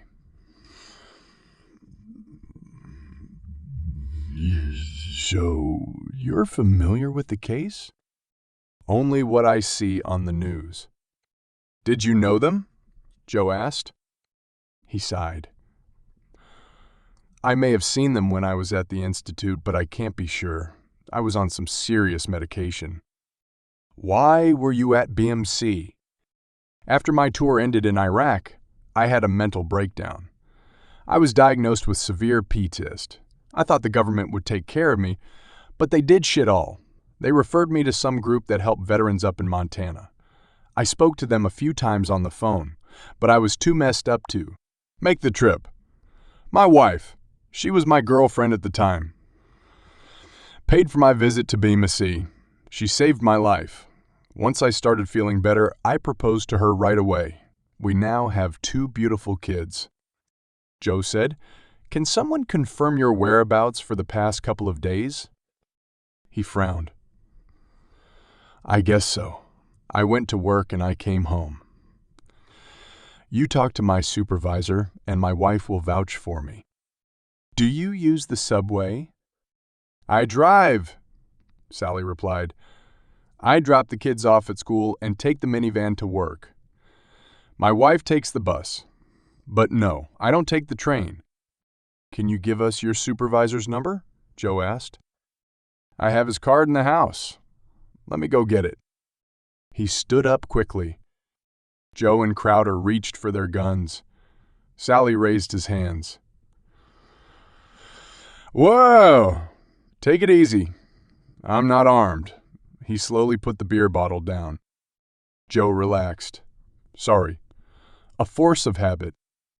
He walked to the door with a slight limp. What's wrong with your leg? Crowder asked. He pulled up his pant leg, revealing a prosthetic. Why do you think I was taking medication? After I lost my leg, I thought I was incomplete. It took a lot of therapy and my wife's love to make me realize that losing a limb didn't define who I was. The killer does not walk with a limp, Joe thought. Sally was not the one they were looking for. We're sorry to take your time, Mr. Sally, Joe said. Chapter 47.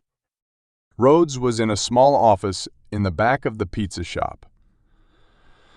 Next to him was the owner, a short, balding, heavy-set man. When Rhodes had come in with the kid, the owner denied having anything to do with him. Hearing this, the kid started to cry. He must have realized he was on his own and that he would be going to jail. The kid begged to be let go. He wanted to go home to his mother. Rhodes felt sorry for him. He was still a teenager after all. The owner, on the other hand, did not budge. He kept saying he had nothing to do with the kid. Rhodes found himself in a difficult position. He offered the owner an alternative. Okay, if you give me access to your shop's security footage, I will forget what just happened. The kid can go on dealing and I won't show my face at this establishment again. The owner had quickly nodded. How far back do you want to go? One of the owner's employees asked. Rhodes gave him the date Reed's phone had sent its last signal. I don't know if we can go back that far. Go check, the owner said. The employee left. The owner smiled at Rhodes, exposing a gold tooth. I'm sure we have what you're looking for. I hope so, Rhodes replied. We will. We will. I never throw videos out, the owner assured him. The people I deal with can't be trusted. Rhodes knew he was referring to other drug dealers and drug addicts. If any of them got any bright ideas or try to steal from me, then I have them on tape. You know what I'm saying, right? Rhodes nodded. And if I give you the video you want, you will forget about our misunderstanding, right? Yes, Rhodes replied. The owner turned to the kid. No hard feelings, okay? This is business, you know? The kid did not say anything. Rhodes could tell he was thinking about how quickly the owner was willing to throw him under the bus. Rhodes hoped the kid had learned a lesson and would change his career path. The employee returned. He was sweating and out of breath. He held a VHS tape in one hand. I found it, he said. The owner turned and gave Rhodes a smile. I told you we had it. The employee popped the tape in a player and let it run. The security system was vintage 1990s. Always no DV. The employee had to fast-forward the tape through hours of footage until he reached the section Rhodes was interested in viewing. Rhodes glanced at his watch. The owner said, "You're not a police officer, right?" Rhodes shook his head. "You should think about becoming one. You have the look of a police officer." "I'll think about it," Rhodes replied dryly. The employee stopped the tape and played it at normal speed. Rhodes saw the front of the shop. There were several people lounging by the windows, but one stood out. He was wearing a long t-shirt and baggy jeans. His hair was pulled back into a ponytail, and he wore a heavy gold chain around his neck. A cell phone was in his hand, and he looked agitated as he paced back and forth. The last signal from Reed's phone had come from the pizza shop. The punk had to be the one Rhodes was looking for. He disappeared from view, returning a short time later. He then went inside for a few minutes and reemerged holding a slice of pizza and a can of pop. He took a bite and left. "Rewind it," Rhodes said. The punk reversed back into the shop, came out empty-handed, disappeared, and then reappeared a few seconds later by the front windows. "Play it," Rhodes ordered. Rhodes watched the footage again at normal speed. "Stop it right there," he said. Rhodes shoved his hand in his coat pocket. The owner and his employee jumped in their seats. They let out a sigh of relief when Rhodes pulled out a piece of paper. He checked something on it and then focused on the TV monitor. There was a running clock at the bottom of the screen. The time the punk had gone to order pizza was around the same time Reed's phone had lost its signal, give or take 1 minute. The punk had just disposed of the phone. Rhodes was now most likely staring at the man who had killed Reed Yates. Chapter 48.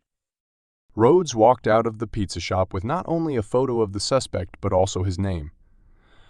Alfonso Guzman was a small-time drug dealer who sometimes bought his supplies from the pizza owner.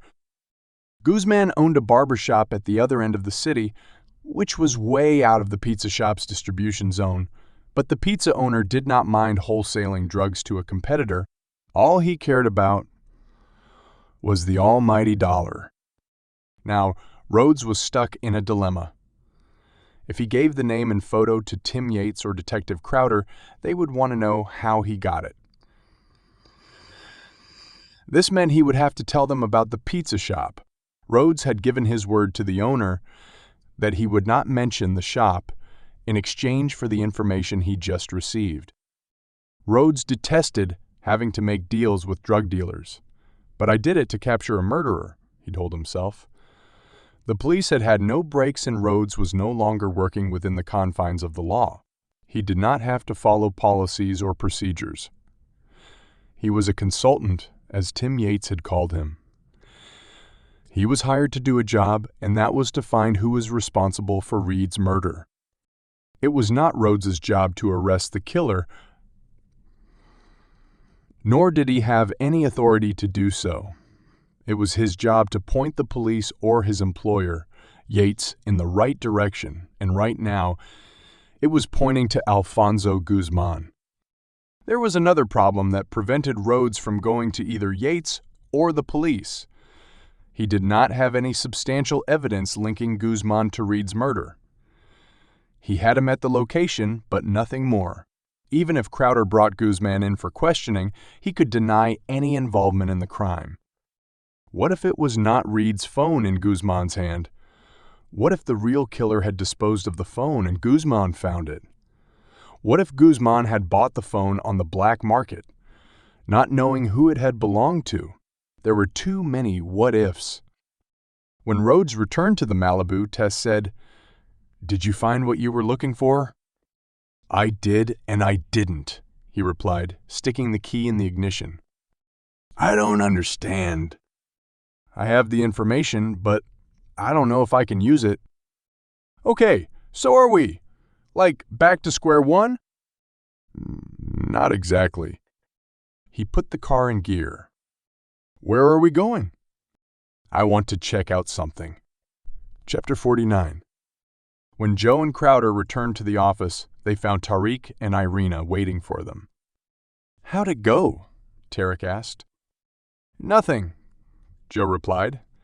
"James Sally was a dead end. Did you find anything on Joshua Haviland?" "We did, but you're not going to like it," Tarek replied.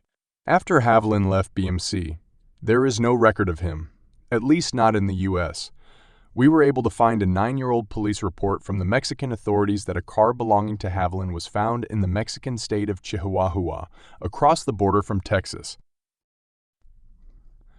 Irina said, "I then spoke to US Customs and Border Protection, and they confirmed there is a record of Haviland crossing through the border at Fort Hancock, Texas, and into El Porvenir, Chihuahua, but they have no record anywhere of Haviland returning to the U.S.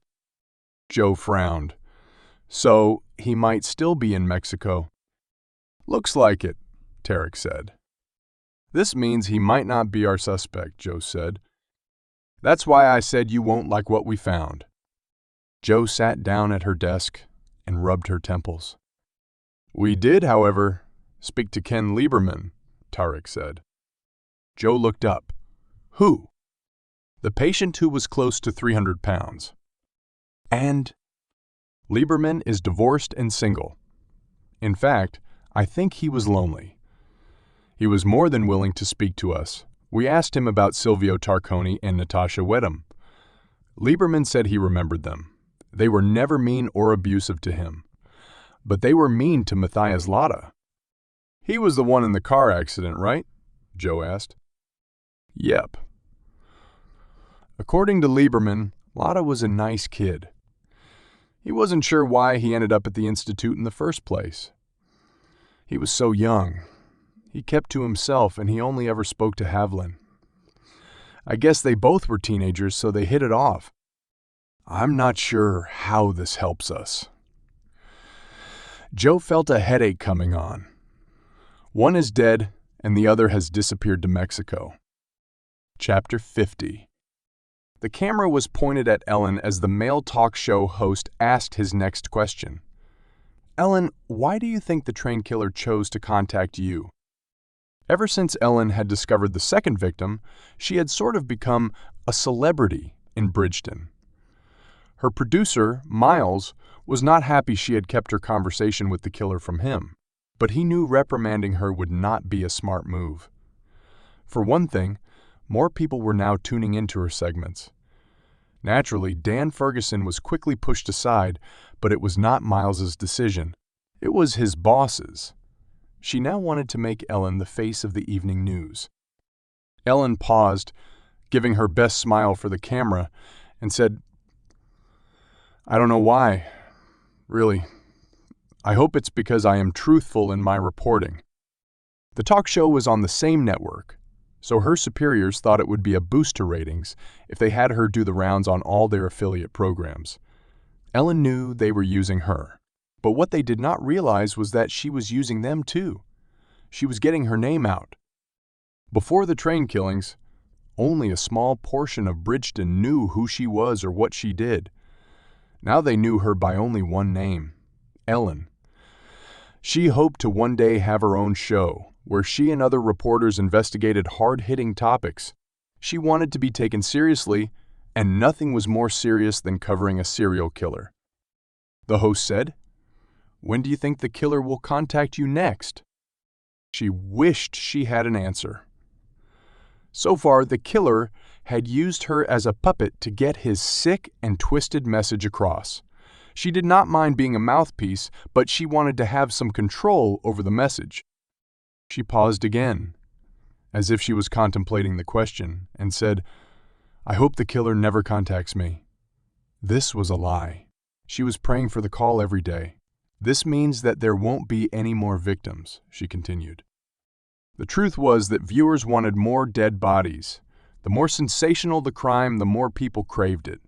This was not her fault. Society was depraved.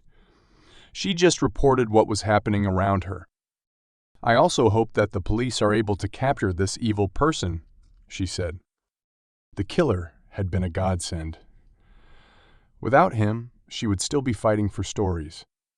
Plus, She was now more popular than Jenny Fernandez. This was more satisfying than anything else. The show ended. Ellen quickly moved away from the stage. She had no interest in chit-chatting with the host. Her cell phone buzzed. The number was blocked. She answered the call. Ellen Sheehan. "I enjoyed your interview," the voice on the other end said. Ellen's back arched. It was the same deep voice of the killer. He must have been watching the show, she thought. "Why are you calling me?" she said, but then realized it might have come across as too harsh. "I'm calling to tell you there will be another dead body." "I'm not interested in playing your games," she said. There was silence. Then the voice said, "I hope you realize there are others who would kill to be in your position right now. In fact, you should be grateful to me for what I've done for your career. You want me to thank you? Is that it?" She asked. "You called me because you knew I would go above and beyond to get your message across, and I've done it. Now I need you to do something for me." There was silence. Ellen hoped she did not overplay her hand. She could not afford to lose this. "Okay, what do you want?" "I want to meet you." "You know that's not possible. There won't be any police." "You have my word." "As much as I would like to, I just don't trust you." "Then you tell me when and where." He was silent a moment. "I'll call you to set up a time and place." The line went dead. Chapter 51. The neighborhood was the opposite of affluent. There were boarded-up shops with signs still hanging above the windows. There was a pawn shop, a cashback outlet, and even an employment center. The latter seemed just for show. If the center was able to assist the locals with jobs, the impoverished area would look far different. Rhodes pulled into a plaza, and after driving around the parking lot, he spotted the barber shop. There were several people inside, and one was standing by the door, smoking a cigarette. Rhodes did not dare go near it. He did not want to blow his cover yet. He drove around and parked in front of a used clothing store. "What are we doing here?" Tess asked. "We're interested in that." Rhodes nodded in the direction of the barber shop. "You need a haircut?" Rhodes was about to say something when an idea formed. "Actually, I do need a haircut," he said, looking in the rearview mirror. Ever since he got out of prison, he had only gotten his hair trimmed once. There were now long strands of hair that he had to constantly pull behind his ears. "Okay." "That's weird," Tess said. "If you'd told me that, I would have shown you some barber shops that were closer to our house." Rhodes looked around and then pulled out a $5 bill. "There's a convenience store over there. While I get my hair cut, why don't you grab something for yourself?" "Are you trying to get rid of me?" she asked. "I'm trying to keep you busy while I get my hair cut. I mean, unless you want to stay in the car." She snatched the bill from his fingers and said, "I'll see you back in the car." He watched her get out and head to the convenience store. He could not believe he was playing babysitter. He got out and headed for the barber shop. When he entered, he found all eyes on him. There were maybe 4 people in the shop. One was on the cutting chair with another doing the cutting. 2 were lounging in the chairs in the waiting area. None of them was Alfonso Guzman. A man came up to him. He was black. "Can I help you?" he said. "I need a haircut." "Sure," the guy said. "Have a seat." Rhodes sat down. "How do you want it?" the guy asked. "Trim the sides, please." The guy got down to it and asked, "I haven't seen you around this area." "I just moved here." "Where are you staying?" On his drive over, Rhodes had spotted a cluster of buildings. "I got an apartment 2 blocks from here." "Right," he said, understanding. A few minutes later, A car pulled up to the shop. It was a white Escalade. Through the mirror, Rhodes caught Guzman coming out. He was accompanied by a bigger man. He entered, gave his buddies in the shop fist bumps and high fives, nodded at the guy cutting Rhodes's hair, and, without even glancing at Rhodes, he and the bigger guy disappeared in the back. "All done," the guy said. Rhodes looked at himself and nodded. He paid the guy and left. At the Malibu, he found Tess waiting for him. She was drinking a smoothie with a straw. "You find what you were looking for in the barber shop?" "Who said I was looking for anything?" "I wanted a haircut." "Sure, whatever. She got in the car?" Tess may still be a teenager, but she is a good observer, Rhodes thought. And she was right. He did find. Not what, but who he was looking for. Alfonso Guzman, Chapter 52. Every lead they looked into had so far been a dead end. Joe knew there would be another dead body, and it was only a matter of when. They were running out of options, so she had decided to go see the family of Joshua Haviland, the patient who had disappeared in Mexico. She found his mother and sister in a town about an hour's drive from Bridgeton. Joe was now seated in their living room with a cup of tea before her.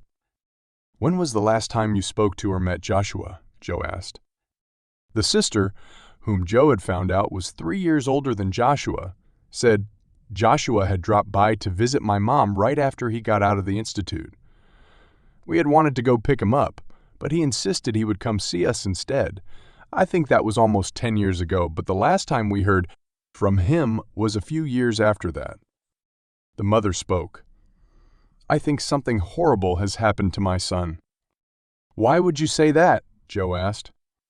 "Josh would never miss my birthday. Never. Even when he was at the institute, he asked them to let him come and visit me on my birthday. I think he is dead." Joe did not know what to say. The sister said after he got out, "We tried contacting him, but we couldn't. We even went to the police to report him missing, but they said they couldn't help us because he was old enough to go wherever he wanted. Plus, there were rumors that he had gone to Mexico." Joe opened her mouth to ask them about that. The mother said, "He didn't go to Mexico." "Why do you think that?" Joe asked. "His car was found across the border." "He didn't know anyone there. We were a close-knit family. When he disappeared, it affected my husband terribly. He had a fatal heart attack. He died a broken man. I know this is a personal question, but why was Joshua admitted to the Bridgeton Mental Care Institute?" The sister said, "My dad was a big baseball fan, and so he wanted Josh to take up the sport. Josh joined the Pee Wee League, and he worked his way up the ranks, but we could tell he wasn't interested in any sports. He only did it for my father. He played hard and practiced hard. But when he couldn't even get into the minor leagues, he felt like he had disappointed my dad. That's when things started to fall apart. He started doing drugs, drinking heavily, and he started hallucinating." "He was only 16 when he was admitted, right?" Joe said. "Yes, my parents knew something was wrong, but they thought it was only a phase he was going through. They thought he was acting out like most teenagers did at that age. They thought he would grow out of it. But it only got worse. One day we got a call from the police that Josh had apparently stripped down to his underwear and had run across the field at a Major League Baseball game. We didn't believe it until we saw it on the news. We had no choice but to put him in the institute, or else he would have been charged with mischief or maybe something worse. We didn't realize that at the institute, his mental health was only going to deteriorate. If we had known, we would have found some alternative form of healthcare service." "Why do you think his health deteriorated?" Joe asked. "It was that other boy," the mother said. "He ruined Josh." "Who?" "He was at the institute with Josh." Joe thought a moment. "Do you mean Matthias Lotta?" That's him. The mother's eyes filled with rage. It felt like he was controlling my son. How so? When Josh came by to visit us after he got out, the other boy was with him. We thought that was odd, but Josh insisted the boy was his friend. The boy never left us alone. Not even once. He watched Josh as if Josh was under his spell. There were times I asked Josh a question, and the boy would answer for him. I should have thrown that boy out of the house. But I was glad to see my son. I wanted him to get better. I wanted my family to be complete again. The mother choked up. Her daughter put her arms around her. Joe said, "Unfortunately, Matthias Lotta is dead, so we can't question him."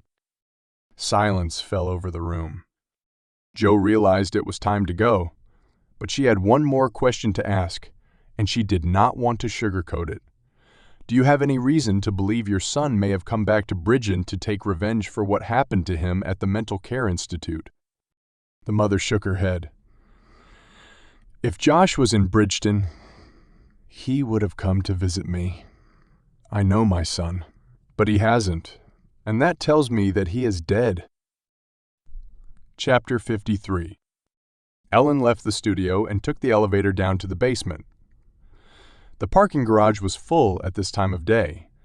Normally, she would be able to find a spot near the doors, but this morning she was late, and she had to park her Prius at the other end of the row. Her eyes were glued to her cell phone. She was catching up on stories from her competitors. So far, no one had had a breakthrough in the train killings case. Why should they? She thought, I'm the only one who has had direct contact with the killer. She had still not heard from him. He was supposed to let her know the time and day of their meeting. Patience was not one of Ellen's strong suits. She wanted everything right away. Money. Power. She wished she had it all right then. What if the killer decided not to follow through? What if he decided to bail on me? After all, he owed her nothing. His actions had already gotten him enough attention. She needed him more than he needed her. She had a feeling he knew this too well. Maybe it was why he was letting her sweat it out. Regardless, whenever he would call, she would be ready for him. She pulled out her keys and unlocked the doors. She got in and put her purse on the passenger seat. When she pushed the key into the ignition, she felt something cold touch the back of her neck. "Don't turn," a voice said from behind. Startled, Ellen swallowed hard. She glanced at the rearview mirror, but it was smashed. Even the side view mirrors were not useful anymore. "Put your hands on the steering wheel," the voice said. Ellen did as instructed. "You didn't have to do that," she said, trying to regain her composure. "It'll cost me good money to fix." "You wanted to meet, so you have to pay the price." The voice did not sound mechanical, like on the phone, but it was still heavy and low. She could feel the barrel of the gun dig deep into her skin. "I'm here now," the killer said. "Ask me your questions. Why are you killing those people?" "I have my reasons." "You have to give me more than that." "I'm doing it to send a message." "To who?" "To someone." "And what message is that?" "That I'm going to right the wrong." Ellen wanted to face him, but the gun prevented her from doing so. "Who wronged you?" she asked. There was silence. "Many people," he replied. "Your victims, did they wrong you?" "Yes." "Were there others?" "Yeah." "Yes."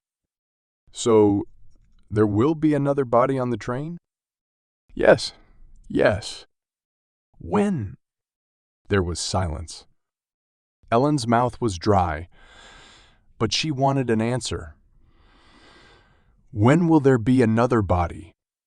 "Tomorrow." She heard the sound of the gun being cocked. Her heart began to beat faster. Sweat rolled down her back. Her knees began to vibrate uncontrollably. "What are you going to do to me?" Her voice quivered. "I want you to close your eyes and slowly count to 10. If you decide to look back, you will be dead before you do so. Do you understand?" She nodded. "Yes." She closed her eyes and began counting when she heard the back door open and close. She was not about to deviate from his instructions. She did not dare look behind her. Chapter 54. The house was stylish and modern. It was made of glass and steel. It was unlike any building Rhodes had ever seen, but the design made sense because the house belonged to architect Time Yates. Rhodes walked up the narrow path, all the while admiring the structure. He rang the doorbell and waited. A few seconds later, through the glass panel next to the door, Rhodes saw a woman appear. She opened the door and said, "Can I help you?" She was tall, blonde, and attractive. She had no wrinkles on her face, but her neck was a different story. The woman was much older than she made herself up to be. She was likely Tim Yates's wife, Reed's mother. "My name is Martin Rhodes," he said. "Mr. Yates asked me to drop by." "Oh, yes," Tim told me, she said. "You're helping us find who?" She paused to compose herself. "Took Reed away from us." He nodded. "Tim is in the back. He's been waiting for you." She took him through the house, which was even more eye-catching than the outside, and into the backyard. Yates was sitting on a patio chair next to the pool. He wore a light sweater, white khaki pants, and loafers. He held a drink in his hand. He stood up and shook Rhodes's hand. "Would you care for a drink?" "No, thanks. I'm fine," Rhodes replied, taking a seat opposite him. Yates got straight to the point. "As you can imagine, I've been waiting anxiously for some news." Rhodes did not have a cell phone. If he did, he could have avoided the trip over here by making one call instead. When Rhodes had taken the case, he had assured Yates that he would give him regular updates. He had paid Rhodes $5,000 in advance, after all.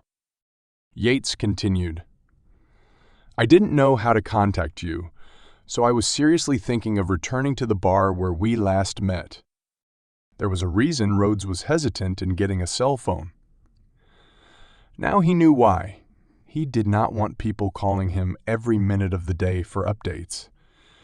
People did not realize that crime was not solved in 1 hour like on most television shows. It was a lot of grunt work, and most of it never panned out. It could be days, months, even years before there was a break in an investigation. In fact, back in the Newport PD, there was an entire room filled with boxes of unsolved cases, and some belonged to Rhodes. Such was the nature of the business. Rhodes said, "I will not run away with your money, Mr. Yates." "I'm not concerned about the money," Yates said. "I'm concerned about finding who killed my son." "I've made progress in the investigation," Rhodes said. "Do you have a suspect?" Yates asked. Rhodes hesitated, but then said, "Yes." Yates sat up straight. "Have you gone to the police?" "Not yet. I need more evidence before I hand over all the information to the authorities." "Just give me a name," Yates said eagerly. "And what will you do with this name?" I don't know, but I would like to know who took my boy's life." "I'm sorry, I can't." Yates' eyes widened with surprise before they flashed with anger. "Am I not paying you for a name?" "You are." "Then why won't you tell me?" Yates was fuming. "Is this about money? Do you want more?" "No, I'm sufficiently compensated." "Then what is it?"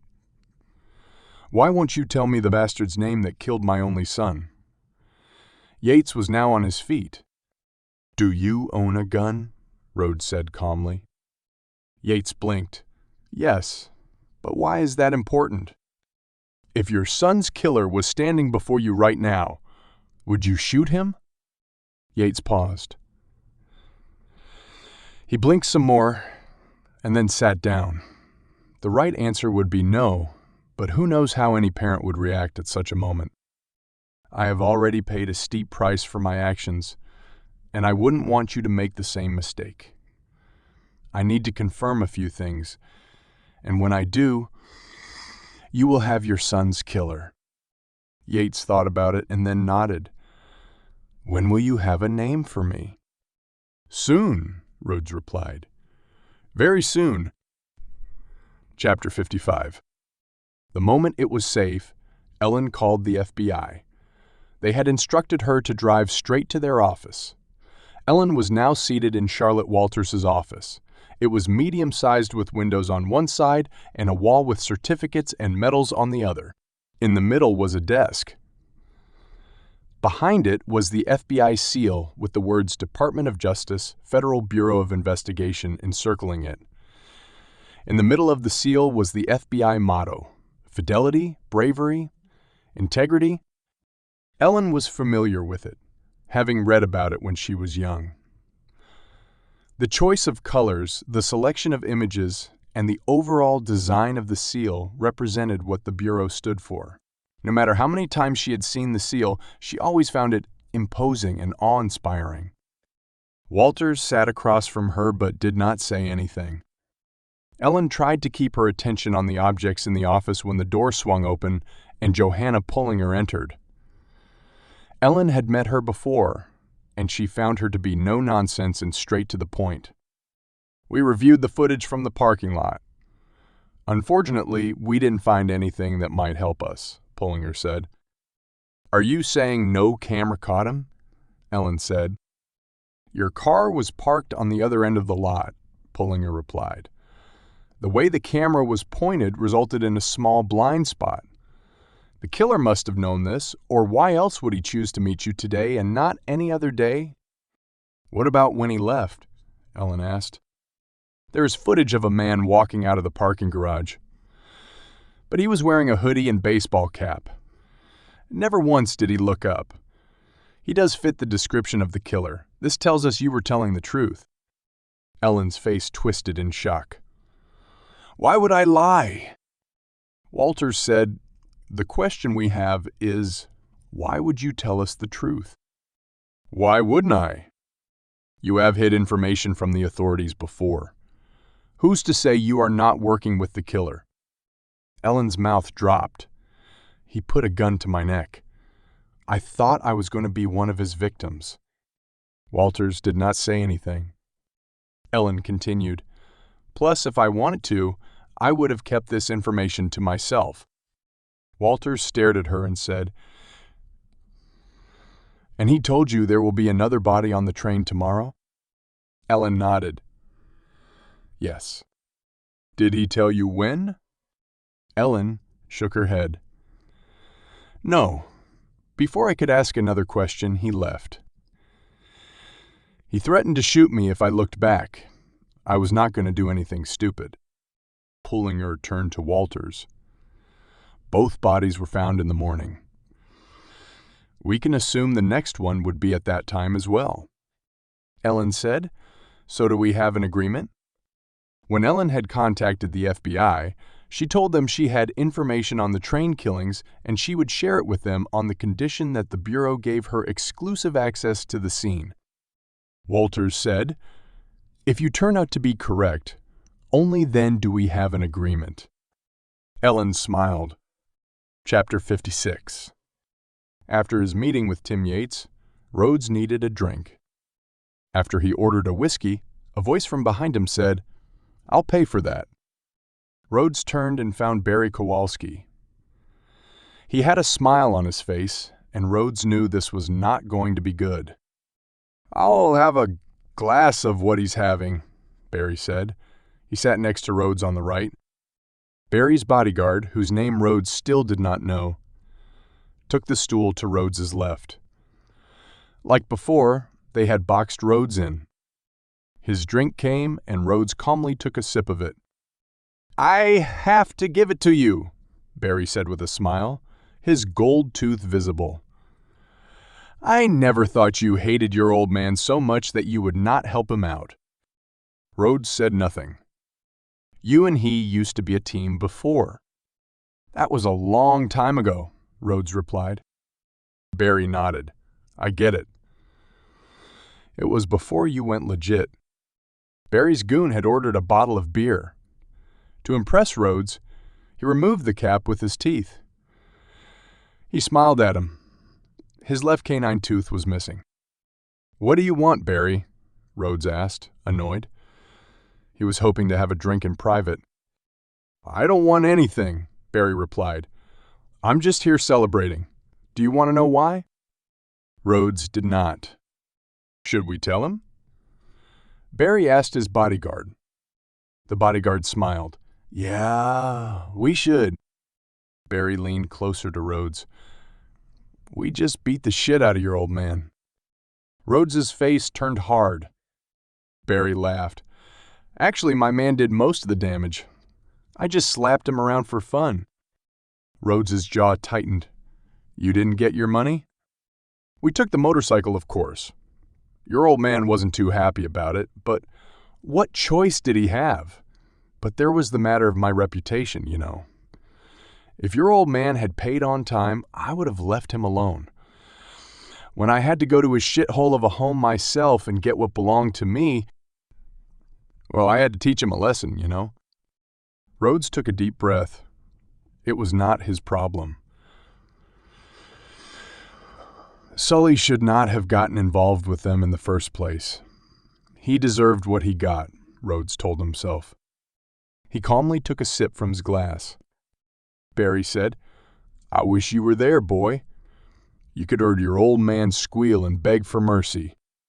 Rhodes saw red. He took a deep breath and calmly finished his drink. He held the glass in his hand. He turned to Barry. You must feel real proud beating up an old man. Barry's smile disappeared. I thought you hated your old man. I do, Rhodes said, but I hate bullies even more. Before Barry could react, Rhodes smashed the glass across his forehead. Barry fell back holding his face. In the next instant, Rhodes kicked back hard with his heel. The stool the bodyguard was sitting on slipped from underneath him. The bodyguard hit his head on the side of the bar. The bodyguard tried to stand, but Rhodes kicked his face with the back of his boot. Blood spurted out of his mouth as he collapsed to the ground. Rhodes put his boot on Barry's chest and held him down. He was ready to take a swipe at him when a voice warned, Stop this now. It was the bartender, and he was aiming a rifle at Rhodes. Get out before I put a bullet in your head. Rhodes's lips curled into a frown. He was beginning to enjoy coming to this bar. Now he would have to find another one. He wiped his hands on his coat and left. Chapter 57. Joe was back in the office of Dr. Stanley Freeman. She had rushed to Beamasea the moment Ellen Sheehan had left the FBI office. What Sheehan had told them put the FBI and the local police on high alert. There would be another victim on the train tomorrow. Joe could feel the pressure in her chest, but she could not worry about the added stress on her heart.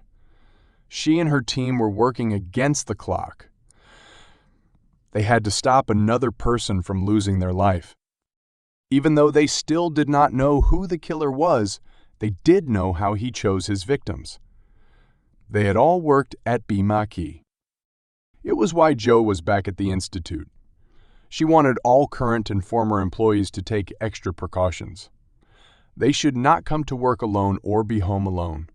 But more importantly, they should avoid staying out at night. The killer could strike at any time. Freeman was on the phone. He looked anxious. Are you sure? He listened. What's wrong? Joe asked. Freeman cupped the receiver. Our Human Resources Department has contacted all our employees on file, except for one. Who? Doe Curran. He is our resident psychiatrist. He's not picking up his phone, nor had he come to work today. Joe moved closer. How long has he been employed at BMC? Freeman asked the her person on the other end. He listened and then said, Curran has been at BMC for almost 22 years. Joe's eyes narrowed. This means he was here when Silvio Tarconi and Natasha Wedham were employees of the Institute. Joe stood up. Can you give me his address? Freeman asked the Har person and then jotted it down on a notepad. With a piece of paper in hand, Joe left BMC in a hurry. She drove like a madwoman. She had a bad feeling in the pit of her stomach. On her way out, Freeman had said that in 22 years, Curran had always informed the Institute whenever he would be absent. Joe did not believe in coincidences. The killer had warned there would be another victim. All his victims came from BMC. Curran was at BMC at the same time the first two victims were, and now he was nowhere to be found. The house was located in a gated community. She drove up to the front entrance, and a guard came over. She flashed him her credentials, and he immediately opened the gates for her. She drove into a newly paved road and past neatly manicured lawns. The houses were big and opulent. They were probably close to $1 million. Curran not only worked at BMC but also in his private clinic. The money must be good for him to afford a place here, Joe thought. She pulled up to a gray brick bungalow. There were already 2 cars parked in the driveway. One was a white BMW and the other a black Mercedes-Benz. Joe squinted. The killer also drove a black Mercedes. She pulled out her weapon and approached the front door. She peeked through the living room window. The lights were still on inside. The occupants are home. She thought about ringing the bell, but quickly decided against it. She did not want to alert the killer if he was still inside. When she touched the door handle, the front door swung inward. It's not locked. This was not good. She moved into the hallway. Her steps were long and deliberate. She kept her eyes on her surroundings. She listened for sounds and looked for shadows. If she heard anything or spotted anything, she would take swift action. She moved through the living room and into the kitchen. When she got close to the marble island, she spotted something. It was a pair of feet, and they were lying on the tiled floor. She slowly and carefully peeked over the edge of the island. A female body was on the floor, facing down. There was blood on the tiles. Joe leaned over and placed 2 fingers on the woman's neck. There was no pulse. The woman was dead. She moved around the house, checking the rooms, hallway, and even the garage. When she was satisfied it was empty, she put her gun away. She then called forensics and sat down on the sofa. A moment later, the front door swung open. Joe reached for her gun, but then stopped. It was the same guard who was at the gate. Is everything okay? He asked. Joe shook her head. There's a body in the kitchen. The guard went over and then came back. That's Mrs. Curran, he said.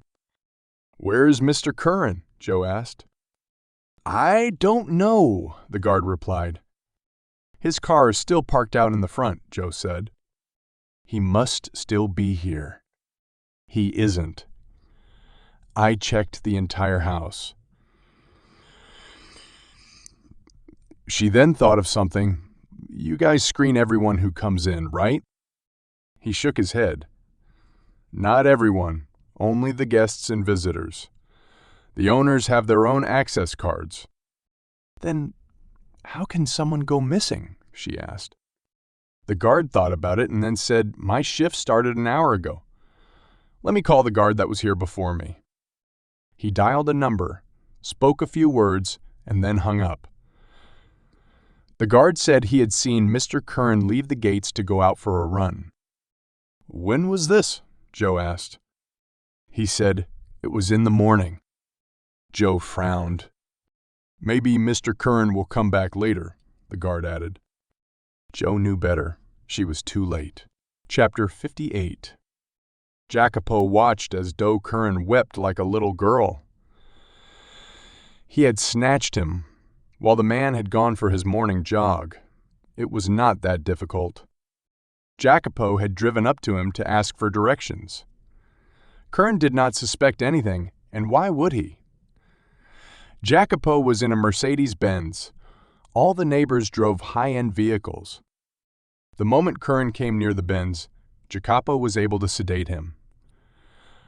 A dart gun filled with a tranquilizer was concealed underneath a piece of cloth. Jacopo sharpened the blade and then paused. He waited until the noise of the train had gone away before he continued sharpening. Curran squirmed on the table. His mouth was duct-taped, and his hands and feet were restrained. Jacopo did not know why his master had chosen Curran, and quite frankly, he did not care. His master had given him specific instructions, and he did not want to deviate from them one bit. He held the knife to the fluorescent tube. It glistened in the light. He was ready. He stood up and walked over to Curran. There was a puddle of tears underneath Curran's head. He was crying uncontrollably. Jacopo leaned closer to Curran's ear and said, "I'm going to remove the tape from your mouth. If you scream, it will do you no good. No one will hear you. This room was chosen because it is buried deep in a labyrinth of tunnels. Do you understand me?" Curran nodded. "Okay, good." Jacopo stripped the tape off. Curran screamed at the top of his lungs. Jacopo was not fazed. He half expected it. He waited until Curran's face was red and he was out of breath. "Are you done?" Jacopo asked calmly. Curran's chest moved up and down as he sucked in air. "You can keep screaming, but you'll only be delaying the inevitable." Curran swallowed and said, "Why are you doing this?" Jacopo shrugged. "Please, let me go." "I can't," Jacopo replied. "I have my orders." "Don't hurt me. I haven't done anything to you." "You're right. You haven't done anything to me. In fact, until today, we hadn't even met before." "Who are you?" "Is it important?" Jacopo asked. "My name is Doe Curran. My wife's name is Claudia Curran. She's waiting for me at home." Jacopo knew Curran was a psychiatrist. He also knew Curran was trying to make this personal in the hope that he would feel sorry for him and let him go. Jacopo smiled. "Your wife is not waiting for you. She's dead. I killed her." Curran's face contorted in anguish. He began to cry again. After snatching Curran, Jacopo had used the fob on his key to get through the front gates. The guard was too busy reading the newspaper to notice him. Even if he did, the Mercedes' windows were tinted, so he had no idea what he looked like. Plus, Jacopo had fake license plates on the vehicle. He would toss them out once he completed his task. Mrs. Curran was collateral damage. He feared she would call the police when her husband did not return. His master wanted Curran's body on tomorrow's train. Jacopo needed enough time to set everything up according to his master's instructions. "Now open your mouth and stick your tongue out," Jacopo said, raising the knife. Curran shut his mouth tight. "We can do this the easy way or the hard way. Your choice." Curran shook his head. Jacopo sighed. "Why didn't they learn fighting him will only make things worse?" he thought. He picked up a thin metal piece that had a sharp, pointy end. He stuck it in Curran's body, just below the ribs.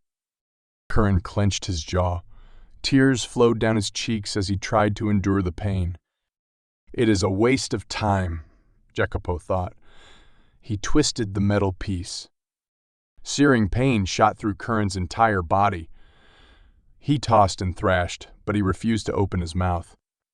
Jacopo pushed the metal piece further and twisted it even more. Curran's face was beet red. He opened his mouth and let out a long scream. Jacopo carefully grabbed his tongue with a pair of pliers. He pulled it as far as it would go. He smiled. He held the knife up in the air. "I'm afraid, Doctor, after tonight, you won't be very useful in your profession." Curran's eyes widened. They were filled with sheer terror. Chapter 59. The FBI and the Bridgeton PD had stationed agents and officers at the entrances and exits of all subway stations. They could not shut down the transit system. That would result in chaos and gridlock on the city streets. Bridgeton Transit Authority kept the city moving. Plus, the mayor did not want a serial killer holding the citizens hostage. He did not want his city to be gripped by fear. They should find the killer, and they should punish him for his evil crime, he reminded the authorities, or else heads would roll. Jo felt the pressures in her chest again. The one place she could not afford to have it. If Dr. Cohen found out, he would make her take a leave of absence. Not now, she told herself. Not when the city is being terrorized by a killer. Jo was at DuPont Station. Tarek was at Wellington Station. Irina was at Chester Station. Crowder was at Broadview Station. And Walters and Ellen Sheehan were at Sherborne Station. The killer had used each of these stations for his purposes. There was a remote chance he would risk using them again, but their theory was that he might want to use familiar locations for his drop-off and then, eventually, escape. Plus, with over 40 subway stations, there was no way they could be everywhere. The Beatty employees were also put on high alert, so there was some help. The more eyes there were, the better they had a chance of spotting the killer. Jo watched as each passenger moved through the turnstiles. Anyone walking hand in hand, or anyone pushing someone in a wheelchair, or anyone looking like they were homeless was her target. She was also interested in anyone with a hoodie or baseball cap. She tried to spot anything out of the ordinary. But as time went by, more and more people entered and exited the station. With rush hour upon them, her task had suddenly become even more difficult. Chapter 60. Paul Roopsing sat in the conductor's cab as the train moved along. His family had come from Guyana when Paul was only 2 years old. He had grown up in the United States and considered himself as much an American as he did Guyanese. When he saw an opening at BAO, he jumped at the opportunity. After working for BTR for 15 years, Paul enjoyed every minute of his job. That day, however, he felt differently. When his supervisor had called and told him about the police presence at each station, he had seriously considered calling in sick. He knew something bad was going to happen. Why else would the police be there? He thought. He had a sinking feeling there would be another body on the train. He shivered at the thought. Why anyone would do something like that was beyond him. Paul was married with 2 preteen children. He could not imagine them growing up without a father.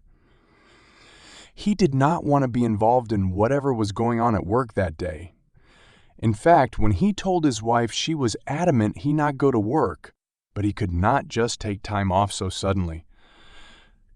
If he did, someone else would have to cover his shift, and it would be one of his friends.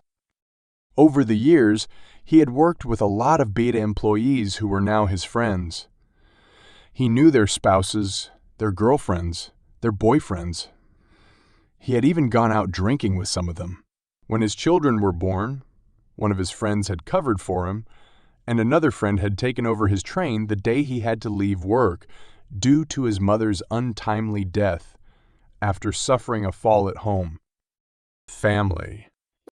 That was what the employees of Beatty were to him. There was no way he would abandon his shift today. As the conductor, Paul's duty was to make sure that all the passengers had gotten on and off the train before he closed the doors. It was not a very difficult job, but it did require him to be alert and attentive.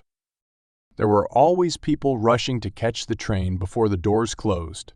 At times, they would shove their foot, arm, or backpack between the doors in order for them to stay open. Naturally, this would delay the train from moving ahead, but he had come to realize this as part of his job. He stopped being angry at the hurried passengers. No one liked waiting, especially when they could get to their destination earlier. The train pulled into the station. Paul immediately stuck his head out from his cabin. He turned a switch, and the train's doors opened. Paul watched as passengers exited the train. This allowed him to keep an eye out for anything or anyone suspicious. But with rush hour, it made his task challenging. When the passengers had entered the train, he closed the doors. He waited, but the train did not move. Normally, when everything was clear, the train engineer would take the train to the next station. Then the telephone rang in his cab. He picked up the black receiver and listened. It was the train engineer. Apparently, there was a problem with a train on another track, and they needed to reroute their train. Paul hated when this happened. But such occurrences were part of his job. They were operating an old and antiquated train system, and problems like these were a daily occurrence. He pressed a button and spoke into the receiver. He announced to the passengers that the train would be out of service at the next station. This meant they would have to vacate the train at that time. He knew there would be much grumbling, some cursing, and he would have a few expletives hurled in his direction, but there was nothing he could do about it. Orders were orders. When the passengers had gotten off at the next stop, he locked his cab and began his walk through each compartment to make sure the train was indeed empty. In the second-to-last compartment, he noticed a man sitting on one of the seats. He was wearing a large coat, and his chin was resting on his chest. Another sleeper, he thought. There were many in the morning. Some were so deep in slumber that even announcements over the public address system did not wake them. Others would cover their ears with headphones or earpieces to block out all sound. He moved closer to the man. "Sir, the train is out of service." The man did not stir. "Sir, you have to get off," he said. The man kept his head low. Damn, Paul thought. I will have to wake this guy up. The moment he touched the man's shoulder, he fell forward onto the floor. Paul knelt to help the passenger up. He quickly straightened up, his eyes wide with horror. The man was lying on his side with his mouth wide open. Paul could clearly see that the man was missing something. He stepped away from the body and reached for his walkie-talkie. Chapter 61. Joe could not believe she was back at the station's security office, seated next to Dennis Wilmot. The call had come from a BATA employee. The body was discovered on a train that had just dropped off passengers at Greenwood Station. Walters was on her way there now. Joe should have rushed there too, but she had more important things on her mind. How did the killer drop off the body and then disappear? The FBI and BP'd had secured all the entrances to the subway. The killer was bold and dangerous. Even though he knew the law was looking for him, he still risked capture and did what he had said he would do. What kind of game is he playing, Joe thought. Is he trying to taunt the FBI or the BPD? Is he trying to make us look bad? What would he gain by doing that? Joe dismissed such thoughts. Law enforcement was not the killer's target. He was committing murder to make a statement directed at the people at BMI Key. They had hurt him, and now he was hurting them. The Institute had been put on lockdown. Their employees and their patients had been told to stay within the Institute's walls. An extreme measure, but this was an extreme circumstance. The safety of the BMC employees was their number one priority. The BATA officer scanned through the footage. Joe was not watching any of it. She was still thinking of the killer. So far, all the suspects were overweight, handicapped, missing, or dead. None of them fit the profile. Maybe it was their profile that was incorrect. Maybe it was their profile that was incorrect. Maybe they were not looking at the case from the right angle. The beta officer said, "I think I found it." Jo blinked. Her attention focused on the monitor. "That's Woodbine Station," he said. On the screen, a man wearing a baseball cap and colored overalls was pushing a garbage container on wheels. "Is that a bait uniform?" Jo asked. The supervisor shook his head. "I can't be sure from the footage, but I doubt if we mistook him for an employee." The man wheeled the container to the middle of the platform. It was empty. The time on the screen indicated it was well before rush hour. The man looked around and then removed 2 garbage bags from the container. He looked around once more to see if the coast was clear. He then reached inside the container and pulled out a body. He propped it up beside a pillar. He looked at his watch and waited until the train pulled into the station. One of the Bay Day employees, most likely the conductor, stuck his head out of a window. Jo could tell the employee could not see the man or the body as they were shielded behind the pillar. The employee checked one end of the platform, and when he turned to check the other, the killer lifted the body up in his arms and ran inside the train. It happened in a matter of seconds. Then the doors closed and the train left the station. Jo did not need to see what happened next. The killer placed the dead body on a seat and most likely got off at the next stop. "Do you want to see more?" the supervisor asked. Jo shook her head. "Just send copy to the Bridgeton FBI field office."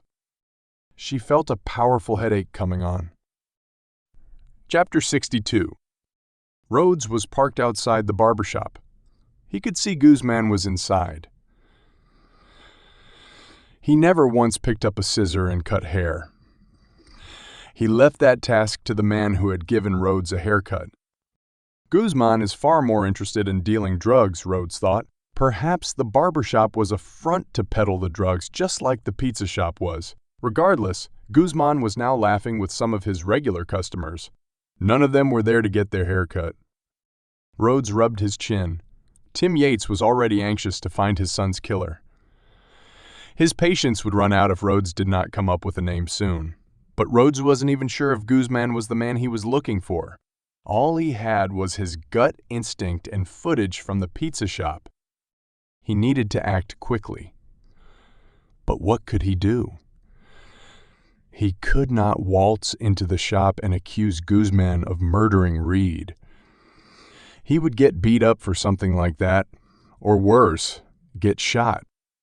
It was at moments like these that made Rhodes wish he was still a lawman. The badge gave him some immunity when it came to dealing with people like Guzman. They would think twice before assaulting an officer. Things were different now. He could not arrest Guzman and take him down to the station for questioning. Guzman's buddies would be on him before he even touched Guzman. Rhodes could handle himself, but he would not be able to explain his actions to the police. They would want to know why he had attacked Guzman in the first place. Rhodes had to find another way. He had to do it without being physically involved. He had an idea. He was not sure if the idea was good or if it would even work, but it was worth a shot. Given the circumstances, he looked around and spotted a phone booth in the corner of the plaza. A 1-minute walk from the barbershop. Plus, it had a clear view of the shop and its inhabitants. Rhodes walked up to the booth, grabbed the receiver, and stuck some coins in. He read the telephone number posted outside the barbershop and dialed. A few rings later, he saw the guy who had cut his hair answer. "What's up?" he said. "I need to speak to Alfonso," Rhodes said. He referred to Guzman by his first name to keep the conversation informal. "Who is this?" the guy replied.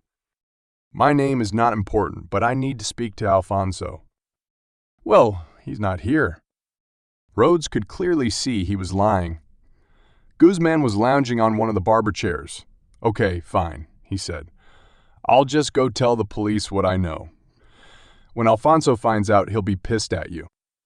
"No, wait." The guy replied. Rhodes saw him turn to Guzman. After they exchanged a few words, Guzman grabbed the receiver. "What's up?" Guzman asked. "I know what you did," Rhodes said. Guzman made a face. "Who's this?" "Like I told your friend, my name is not important. What is important is that I know what happened to Reed Yates." "Reed who?" "The kid you shot." Rhodes saw Guzman jump out of his chair. "I don't know what the hell you're talking about, but if you have any balls, you come and say that to my face, tough guy." "I don't need to say it to your face. All I need is to tell it to the police." Guzman laughed. "Go ahead. Tell them your lies. Let's see if they believe you." "They won't believe what I say, but they'll believe the photos I took of you dumping the phone behind the pizza shop." Rhodes was bluffing, but he was willing to take a risk. Rhodes could see Guzman was startled. He ran his hands through his hair and he began pacing the shop. "You're lying, man," he said. "I'm not." "Reed Yates came to you to get his phone back. You and he got into an argument and you shot him. I'm sure you didn't mean to, but he's dead. You then got rid of the evidence. I will tell the police what I know. They'll track the phone to the pizza shop. That's where the last signal came, from before you destroyed the phone. They'll also have my photos to back up what I'm saying. This will give them enough ammo to make you suspect number one." Guzman was irate.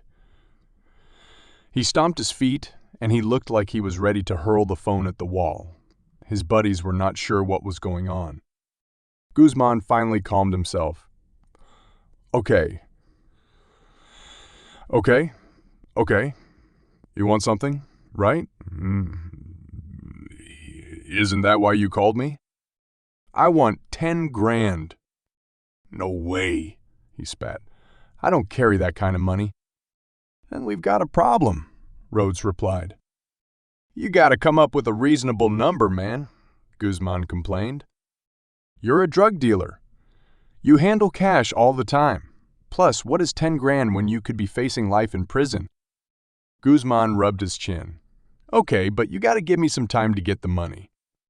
I need the money right away. When? He asked. Tonight, Rhodes replied. That's too soon, man. It's just not possible.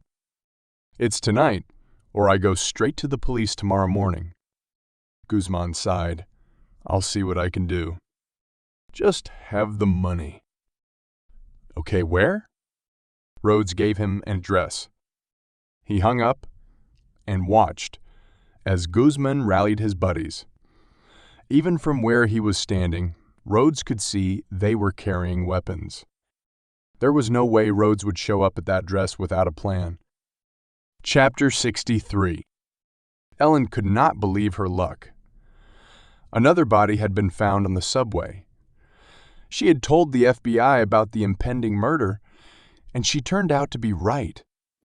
They now owed her exclusive access to the scene of the discovery. Naturally, Walters was not happy, but she had no choice. They had an agreement. Ellen and Walt followed Walters to Greenwood Station. There, she was escorted past the other media outlets gathered outside the station. Ellen caught Janie Fernandez standing by the entrance. She was in shock when she saw Ellen accompany the FBI inside. She was probably seething with anger right now. Good, Ellen thought. She wanted her to stew, knowing that her charm and beauty could not get her the lead story, and that it was Ellen Sheehan who had used her wit and cleverness to beat her to it. Ellen would never confess that it was the killer who had given it to her on a silver platter. Regardless, when a gift fell in her lap, Ellen had used it to her advantage. Walters was next to her as they moved down the stairs. They had to hurry to keep up with Walters. You can shoot your segment on the platform, Walters said, but you can't go inside the train. But we had a deal, Ellen reminded her. Walters stopped and faced her. Our deal was that we give you information on the murders before anyone else. Under no circumstance will I let you contaminate the scene of the crime." "The scene is already contaminated," Ellen said. "There were probably dozens of passengers who were on that train with the dead body. As procedure, we will block off the scene," Walters said. "If you decide to cross the line, our deal ends. Understood?" Ellen bit her bottom lip. She could keep arguing, but she already had a step up on her competitors. Plus, she had a feeling Walters was waiting for a reason to annul their agreement. "Understood," Ellen replied. They reached the platform, where men and women in uniform were waiting for Walters. "Wait here," Walters said. She walked over to a Beta security officer and exchanged some words with him. He came over after Walters boarded the train. He was big and imposing. "You can set up your camera over there," he said, pointing to the far end of the platform. Ellen was about to oppose him when Walt put his hand on her shoulder. "I think it'll give us a full view of the platform and the train." Ellen could tell that Walt did not want a confrontation with the officer. She sighed. "Okay, let's go set up the shot." Chapter 64. When Joe reached Greenwood Station, she saw Walters standing with Ellen Sheehan at the far end of the platform. Sheehan was interviewing Walters, and Joe could tell Walters was only doing it because she had to. Joe did not envy Walters. To face the camera and explain how a killer had slipped by the FBI was not something Joe was prepared to do. She quickly ducked under the yellow police tape and found Ben standing in the middle of the train compartment. Today, he had complemented his white overalls with a bright purple watch. Joe did not bother walking up to him. She took a seat a few rows back. Ben walked over to her. "You don't look good, Joe," he said. "I just need a breather," she replied. Her skin was pale, and her forehead was beaded with sweat. "These murders are taking a toll on you, you know." He said, "The amount of pressure you are under would make a normal person have a breakdown, but with your heart condition, it could be worse." "I'll be fine," she said. "You sound like my brother, you know." "I wish I was your brother. I would physically remove you from here." She looked at him, smiling. "You're really worried about me?" He shrugged. "Sure. If anything happens to you, how am I going to find out who the real Bridgeton Ripper was?" "Tell me again why you're so interested in that case." "As you already know, death fascinates me. Even as a kid, I would stay up all night reading true crime stories," he replied. "Before I retire, I want to write a book that will be on par with all the great true crime writers. I want to be like Anne Rule, Vincent Bugliosi, and Truman Capote. What better chance of doing that than solving a case that is in my city, my very own backyard?" Joe put her head back and closed her eyes. She was feeling fatigued. "Maybe I rushed over here too fast," she thought. "A little rest would do me some good." She was drifting off to sleep when Ben's voice woke her up. "I would normally encourage you to take a nap," he said. "But if Walters finds you like this, she'll surely boot you off the case." Walters was the only person in the FBI, other than Ben, who knew of Joe's condition. She had, on numerous occasions, advised Joe to step back and focus on her health. Ben said, "As much as I want you to take a break, I don't want Walters suspending you." "Thanks," she said. "But Joe, take a long vacation," he said. "You've earned it after all these years. Let someone else handle the case. Or maybe even let the Bridgeton police take this one." Joe raised an eyebrow. "You want Crowder to lead this investigation?" "I confess I don't like the guy. He rubs me the wrong way, but he is a detective after all." Joe stood up. "I'm not going anywhere until this is over," You have to at least slow down." She shook her head. "There's a killer out there who is mocking us. This is the third body he's left for us to find. There is no way in hell I'm going to stop until I catch him. Now let's go see the victim." Joe already knew the body was Doe Curran's, so she didn't bother to ask Ben for the victim's ID. "What's missing on this one?" she asked him instead. "It took me a while to find it, but I'll show you," Ben replied. With his gloved hands, he opened the victim's mouth. "The tongue has been removed." Joe thought a moment. He's a psychiatrist. His job is to listen to his patients and provide a professional opinion. Makes sense the killer took his tongue if he felt the psychiatrist had misdiagnosed him, or if the killer didn't agree with the psychiatrist's diagnosis of his condition. She paused a moment. "What about carvings on the body?" "Those were a little easier to spot." "I'll show you." Ben pulled up the victim's sleeve. The word "what" was carved into the skin. The words were made using the same crude object used on the previous victims. Ben pulled the victim's collar down, exposing the upper shoulder and revealing the word "the." He then lifted the left pant leg up. The word "tongue" was carved on the leg. Finally, he pulled the shirt up and revealed the word "speaks" on the victim's stomach. "What the tongue speaks," Joe said, putting the words together. "He's getting creative," Ben said. "And he's getting bolder," Joe thought. Chapter 65. Jacopo was proud of himself as he drove the Mercedes at high speed down the freeway. He had completed all the tasks his master had placed before him. When he had received his last target, his master had indicated that it would be his final assignment. At first, he was disappointed. He had begun to look forward to the kills.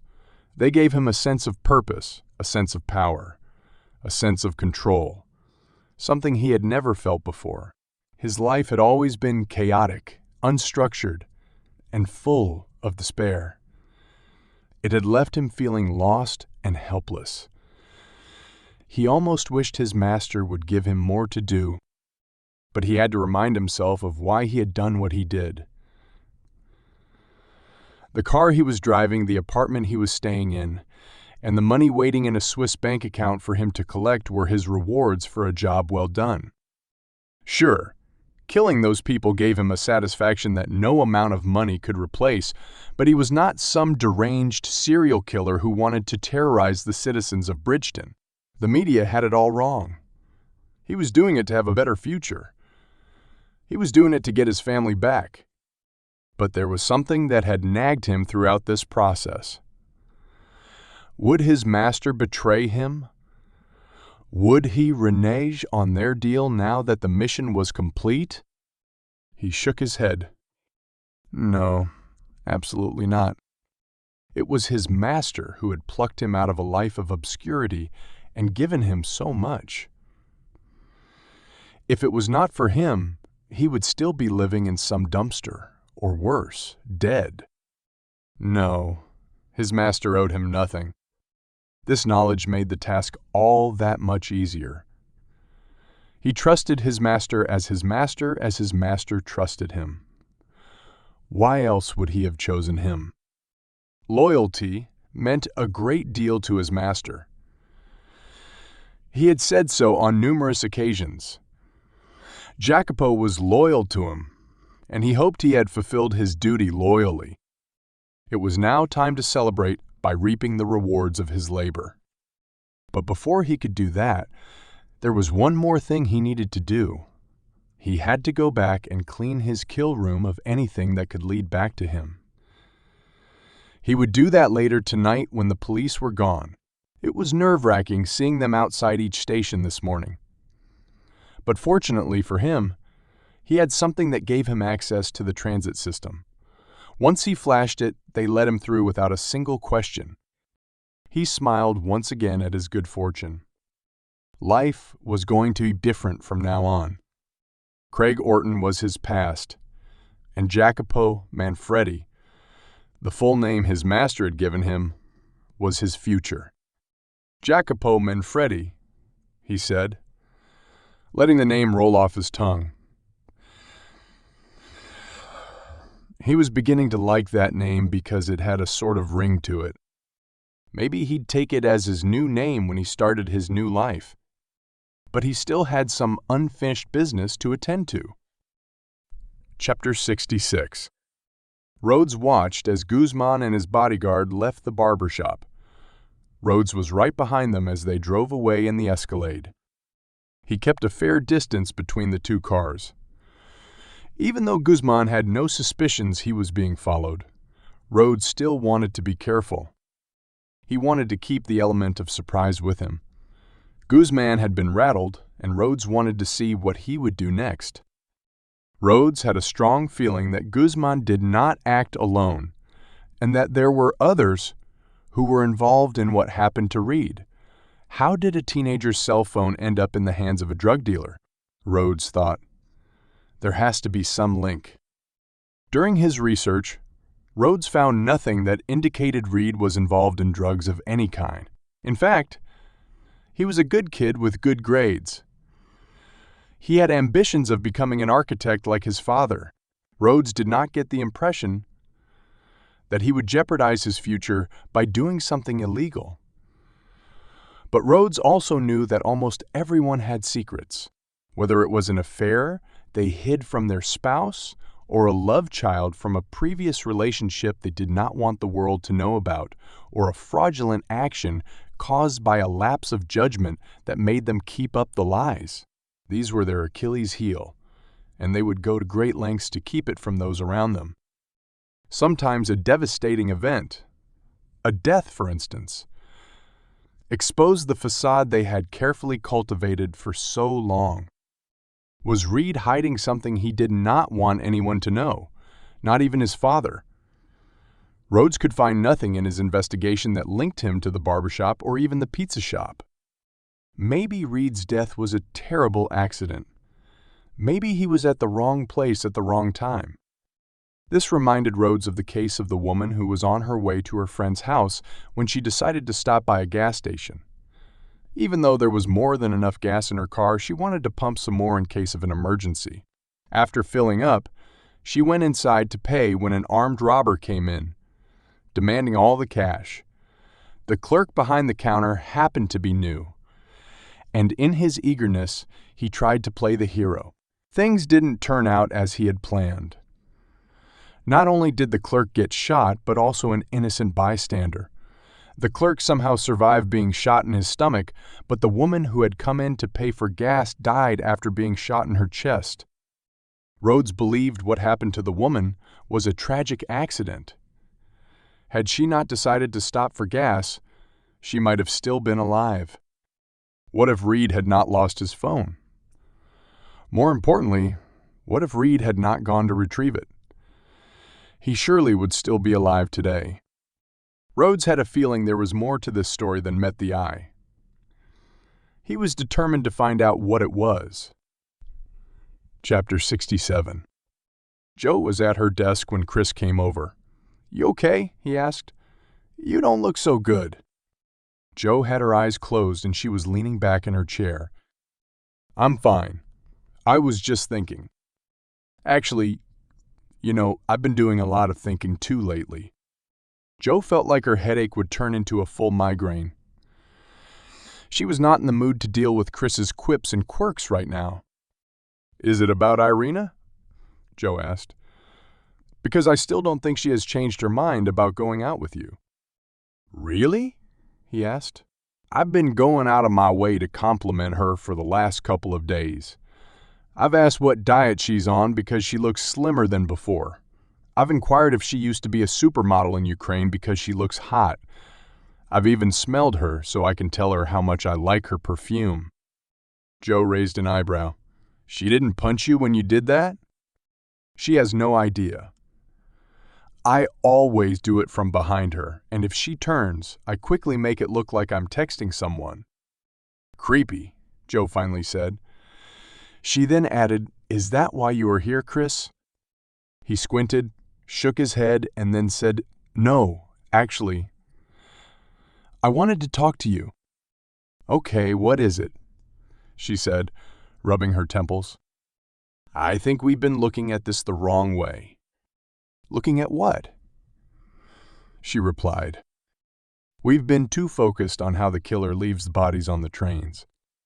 So, she was not sure where this was going, but she did not want to indulge Chris in another one of his wild theories. "Don't you find it odd that we have recordings of him exiting the stations, but we have none showing him entering?" Joe sat up straight. Chris said, "We always assumed he came during the rush hour, or through a station with minimum surveillance. There are 40 stations, you know, but what if he didn't?" "What do you mean?" "I mean, what if he didn't enter the stations through the main doors?" Joe stared at him. He continued, "After this last victim, I had Walter's contact Beta. It took a bit of pressure from her, but they sent me footage that they'd taken at all the stations that morning. I couldn't go through hours of footage from 40 stations, so instead, I ran software that focused on individuals dressed in a jacket, hoodie, and baseball cap. These are the 3 items the killer had on when he exited the stations, so my search was very narrow and specific. And guess what I found?" Before Joe could say anything, he said, "No one matching the killer's description entered the station either through the turnstiles or even the revolving doors." Joe was almost on the edge of her seat. "So, what are you saying?" "The killer entered some other way." "That's exactly what I'm saying," he said, "and I can prove it." They walked over to Chris's desk. Once he was behind his computer, he pulled up a video. This is from the first victim. Joe watched as the killer carried Silvio Tarconi along the platform and stopped to wait for the train. Chiz said, "There are 2 cameras on either side of the platform, so both should catch what's happening there. I'll place the footage from each camera side by side. Just watch." From the east camera, they saw the killer and Tarconi appear on the screen, but they were not on the west camera. "How is that possible?" Joe asked, leaning closer to the screen. "There is only one exit on that platform, and the west camera should have caught whoever entered and exited the platform." "That's what I was thinking too," Chris said. "It's like they magically appeared out of thin air." "It was magic," Joe said. Chris scrunched his face. "What? You really think so?" "It's a magic trick. Do you know how magicians make people disappear in a box?" "Sure. They have a hidden back door in the box." "Exactly," Joe exclaimed. "I'll bet my badge there is a maintenance door in the middle of that platform." "What are you saying?" Chris asked. "What I'm saying is, the reason we haven't caught the killer entering any of the subway stations is because he's been entering them through Bedia's underground tunnels." Chapter 68. Rhodes followed the Escalade all the way to a strip mall. He was not sure why Guzman was here. Maybe he is going to visit his associates and gather 10 grand, Rhodes thought. The Escalade drove past the front of the mall and swung into the back. Rhodes debated whether he should do the same. It was one thing to follow the Escalade to the front of the mall. He could explain why he was there by going to any of the stores. But it was another thing to follow the car around back. What would he say if he got caught? He decided to take the risk. He could not afford to lose Guzman, not now. Fortunately, there were other cars in the back of the mall. They most likely belonged to employees. In the distance, Rhodes spotted the Escalade. It was parked, but the engine was still running. They are waiting for someone, Rhodes thought. He found a parking spot and pulled into it. He watched the Escalade. 15 minutes later, another vehicle entered the back of the mall. Rhodes spotted it in his rearview mirror. A silver Audi drove past. Rhodes doubted the driver had spotted him. The Audi parked in front of the Escalade. A man who barely looked 20 got out. He wore a flannel shirt, a sports jacket, khaki pants, and casual shoes. Guzman and his bodyguard got out of the Escalade. They circled the man. Rhodes was too far to hear them, but he could tell Guzman was agitated with the young man. He pointed and yelled at him. The young man put his hands up in defense. Whatever he said, Guzman was not accepting it. Guzman nodded to his bodyguard. He grabbed the young man by his shirt collar. The young man quickly stuffed his hands in his jacket pockets and pulled out what looked like money. Guzman examined the money and became even more irate.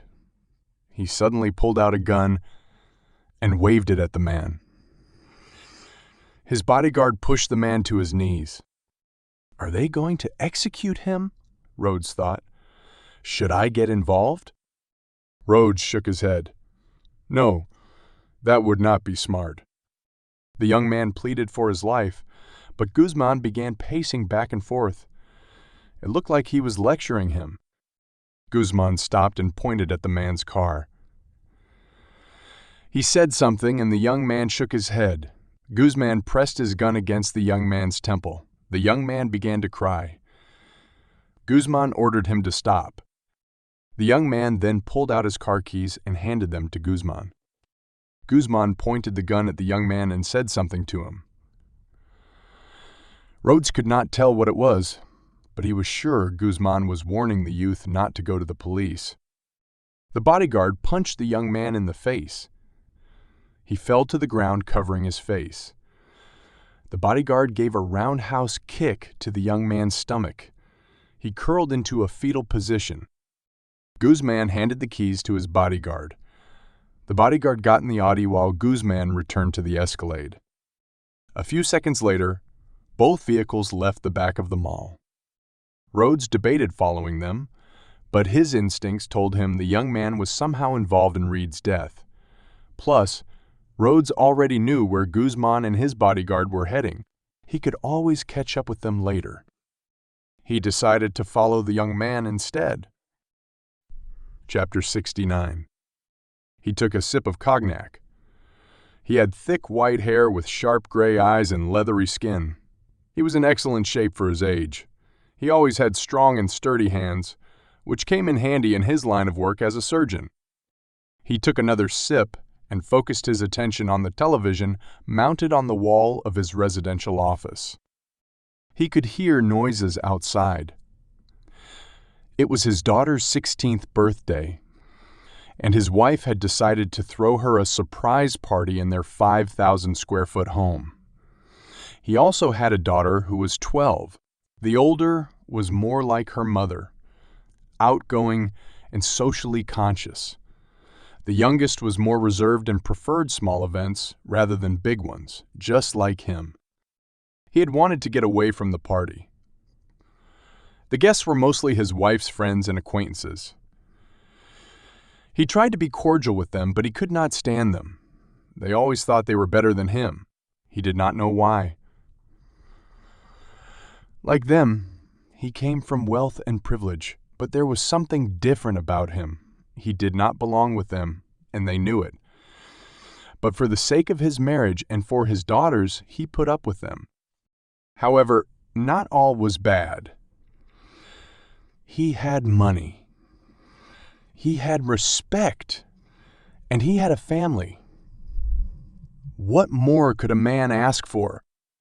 It had taken him a long time to get to a place where he was comfortable, where he did not have to look over his shoulder. But somehow, he could feel change happening in the air. He always knew it could happen one day. Why wouldn't it, when he was still alive?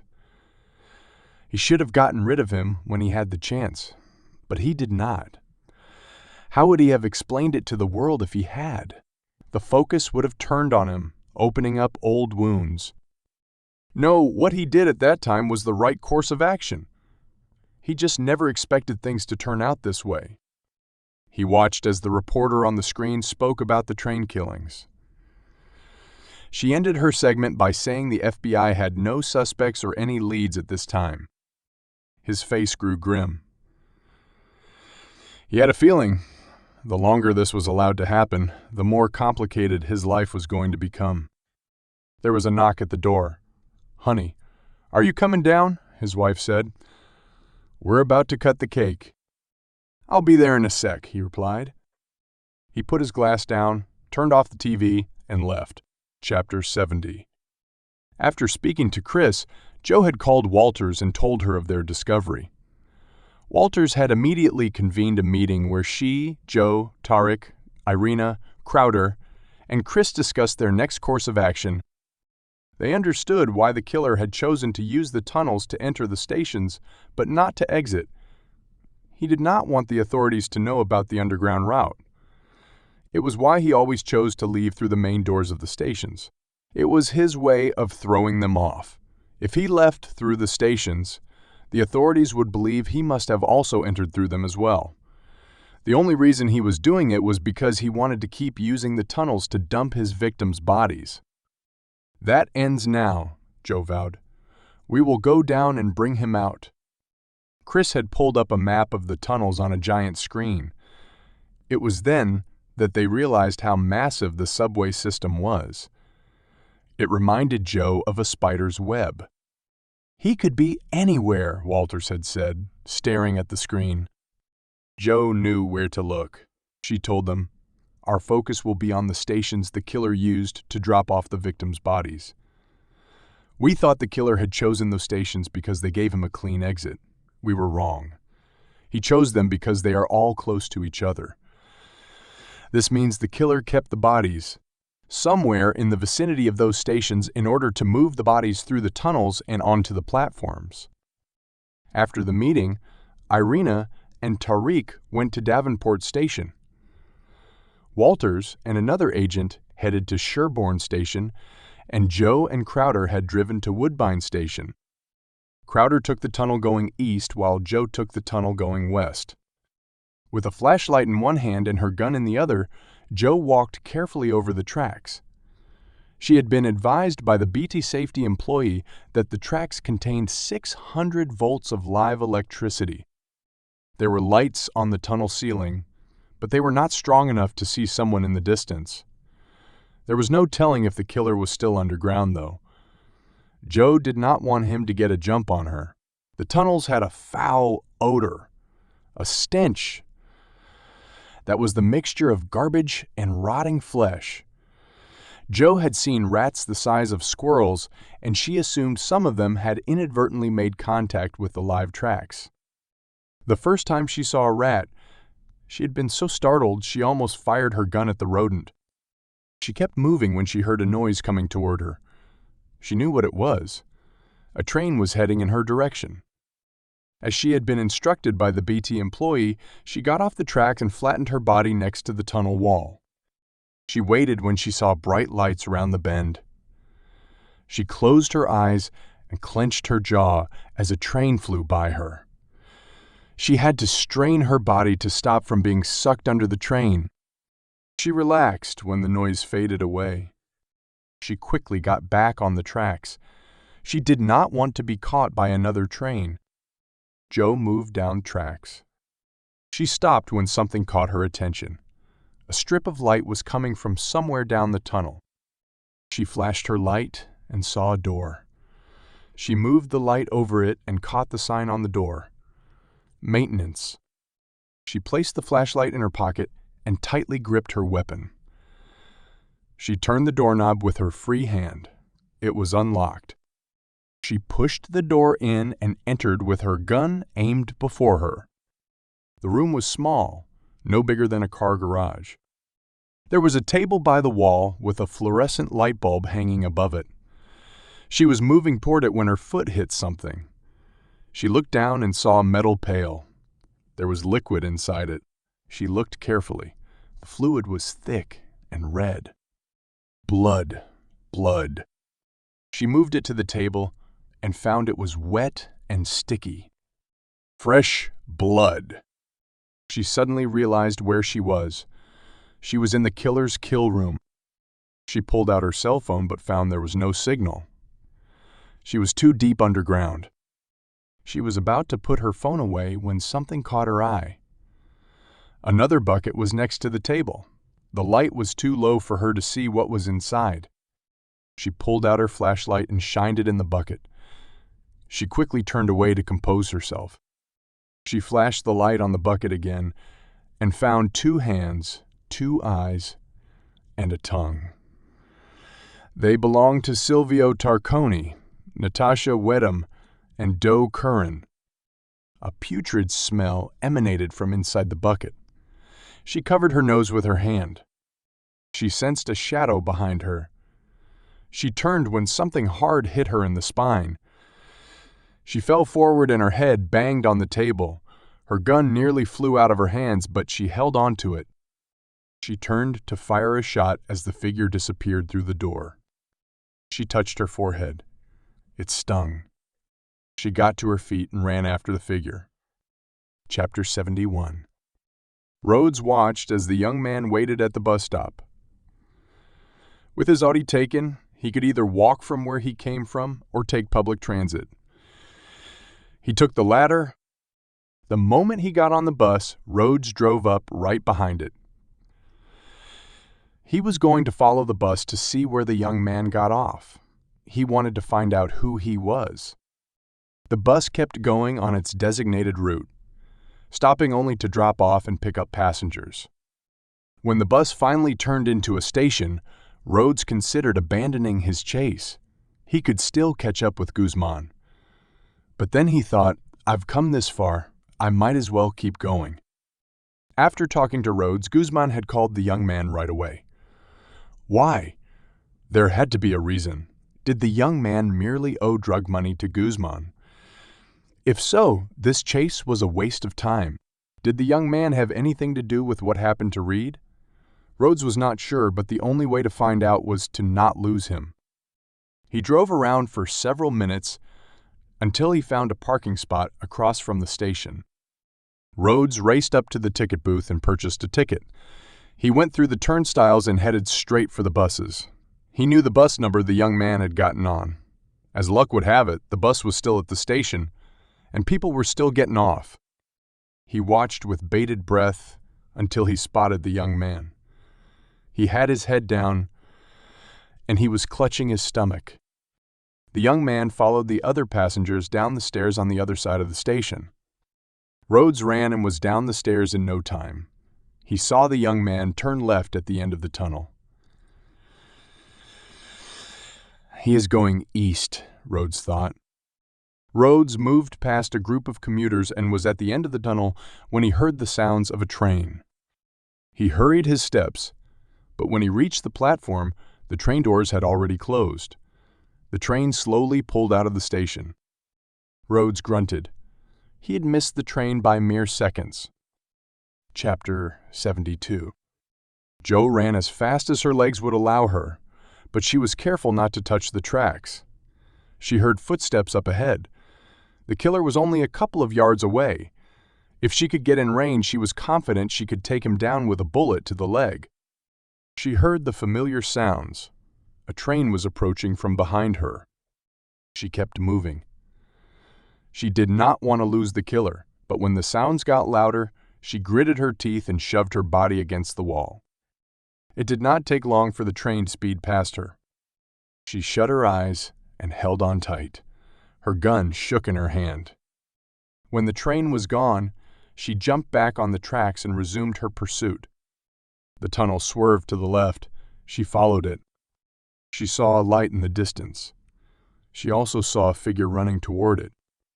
She had not lost the killer, but he was still too far for her to take a shot. She was keeping pace when her breathing became heavier. She felt disoriented. A sharp pain stabbed her in the chest. She broke into a cold sweat. She grimaced as the pain overpowered her. She tried to keep moving, but her legs became weak and wobbly. Why is this happening? She thought. Not now. She willed herself to keep going. She could no longer see the figure, but she could see light at the end of the tunnel. By now, she was out of breath and heaving. If she could get to the next station, she could call it in. Her legs gave way. Her body dropped to the ground. The flashlight fell out of her hand. She lay in the middle of the track, her face inches from the rail. She stared at the ceiling. She was drenched in sweat. She tried to swallow, but her throat was dry. The pain was throbbing inside her chest. She felt like her heart would explode. She shut her eyes. She needed to compose herself. She needed to go after the killer. She then felt vibrations underneath her. She knew what was coming her way. Chapter 73. Rhodes decided to head back to his car. There was nothing else he could do here. He looked at his watch. There was still time for him to be at the location before Guzman arrived. He turned when he heard a noise. It sounded like footsteps. He listened carefully and realized it was coming from the tunnel. Rhodes moved down the platform. He stuck his head out. It was dark inside the tunnel, but he could see a silhouette coming his way. What the... Before he could react, a man jumped out and rammed into him, nearly knocking him off his feet. Rhodes recovered, but the man was already racing up the stairs. Odd, Rhodes thought. He then noticed a light bouncing in the tunnel. He leaned over the platform to take a better look. The light dropped to the floor and rolled away. Something did not feel right, and his gut told him to check it out. He jumped on the track and moved into the tunnel, taking care to avoid the third rail. It was dark. The lights on the ceiling were not strong enough to illuminate his surroundings. As he moved further into the tunnel, he saw a body on the ground. Next to it was a flashlight. He got closer and realized it was a woman. She had blonde hair, and she was gripping a gun. Her eyes were open, and they were staring at him. He could tell she wanted to aim the gun at him, but something prevented her from doing so. "I'm here to help," he said, stopping before her. Just then, he heard a sound of the oncoming train. He knew what to do next. He grabbed the woman, lifted her up on his shoulder, and ran as hard and fast as he could. He felt a light behind him, but he did not bother to turn and see what it was. He already knew. The sound of the train was loud and deafening. He reached the platform, threw the woman on it, and then pulled himself up. Just then, he felt a strong gust of wind behind him as the train roared into the station. He looked over at the woman. Her eyes were open, but she was pale. A disembarking passenger came over. "She okay?" he asked. "Get some water," Rhodes replied. Chapter 74. Joe had refused to go to the hospital even though Walters insisted on it. "You need medical attention," she said. "I'm fine." "What happened on the tracks?" Joe looked away. "Did it have anything to do with your condition?" Walters asked. "The killer got a jump on me." Joe pointed to the bruise on her forehead. "I ran so fast after him that I may have gotten disoriented." "It's a good thing he pulled you out." Walters looked over at a man who was standing in the corner. Who knows what could have happened if he didn't? Joe did not say anything. Walters put her hand on her shoulders. "The FBI can't afford to lose one of their own."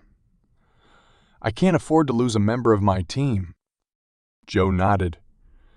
She knew that beneath her hard exterior, Walters cared deeply for those who reported to her.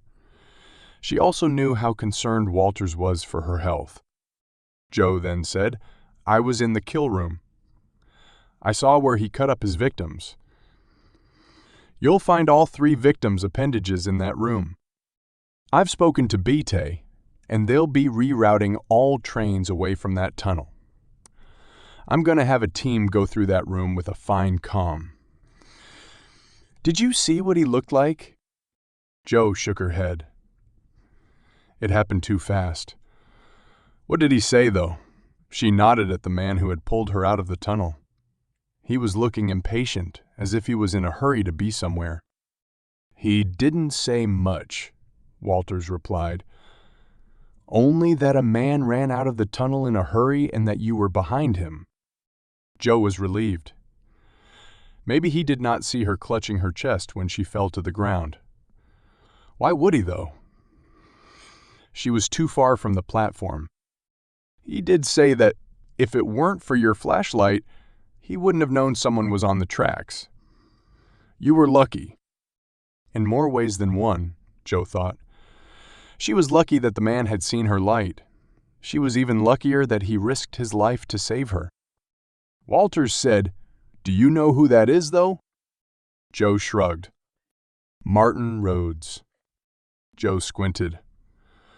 "Why does that name sound familiar?" "It should.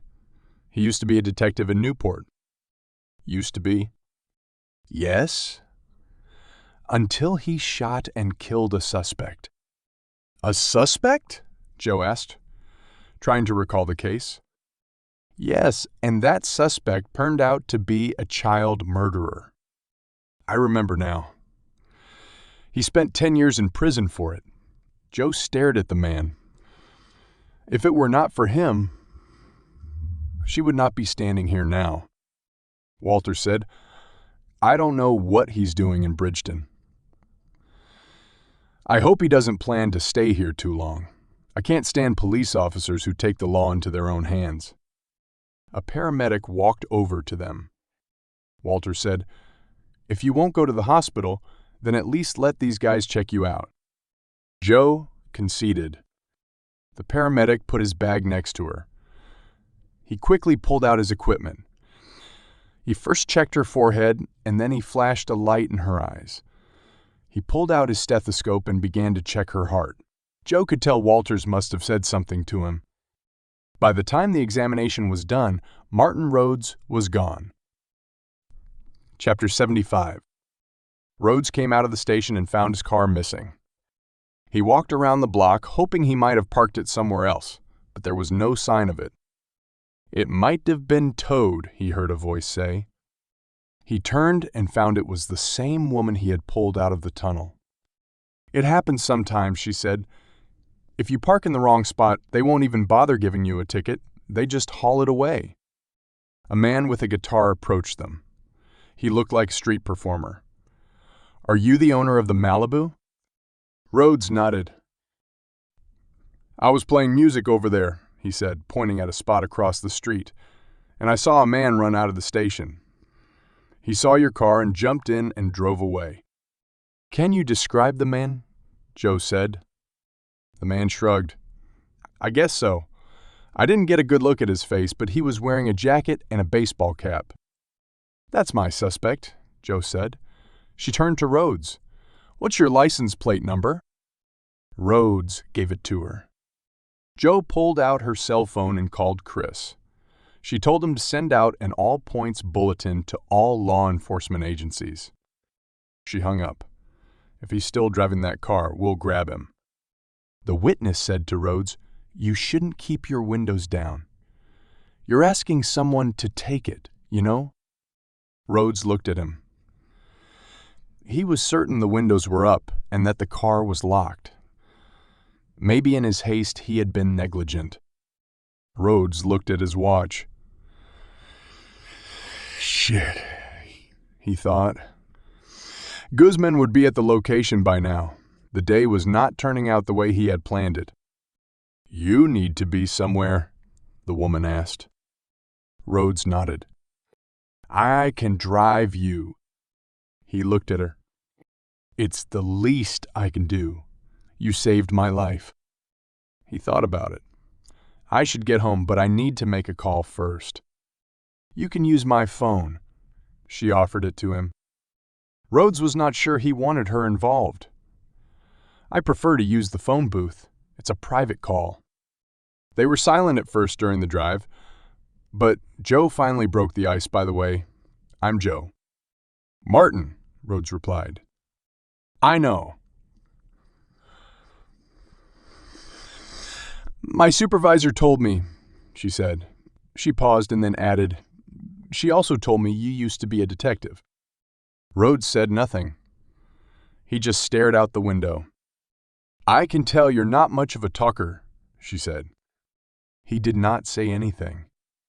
Why were you chasing that man? Rhodes asked her. We think he's responsible for the death of 3 people. Do you mean the bodies on the train? Yes.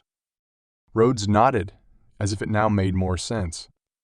She said, I had found the room where he had butchered the bodies, and that's when he jumped me. Rhodes turned to her. And you chased him until he jumped you again on the train tracks? So he knows what happened, she thought. She looked away. I won't tell anyone, he said. It's none of my business. Joe gripped the steering wheel. I have a medical condition, she confessed. She was not sure why she was telling him, but it felt like a relief to share it with someone. She had been carrying it inside her for so long that the weight was worse than the actual condition. Plus, if he had wanted to out her secret, he would have already done so. My condition got worse with all the excitement and stress, but it'll be fine. She was trying to reassure herself more than him. In our line of work. In your line of work,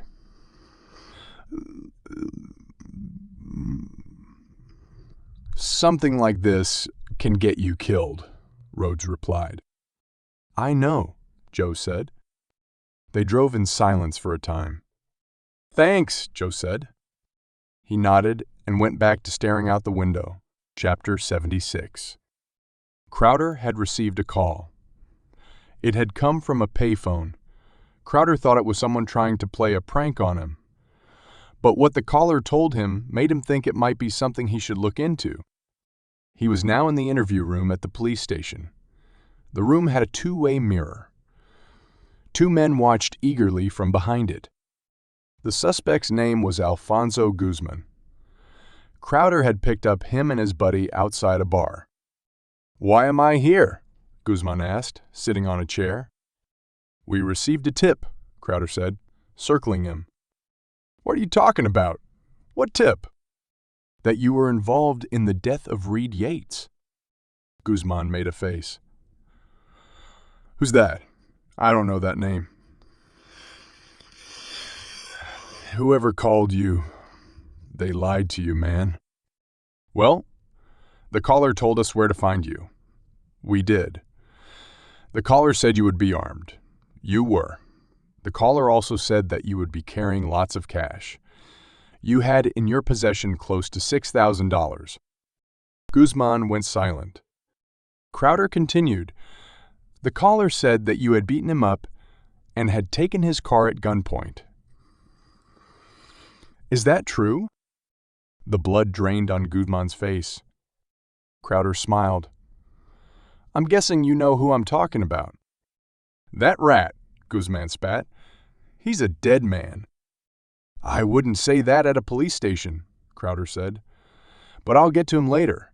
What I want to know is how you are involved in Reed Yates's death. Guzman crossed his arms over his chest. I want my lawyer.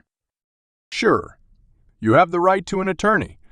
But before you make that call, just remember that once your lawyer is here, I won't show you any leniency. Right now, if you answer my questions, it might not be all bad for you. Guzman did not look convinced. Plus, we have seized your gun, which we checked and found it was not registered, so that's a felony in this city. On top of that, I'm thinking if we did ballistics tests on it, we might find a match from your gun to the bullet found in Reed Yates's body. What do you think? Guzman swallowed. He stared at Crowder and shook his head. Shit, he said. I didn't mean to shoot him, okay? The guy was being unreasonable. He wanted to take my phone. Your phone, Crowder said. Yeah, I told him I had bought it. From who? The same guy who ratted me out. What's his name? I don't know his full name, but he was white. Did he at least have a first name? Derek, I think. How did he know Reed Yates? Guzman shrugged. I think he was the guy's best friend or something. He said he took the guy's phone from his school locker. "And why did this Derek give you the phone?" Crowder asked. "He didn't give it to me. He sold it to me." "For how much?" Guzman shook his head. "It doesn't work like that." "What doesn't?" Guzman went silent. "Come on, talk to me," Crowder said. "What you have to tell me can't be worse than going to prison for murder." Guzman sighed. He gave me the phone in exchange for some goods I had sold him. "You mean drugs?" Guzman licked his lips and nodded. Crowder said, "Just so that I understand, the phone was a payment for the drugs you had given to this Derek person. Is that right?" "Yeah, that's right." Crowder looked over at the mirror and then continued. "Okay, so Derek gave you the phone and then Reed Yates later showed up to get his phone back. But why shoot him? It was only a phone." Guzman put his palms on the table. "Like I told you before, it was an accident. Please explain that to me, because right now I don't get it." "I thought he was gonna shoot me." Crowder leaned forward. "What?" "Yeah, I told the guy to beat it. It was my phone. But he insisted it was his. He said he had a GPS tracker on it, and that's how he found me. The guy was persistent. I pulled out my gun. I didn't mean to shoot him. I just wanted to scare him, you know?" "But you did shoot him." Guzman looked away. "Alfonso," Crowder said, "you shot Reed Yates, didn't you?" "I want my lawyer." Crowder stared at him and then said, "Fine. We'll play it your way. But the moment I leave this room, I won't be able to help you." Guzman put his face in his hands. "I thought he was gonna shoot me." "Reed Yates, you mean?" "Yeah. He reached inside his jacket and I thought he was gonna pull out a gun, but..." "But what?" Guzman went silent. "But what, Alfonso?" Guzman's shoulders sagged. "It wasn't a gun." "What was it?" "It was an inhaler." "For asthma?" "I guess so. I didn't mean to. It was an accident." Guzman broke down. Crowder left the room and entered the room adjacent to it. Chief Baker and Tim Yates had seen the entire confession. "We got our man," Crowder said. Yates turned to the chief. "Thank you for allowing me to observe this." "You're welcome, and I hope the PD won't be hearing from your lawyer anymore." "Absolutely," Yates said. "And thank you again." As Yates was leaving, the chief added, "In cases like these, anything can change the course of an investigation. This doesn't mean we aren't doing our jobs. We are sometimes one anonymous tip away from solving a case." Yates knew the tip was not anonymous. It was Martin Rhodes. Chapter 77. The car pulled into the back of the house. Rhodes got out. "Thanks for the ride," he said.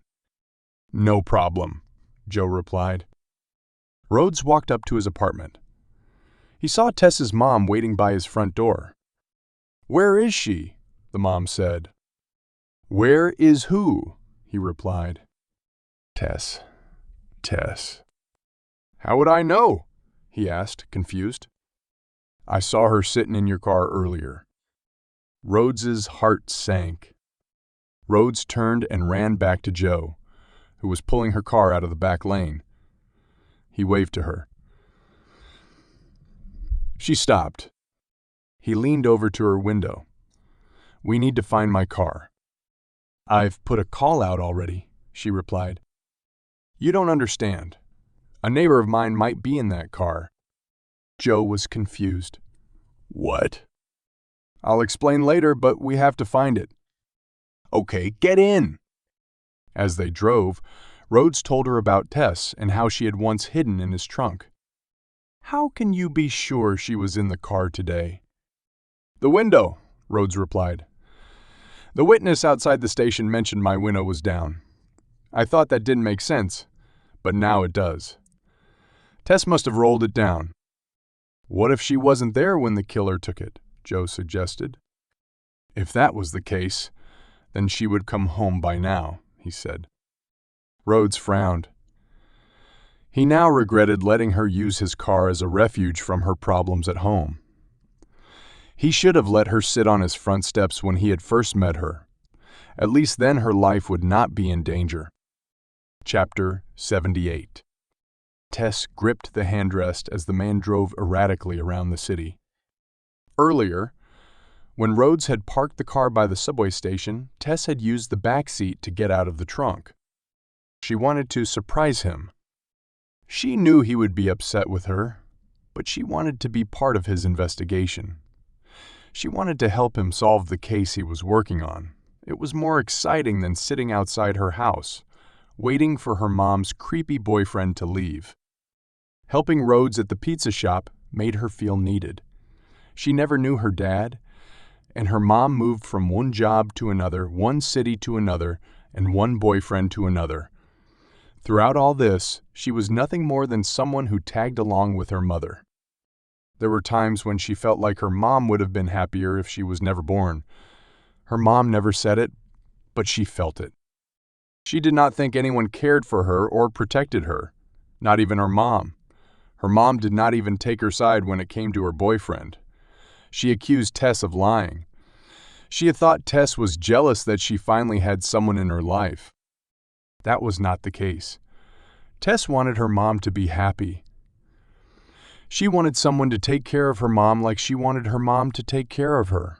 But more often than not, Tess felt like she was on her own. With Rhodes, it was somehow different. He had tried to ignore her, but she could tell he cared. He did not have to stick his nose in when it came to her mom and boyfriend, but he did. Ever since he had, her life had been a little easier. When Rhodes had parked at the station and left, she had decided to come out of her hiding place. She waited for him in the passenger seat, but the car became hot and she decided to roll down the windows. That's when this guy jumped in the car. She was going to scream, but he showed her a knife and told her to keep her mouth shut. He asked for the car keys. Her eyes flicked up at the driver's side visor. She had seen Rhodes keep an extra set of keys there. She begged the man to let her go and just take the car, but he did not listen to her. He drove off in a hurry. As the Malibu weaved in and out of traffic, she said, "Please let me go." "I can't," the man replied. "You can drop me off by the side of the road." "You saw my face," he said.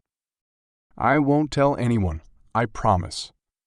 Just shut up and let me think." Chapter 79. Jacopo was furious at himself. His knuckles were white as he gripped the steering wheel tight. He could not believe they had found his kill room. How was that possible?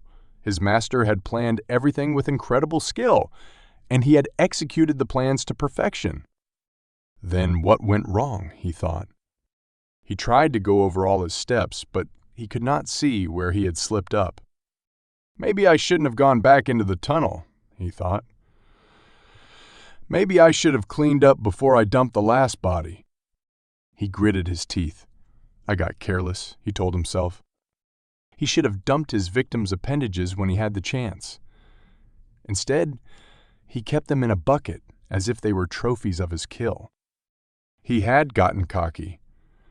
He thought he could clean up his mess later. He thought he had time. The police were too far in their pursuit, he believed. The news reporter was their way of keeping a tab on the FBI. She always reported on their progress on the case. He should have known something was wrong when she had failed to report anything new.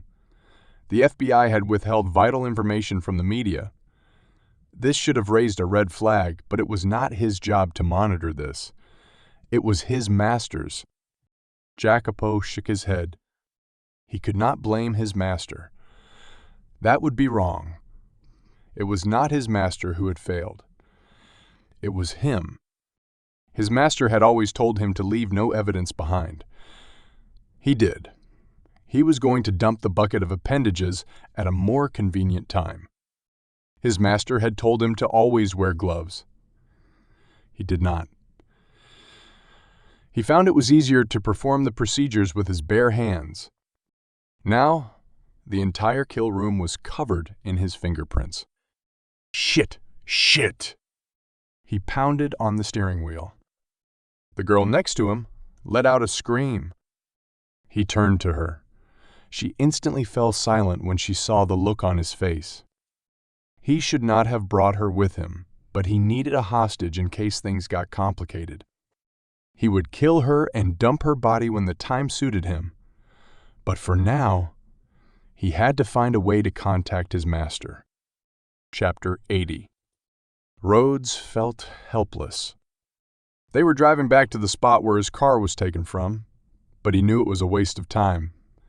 Agent Pullinger, Joe, as she had corrected him many times now, was on the phone throughout. She had contacted every law enforcement agency in Bridgeton. She was doing her utmost to locate his Chevy Malibu and ultimately Tess. Rhodes wanted to do something, but what could he do that the FBI was not? If anything happened to Tess, he was not sure if he could forgive himself.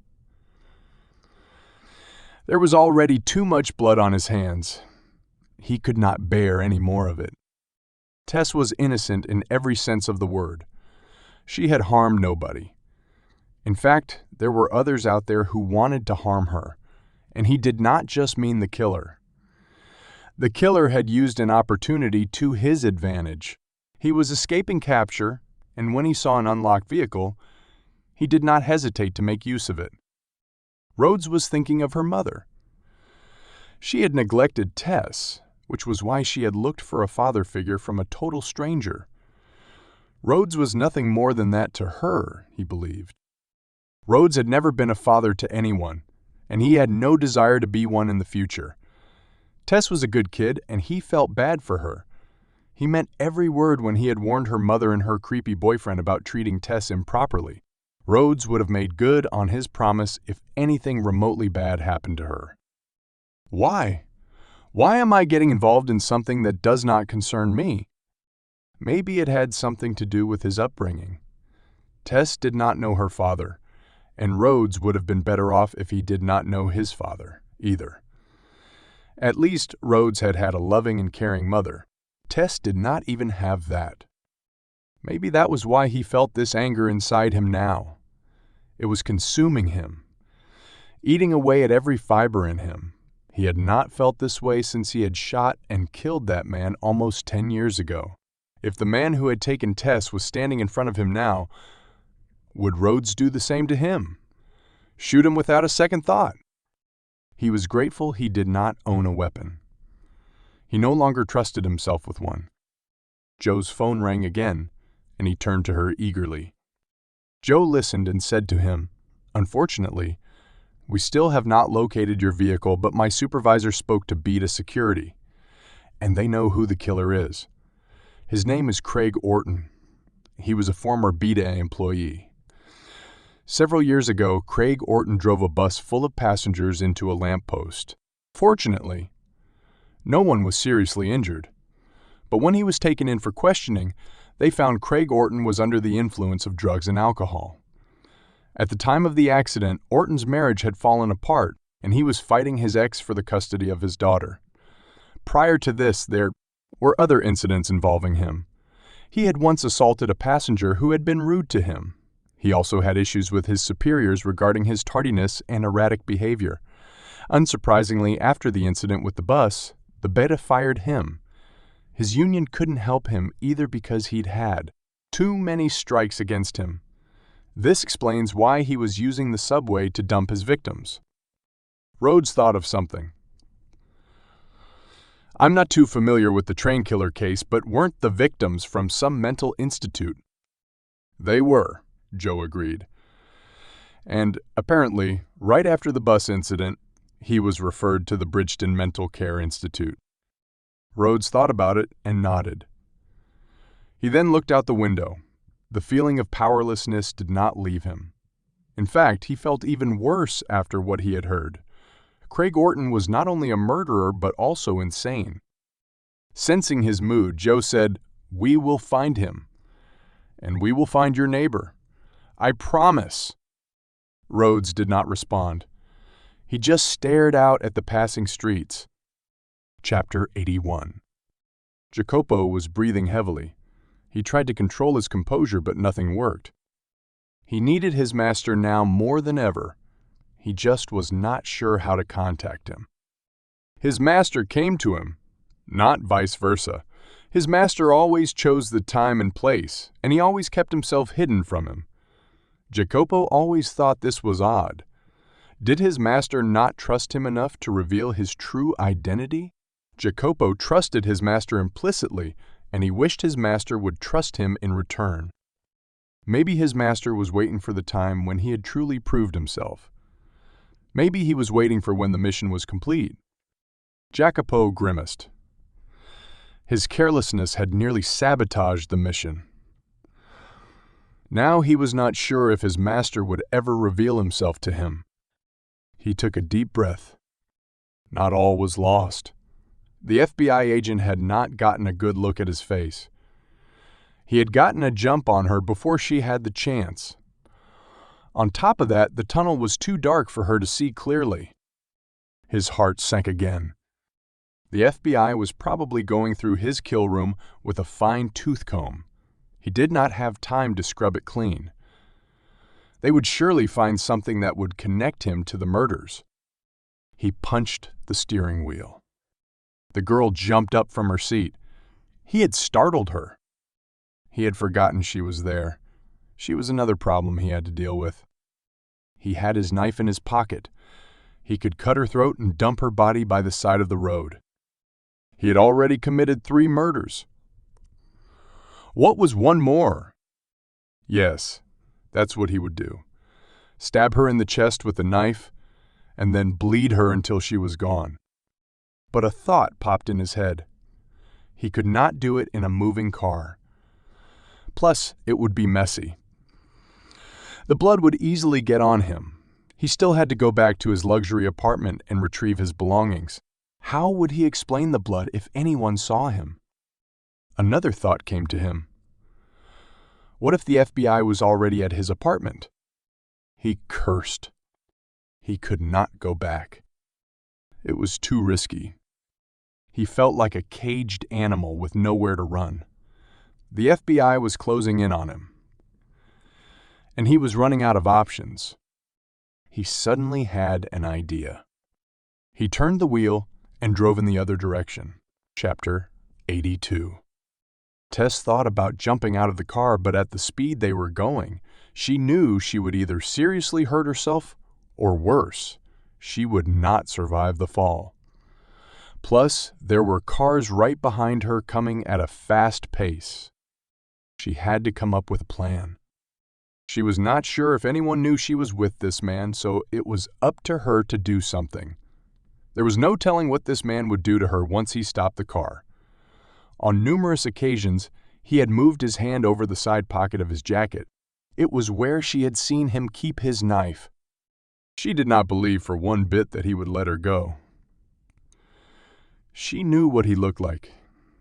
She had watched too much television and seen too many movies to know that he would kill her the moment he got the chance. She could not let that happen. He was too strong for her to overpower him. Even he knew that, which was why he had not restrained her yet. But she was smarter than him. She leaned back and gently pulled out her cell phone from her back pocket. She thought about calling her mom, but dialing her would mean punching a lot of numbers, or scrolling for her name in her contact list. She looked over at the man. He was mumbling and preoccupied with his driving. She slowly and carefully dialed 911. Chapter 83. Joe received another call. She answered, and then put it on speakerphone. "Someone just called 911, Chris said. "They are in a moving vehicle. I've traced the signal and it's only 2 miles away. If you take the next exit, you will be right behind them." Joe looked over at Rhodes. "It's Tess," he said with conviction. Joe nodded and swung the car around. The Jetta zoomed past several cars as it hit over 100 miles an hour. Fortunately, The highway was not busy. They would reach the car in no time. Chapter 84. Everything would be all right, Jacopo thought. He would start a new life somewhere else. His master had given him enough money for him to disappear forever. He would not stay in the United States. No. He would go to countries where they could not extradite him. He was not sure which countries they were, but they would be easy to find on the internet. After making a quick stop, he would kill the girl and burn her body in the car. By the time the FBI would piece everything together, he would be long gone. He was proud of himself for having a contingency plan. It was something he had learned from his master. His master, it seemed, was always thinking a step ahead of everyone. It was why the FBI or the local police were unable to stop him thus far. It was his master who had told him to wear a baseball cap and a hoodie. It was his master who had told him to never look up at the security cameras. More importantly, it was his master who had told him where to park outside the subway stations. He knew all the hidden CCTV camera spots in the city. His master had planned everything down to the last detail. He, Jacopo, would do the same. He turned and smiled at the girl. That's when he noticed her body was shielding her right hand. "What do you have there?" he yelled. She did not respond. "Show me, or else I will throw you out of the car," he growled. She held out her cell phone. It was on, and it was dialed to 911. He snatched it from her and threw it out the window. He slapped her across the head. She covered her face. "You pull any more stunts like that," he said, pointing a finger at her. "I will remove your hands, your eyes, and your tongue. You will never be able to tell anyone who I am. Got it?" She was crying. "Do you understand me?" he screamed. She nodded between tears. He turned back to the road. He scowled. He should cut her up right now and let her live. It would be a cruel but fitting punishment for what she just did. He would get to her soon, though. In the meantime, he had some unfinished business. Chapter 85. "The signal has stopped moving," Chris said over the speakerphone. "Where is it?" Joe asked. "You'll reach it in 2 minutes." They were still on the highway, and there was a lot of traffic by then. Joe was not sure why the killer would choose to stop his car there. She dreaded the worst. Rhodes stuck his head out the window. "I see something," he said. "Stop the car." Joe slowed the Jetta and turned on the hazard lights. A few cars honked behind her, but she pulled the vehicle to the side of the road. Rhodes jumped out and ran a few feet from the car. He returned with a cell phone. His face was ashen. "It's Tess's," he said. "What do we do now?" Joe said. He did not respond. He kept staring at the phone. "Where does this highway go?" he asked. "What do you mean?" "I mean, why would Craig Orton be on it? Where was he going?" Joe understood. She turned to the speakerphone.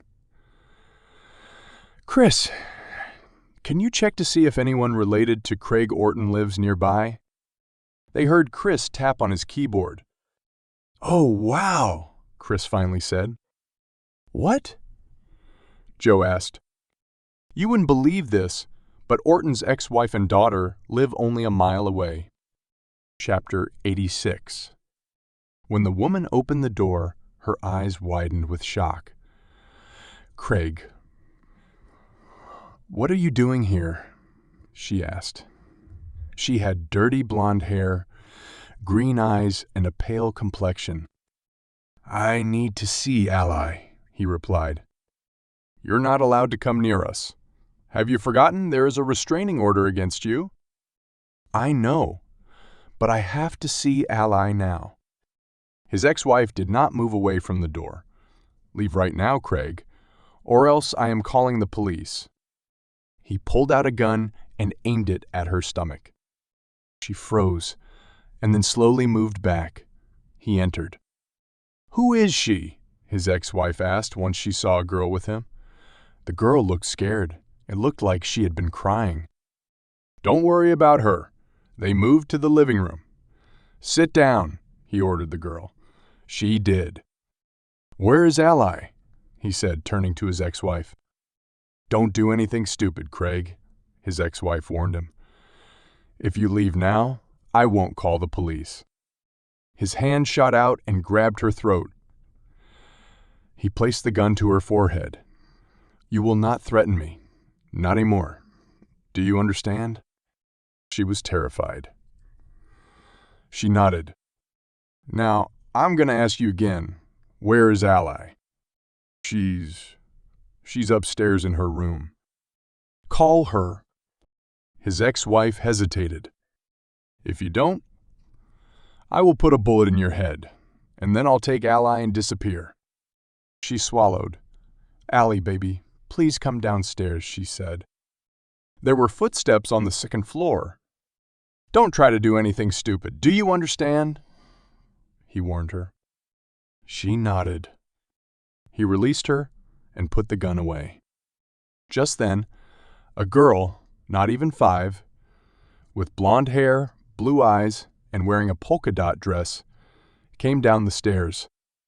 "Hey, baby," he said with a smile. "Look who's here. Your daddy." The girl hesitated and looked over at her mother. "It's okay, Allie," her mother assured her. The girl reluctantly walked over to him. He put his arms around her and hugged her. "I missed you so much," he said. The girl did not hug him back. She stood still. "How are you?" he asked. "I'm okay, I guess." "Good. Did you miss your daddy?" he asked. She looked over at her mother. She told her to say yes. "Yes, I did," the girl replied. He looked his daughter in the eyes. "After today, baby, everything will be all right. I promise." Chapter 87. "Craig, please leave us alone," his ex-wife said. "I promise I won't call the police." "I want to trust you, but I can't," he shot back. "The moment I'm out the door, the cops will be waiting for me around the corner." "Don't hurt Allie," his ex-wife pleaded. He grimaced. "I would never hurt my daughter," he said, offended that she would even think this. "What do you want from us?" she said. He began pacing back and forth. "I don't know." "Wait, I know. All I wanted from day one was for us to be a family again. I know I drank a lot and sometimes I got angry, but I loved you and Allie. You were abusive." "I'm sorry," he said. "I didn't mean to, but I'm better now. I haven't had a drink in years, and I have money. I have a lot of money." "Did you steal it?" she asked. "Of course not. My master gave it to me." She looked confused. "What you talking about?" "I can't go into any details, but I want you and Ally to come with me. Together, we'll go somewhere far. How about South America? We used to talk about moving there before. That was a long time ago when we were still married. It's over between us now, Craig." "It's not," he said. His eyes blazed with anger. "Craig, you need help. I can get you help." He felt a migraine coming on. "I want my family back." "You can't. It's over. You have to move on." He frowned and pulled out his gun. She froze. "You have to promise me you and Ally will stay with me." His ex-wife reached out and grabbed her daughter. She held her close to her. His ex-wife had tears in her eyes. "I'm sorry, Craig. We can't be with you, not now, not ever." "Then, I'm sorry too." He held out the gun and aimed. Suddenly, a shadow passed the window. He turned to his ex-wife. "Did you call the police?" She shook her head. He turned to his hostage. "I know you did." He pointed the gun at the ceiling and fired. They all screamed. Plaster and debris fell to the floor. He moved to the window and yelled, "I know you are outside. Drop your weapon and come in with your arms up. If you don't, I'll shoot everyone in the house. And then I'll shoot myself. Do you understand?" A few seconds later, a female voice replied, "Yes, I do." He walked over and carefully unlocked the front door. He held it open. A woman entered with her hands up. He looked outside but saw no one. "I'm alone," the woman said. He checked her holster. It was empty. "Sit down next to them," he ordered. He then pointed the gun at her head. Chapter 88. "It's over, Mr. Orton," Joe said. "The police are on their way. They will surround this house in a matter of minutes." "Shut up," he said. "There is no way out." "I said shut up." He kept the gun aimed at her. "You don't want to hurt anyone, especially not your daughter." He looked at his daughter, and his eyes welled up. "It wasn't supposed to be like this," he mumbled. "We were supposed to be one happy family." "Drop the gun," Joe insisted. "Let us end this peacefully." He paced back and forth, muttering to himself, pounding his feet on the hardwood floor. He stopped and turned to face them. His face was grim. He took a step back toward the front windows and cocked the gun. "I'm sorry," he said. "Don't do this," Joe replied. "I don't have much choice." Something smashed the window. He looked down and saw it was a piece of brick. Before he could react, a hand shot out through the broken pane and grabbed him around the neck. He tried to break free, but his assailant was too strong and powerful.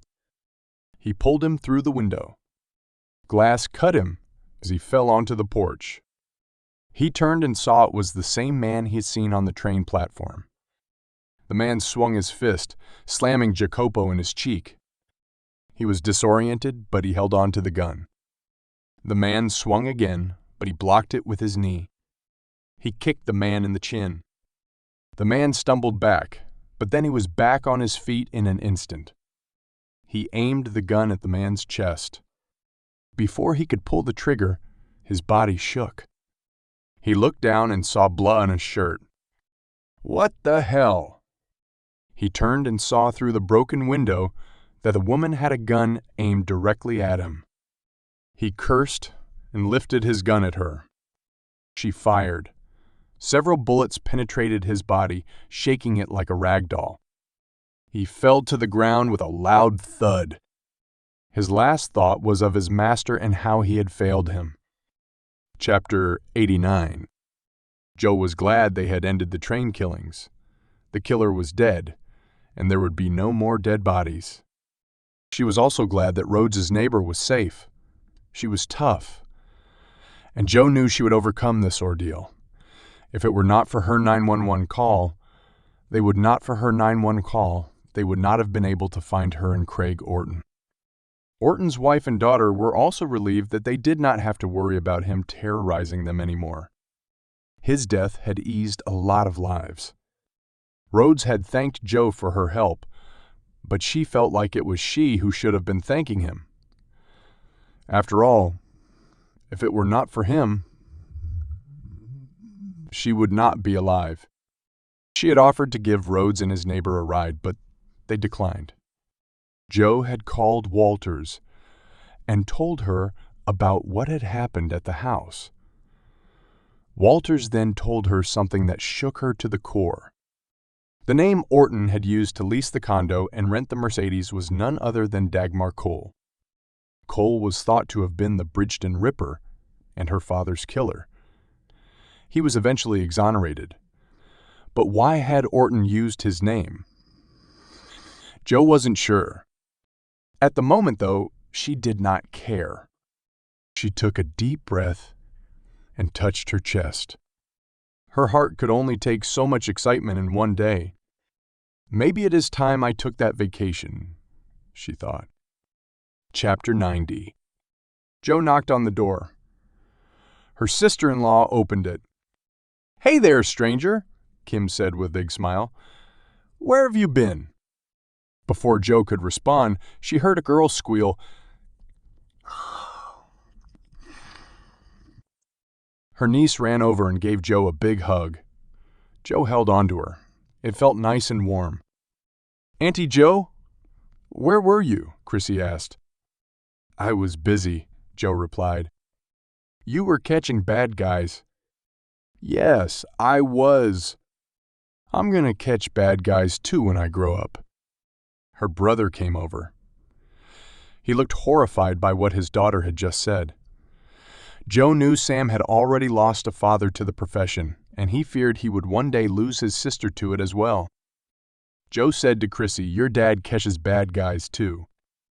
"He does." "Yep. And he catches the big and scary bad guys. They take other people's money, and they hurt more people." "Wow." Her eyes widened. "I want to be like Daddy." Chrissy went over and hugged her dad. Sam smiled. "Okay, now let's have dinner." Kim brought out a pot roast, while Joe helped Sam set up the table.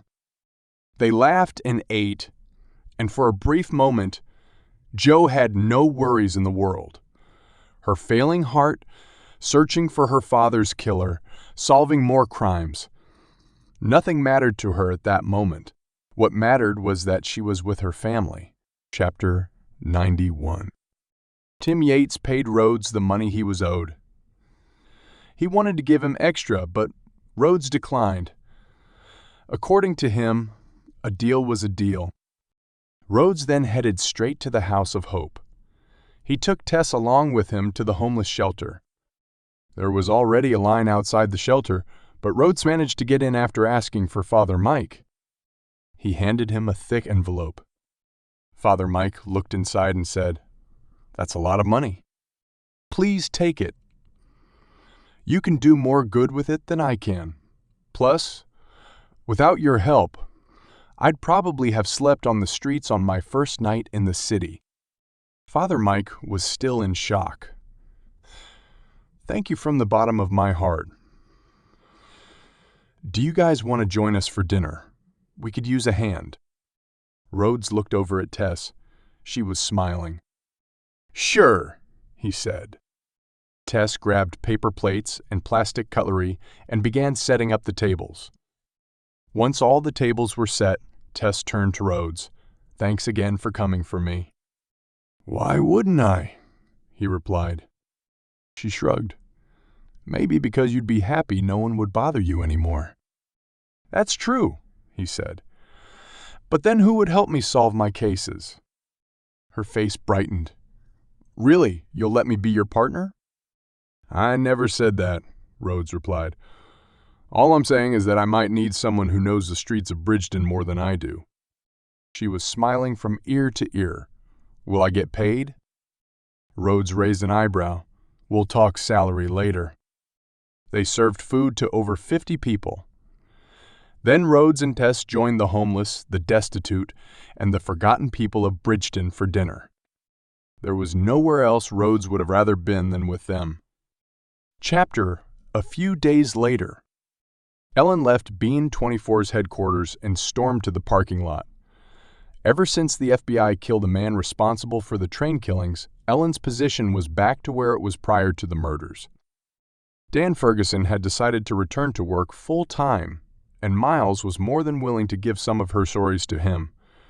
Ellen knew he was punishing her for not telling him about her contact with the killer. She wanted to say to him, "Why would I tell you when you don't take me seriously?" What he was doing to her now was exactly what he did to her before. Without her and her exclusive story, Bean 24 would not have been the most watched news channel in the city. They had even beaten out Janie Fernandez and Sun TV for the top spot. Janie! She was back to her old tricks. She was using her charm and beauty to win back all the viewers she had lost. Ellen despised her even more. No matter. she would find a way to get back on top. The world could not keep Ellen Sheehan down for long. The world was spinning with stories, and she would once again take one and use it to her advantage. She unlocked her car door and got in. She was putting her key in the ignition when she felt something cold on the back of her neck. She looked up at the rearview mirror. She was about to say something when a bullet ripped through her skull, splattering blood and brains onto the windshield. This has been Close Your Eyes by Thomas Fincham. Copyright Thomas Fincham, 2024.